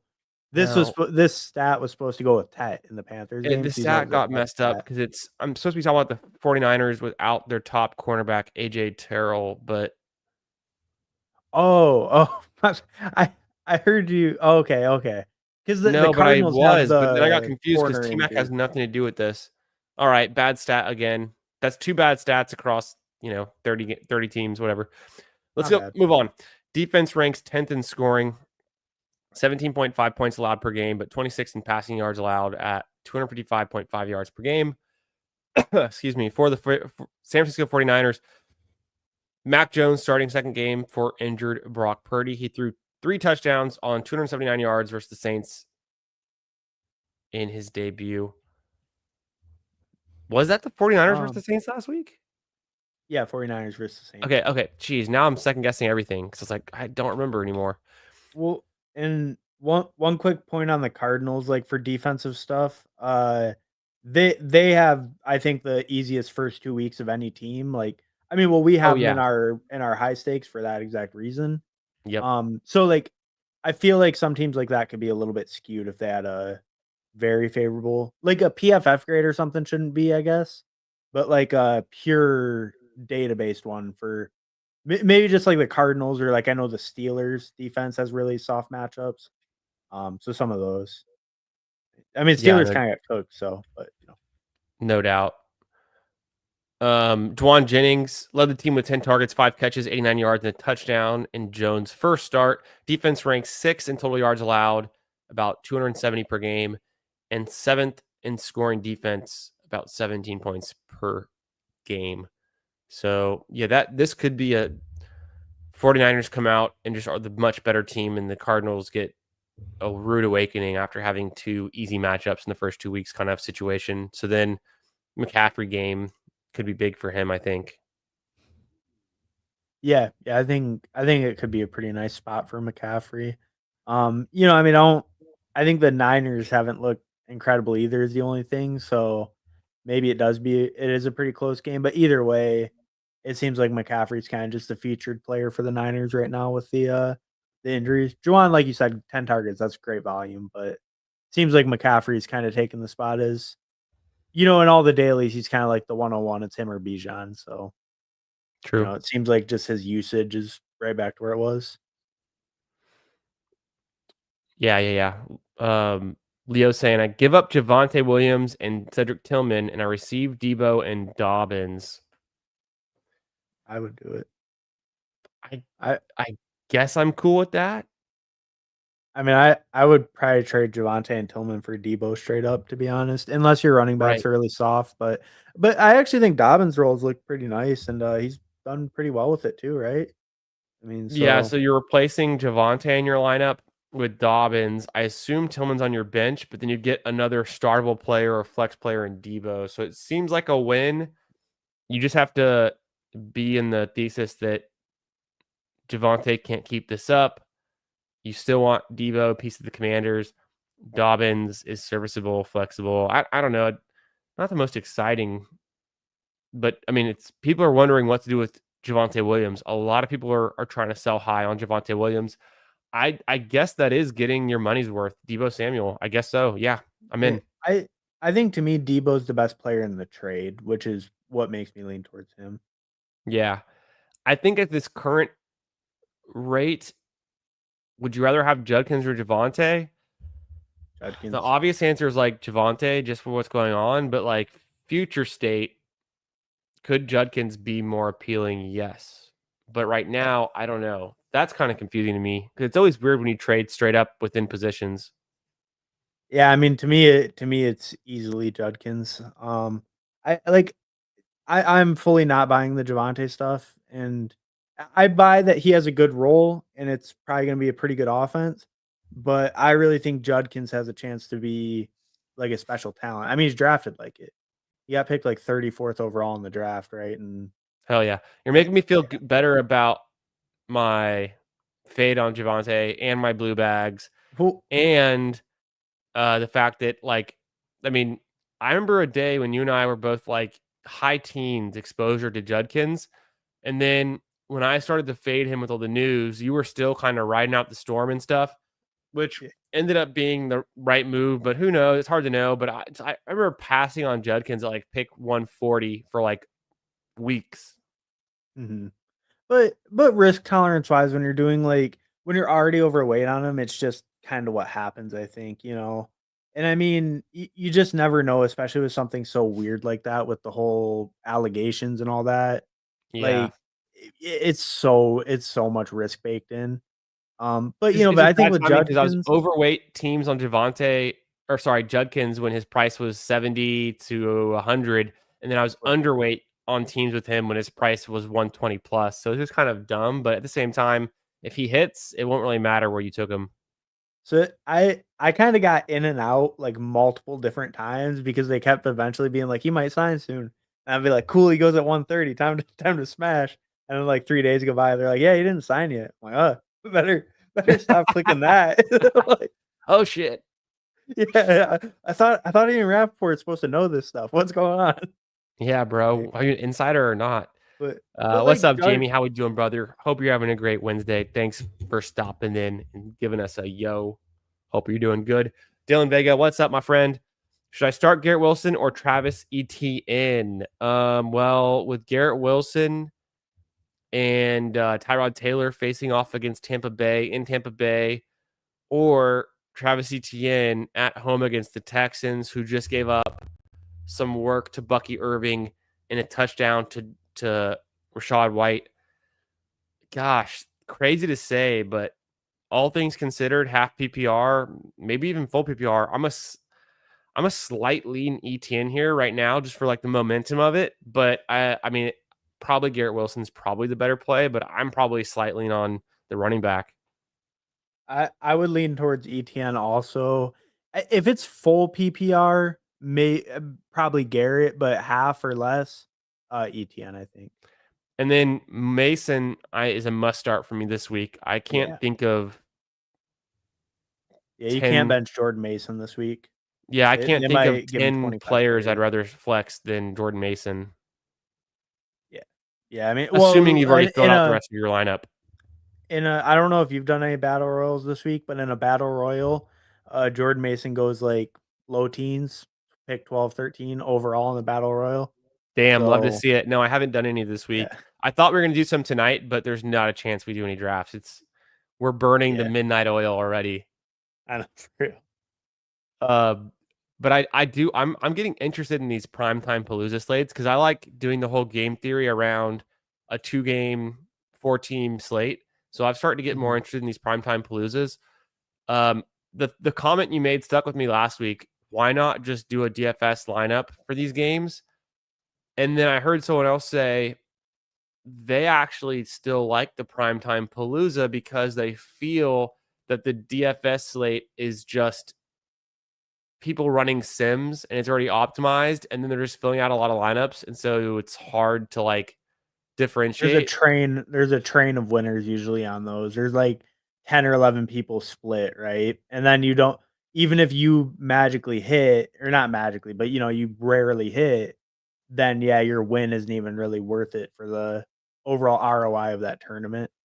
It it does make sense. Like if there is a big differentiator player, like a really low owned guy, you can really smoke people in those, which is cool. But you could also do that in a BR because that person's not going to be drafted. So that does make sense. And honestly, looking at the winners, maybe I was probably just a little bit jaded from maybe seeing one or two from last year. 'Cause I know I saw one or two last year that I'm like, I saw one for sure that made me just stop playing them, and Ah, then like a winning lineup that I was like, yeah, there's no point playing these. Like it was like the 1 and 2 overall pick are on the same team, and it's like, well, like if Bijan and Saquon were on the same slate and you got both, like, all right, cool. Like so, I'm not playing these, but yeah, no, it makes it sense looks too. like in general the winners are pretty reasonable. I think the skill based element of having to draft gives me that extra layer that I like versus the cold hard stats based filling out a lineup that anyone could dupe, because technically there are dupable draft rooms even with only having 24 picks, but 24 picks is like borderline enough to where there's going to be some low owned players, there's going to be some unique combinations as long as the tournament's not like infinitely large. Yeah, yeah, no, that makes sense. Yeah. But it's also like what you're saying, like you might not even have access to a winning primetime Palooza draft if it's not a scroll down that wins, if it's not like a chalky ADP plus scroll down combo that wins, if it Mhm. truly is, I got a player or two players that go in round two, in rounds 3 and 4, and that only happened 3 times. And the other 3 times it happened, the guy didn't stack the quarterback or the guy took the wrong tight end. Then that's like you could just enter 150 and literally like never even get access to that ability to draft that team that somebody else got, and so like you could never have the chance to even win. So I get what you're saying there. Mhm. Yeah, and I do think like I saw like Fancy Dog put something too, like he needs to do a better job, but like I feel like looking at some of the slates this year, I they I haven't seen any that don't seem reasonable to me. Like as far as winners or anything.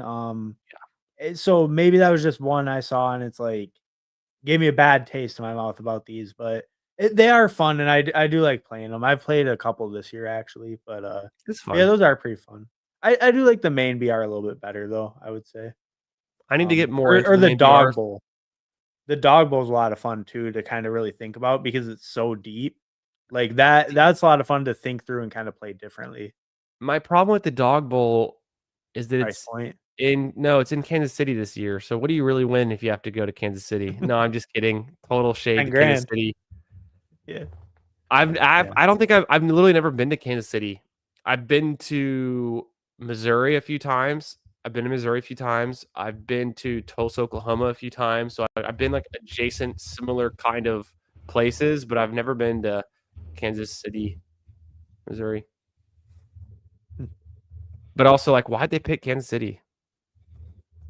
Maybe it's Yeah, fun. I don't because Davis lives there and he won't travel anywhere. They want Davis to be at it. Is he the poster boy for the dog bowl this year? I mean, it's literally the only thing I can think of in Kansas City why you would put it there. No, I mean they're going central. Didn't they do like San Diego the first year, and that was so West Coast, and they're all like a bunch of East Coast people, underdog. And then they Then they did did Dallas Miami was one last of the year, which years. is central, and now they're doing Kansas City, which is central. They're trying not to go all the way to the West Coast, but they're also for some reason trying to leave the East Coast where they hang out all the time. Yeah. Yeah, it just is I don't know. I guess it makes sense. It is a pretty central location, but Dude, just pick Miami and never change it. Like, can we just go to Miami? well, or if you're gonna go central, why isn't it just in Vegas? Like Dog Bowl in Yeah, well, Vegas. I mean technically Maybe that's because still like there's so much the stuff West. there already. It's central for Uh, you, maybe. yeah, I get. But like if you're on a flight, like what's like it's like You have to 30 cross minutes the difference. Rocky Mountains. If you had to do this by horseback, it would take you months. Yeah. But but if you win a seat, your flights are paid for. You're good. But No, it's right? Yeah, but no, I guess it is less central. I'm all the way on the West Coast, so that feels central to me. You're right. I know. You're funny. Yeah. Your distortion of the flyover states and, your coastal elitism. I can feel it. I was never good at geography. Yeah, that's what they say. What is it? The closer you are to the water, the like smarter you think you are or something. The Yeah, closer you I are to mean, the coast or something. I have the Gulf Coast. The problem here is it's just filled with mud and jellyfish and loose oil deposits. So it's a little bit, but it's fine. I mean, I do go to the beach here occasionally, but it's nothing like the Florida beaches or the California beaches, of course. Um, Pete Kreischer has a question here. What's up, my friend? Thanks for stopping in. Hope you're having a great Wednesday. Start Hendo season or be a Scatabro this week. I'm going to be a Scatabro this week for that Yeah. matchup with the Giants on Sunday night at home against Kansas City. I think it's going to be fun. Scatterbo, no doubt for me too. There we go. Michael was saying, how bad do we think the Tyler Warren injury is? I saw briefly, but I don't really know enough right now. But I think we're not concerned, right? Yeah, I don't think so. So he hasn't practiced yet this week. A lot of So people haven't. maybe Lad McConkey hasn't practiced this week. that's true. Yeah, it's only Wednesday. Yeah, so not really concerning unless he ends up missing practice on like tomorrow and like Friday or something. Then, it's something to monitor, but it doesn't sound bad. Doesn't sound bad, but at the same time, have a backup tight end ready. Drop Yeah. Samson for Tootin. Did I fuck it up? I'm not looking to start either soon. Just need more upside. No, Tootin's No. moving in the right direction, and Samson, while we love him, Quinshon Judkins is happening. Yeah, Tootin for sure. I mean, Tank Bigsby just got traded away, and Tootin looked great last week. What's up, Dylan? Dylan Vegas says, the league is PPR, so I'm still confused over Etienne or Wilson, but maybe I should. We didn't really help you there. Thanks, guys, Yeah. but you didn't help at all. No, that's funny. Maybe I should put Etienne based on situation. I guess So so. More consistency. Etienne's had good yardage. More consistency with what's going on there. The Texans defense does not look too impenetrable for running backs to score against. And then, yeah, New York Jets is a slight avoid with Fields being declared out. We've learned. yeah, and Leo Coast. Oh, go ahead. Sorry. I was just gonna say I also lean ETN overall. I think ETN's probably the overall better play. He'll probably project better, and I think he's safer, and he gives you good upside as well. I just think that Garrett Wilson, like, let's say if you felt really bad about your projection this week and you really wanted to go for a moonshot, I think if the Jets are trying to play catch up, maybe Garrett Wilson could have a higher like true ceiling.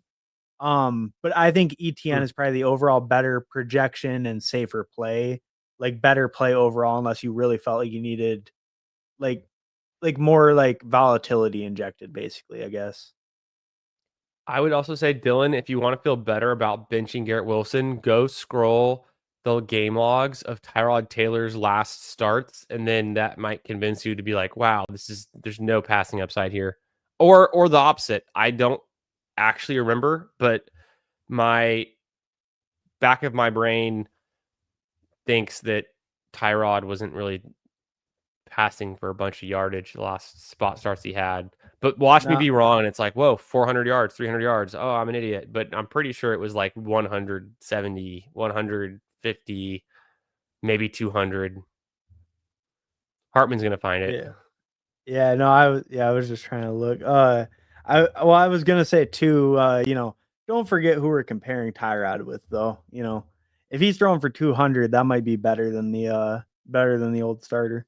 Whoa, this coming from a guy who drafted 15% Justin Fields at one point, but I think ended up going more in the May direction. I mean, I did go more in the May direction. I definitely have more than 15% Justin Fields though. Ooh, Um, both could be true. so Tyrod's last real start, it looks like he threw for 297. Oh, Game shit. before that, 319. Oh, shit. See, I knew there was, but those are the most recent ones. It's not like his career average. No, his two before that the same year, it was 279 and then Stop. 200. Okay, there, yeah, 200. See, yeah. 200. Okay, so maybe this is a passing upgrade. So that makes your sit start even harder, Dylan. We not only did we confuse you and lie to you, we also give you bad advice. So that's what happens at 1 a.m. on a Wednesday night, technically Thursday morning Central Time for me. So this Oh this yeah. Yeah, you're when you're been you're live late streaming for for you. 4 hours doing sit starts, you start to give really bad advice, and you also lie about stats. True. Leo Yeah. Costa says start Hampton or DJ Moore and Pitts or Jawan Johnson. I'm going Jawan Johnson. He's a must start for me in almost every situation. And Yeah, then that one's Hampton, easy. yeah, Hampton or DJ Moore. That's closer. I think DJ Moore is interesting. The Bears playing the Cowboys is interesting. Could it be a shootout? And then Hampton at home against Denver. We just saw Jonathan Taylor destroy the Denver defense, which we wouldn't have thought was possible because there's very stout, very good defense. But Hampton, almost certainly not Jonathan Taylor. I'm going to slight lean to DJ Moore only because we saw Najee Harris in week 2 split touches with Hampton, where in week 1, Hampton was more of a bell cow, and it's starting to get weird. Yeah, I fully agree. I would lean DJ Moore. His target share has been like we said earlier, a little lower than we want, but they're fine. And then easily Juwan over Pitts. His target shares have been incredible. Like Brock Bowers esque. Better than Brock Bowers. He's a part-time player nowadays. I forgot. Yeah, Yeah. Hartman's a big fan of Vegas. You know him.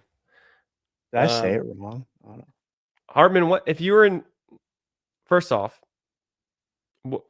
do you like casinos? Are you a gambler?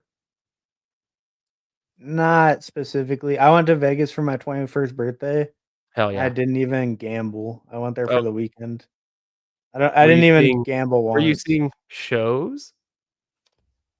I saw an actual show, yes. Oh, But you were no, seeing no. shows. He likes the Um, sights. He went to Vegas to see the sights. oh, I don't even know. Oh yeah, I went to like a nightclub or something the one day, and then like went to an actual like a show, an actual show the one day, and then I think the other day was just kind of going around the downtown or whatever, Old Town. Yeah, I don't Hmm. know. No, not really, but not specifically. Just fantasy football. I'll gamble on, but like roulette and stuff's kind of fun, but not a big gambler by any means in that sense. What Yeah, about I you? If feel you you. go That's to what a I was gonna casino, are ask your. you?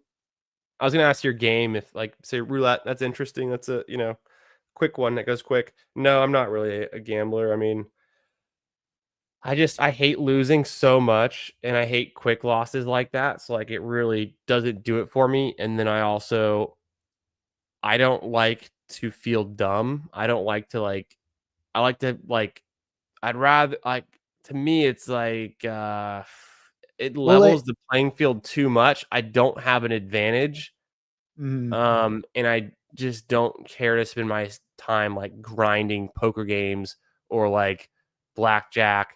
I understand the game theory to it, and I've tried to understand that aspect.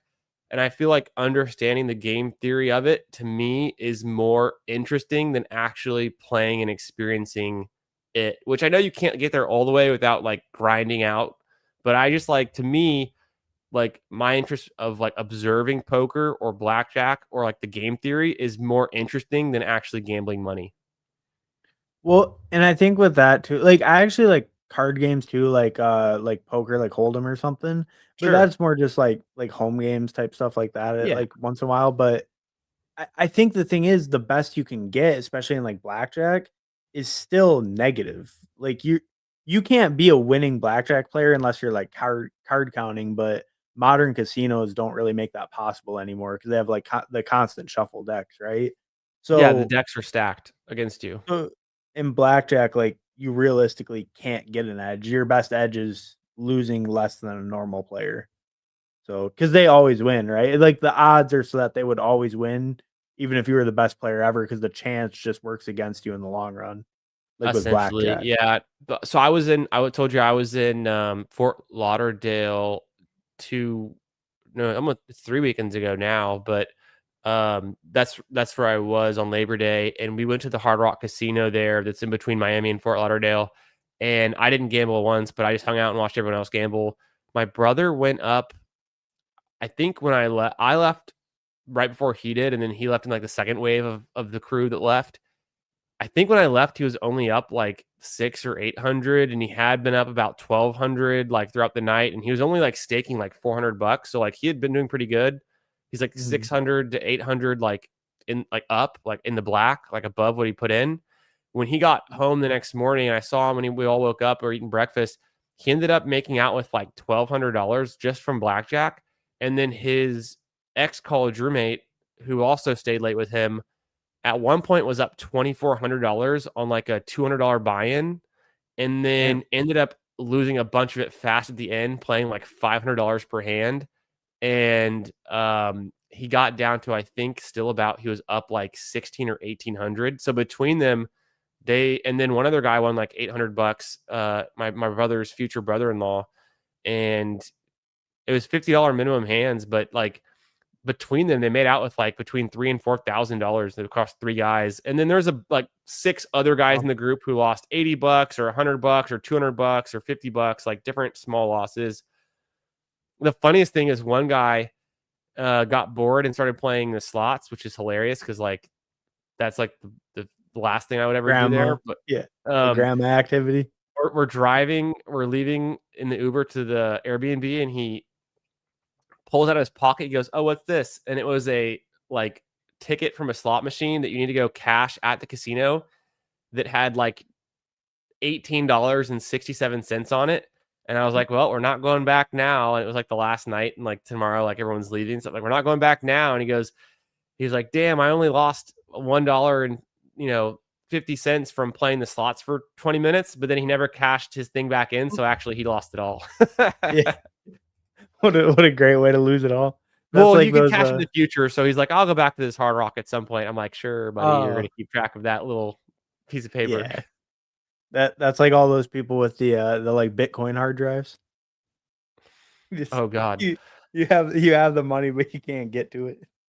Yeah, that's the worst. That one British dude who's been picking through trash, he finally gave up, I heard, but who knows? Yeah. Michael says, "Say Tyler Warren is out.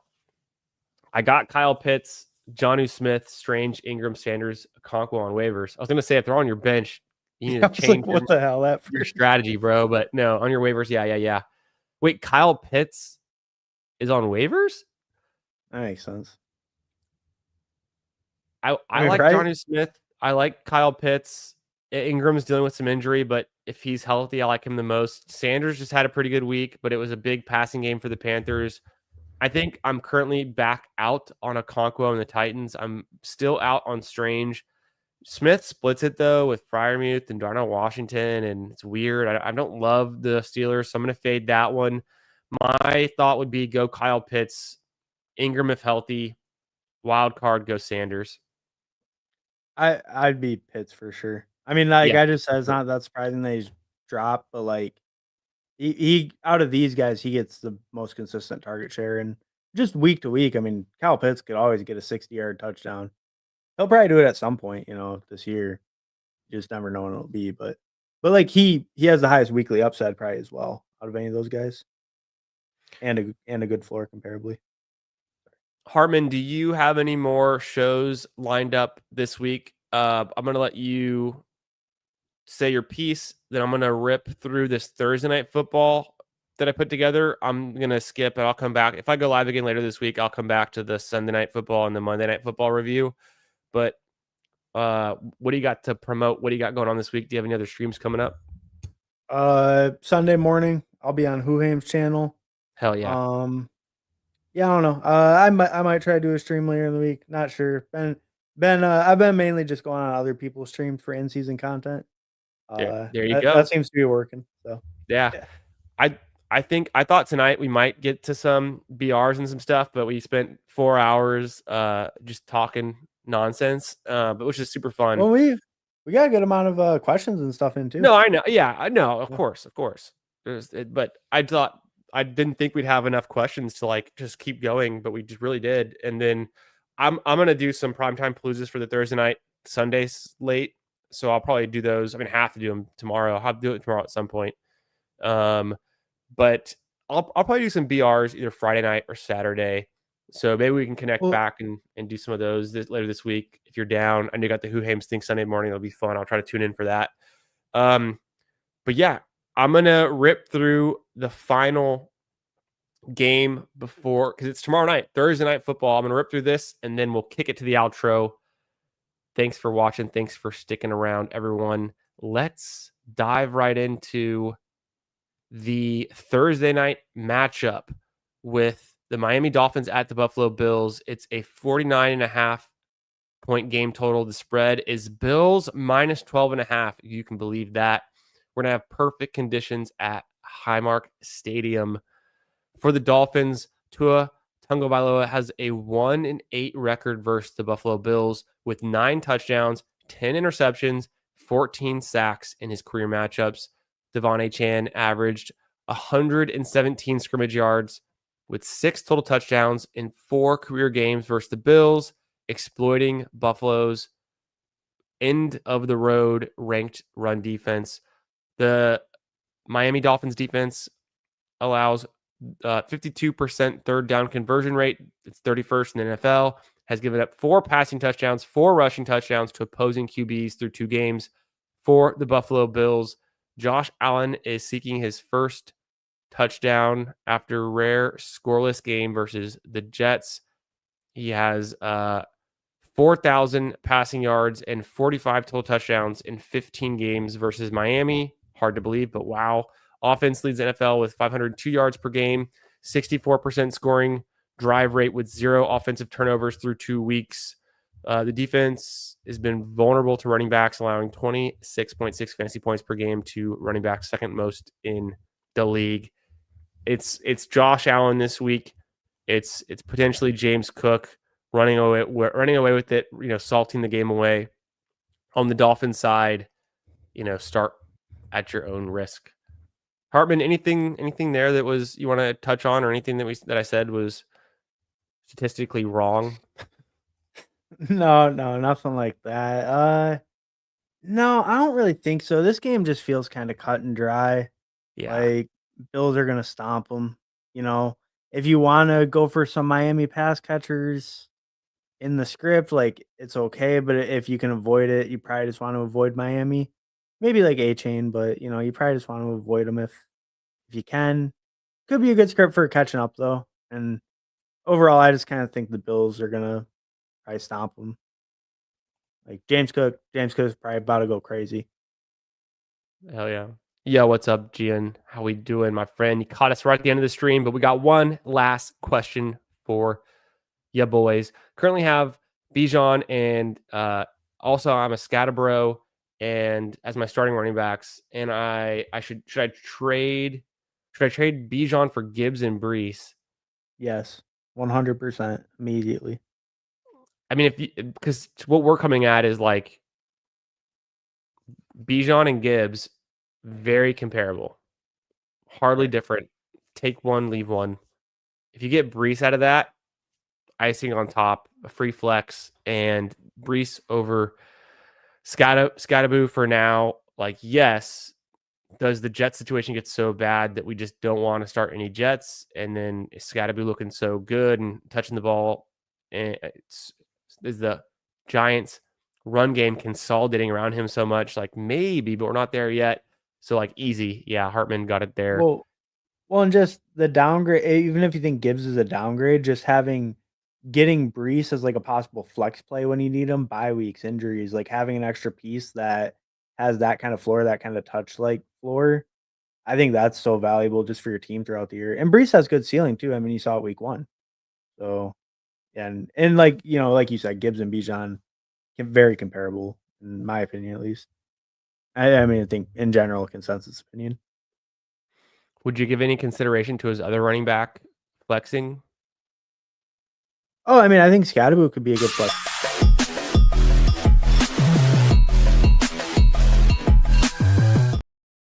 I'm not gonna run the whole clip, but we'll end it on that one. Yeah, of course, a good flex. Appreciate you, Chris B. Thanks for the kind Appreciate it, words, Crispy. my man. And fun one tonight, a long one. We'll do it again next week with Hartman, and maybe we'll do another stream later this week with some BRs. We'll see what we get into. We'll let y'all know. Make sure you are subscribed and hit that bell, blow that whistle, all that good stuff, so you know when we're going live. A little inside joke there. And follow us on Twitter, and we'll see y'all in another one real soon. Have a great rest of the week. Peace. Peace.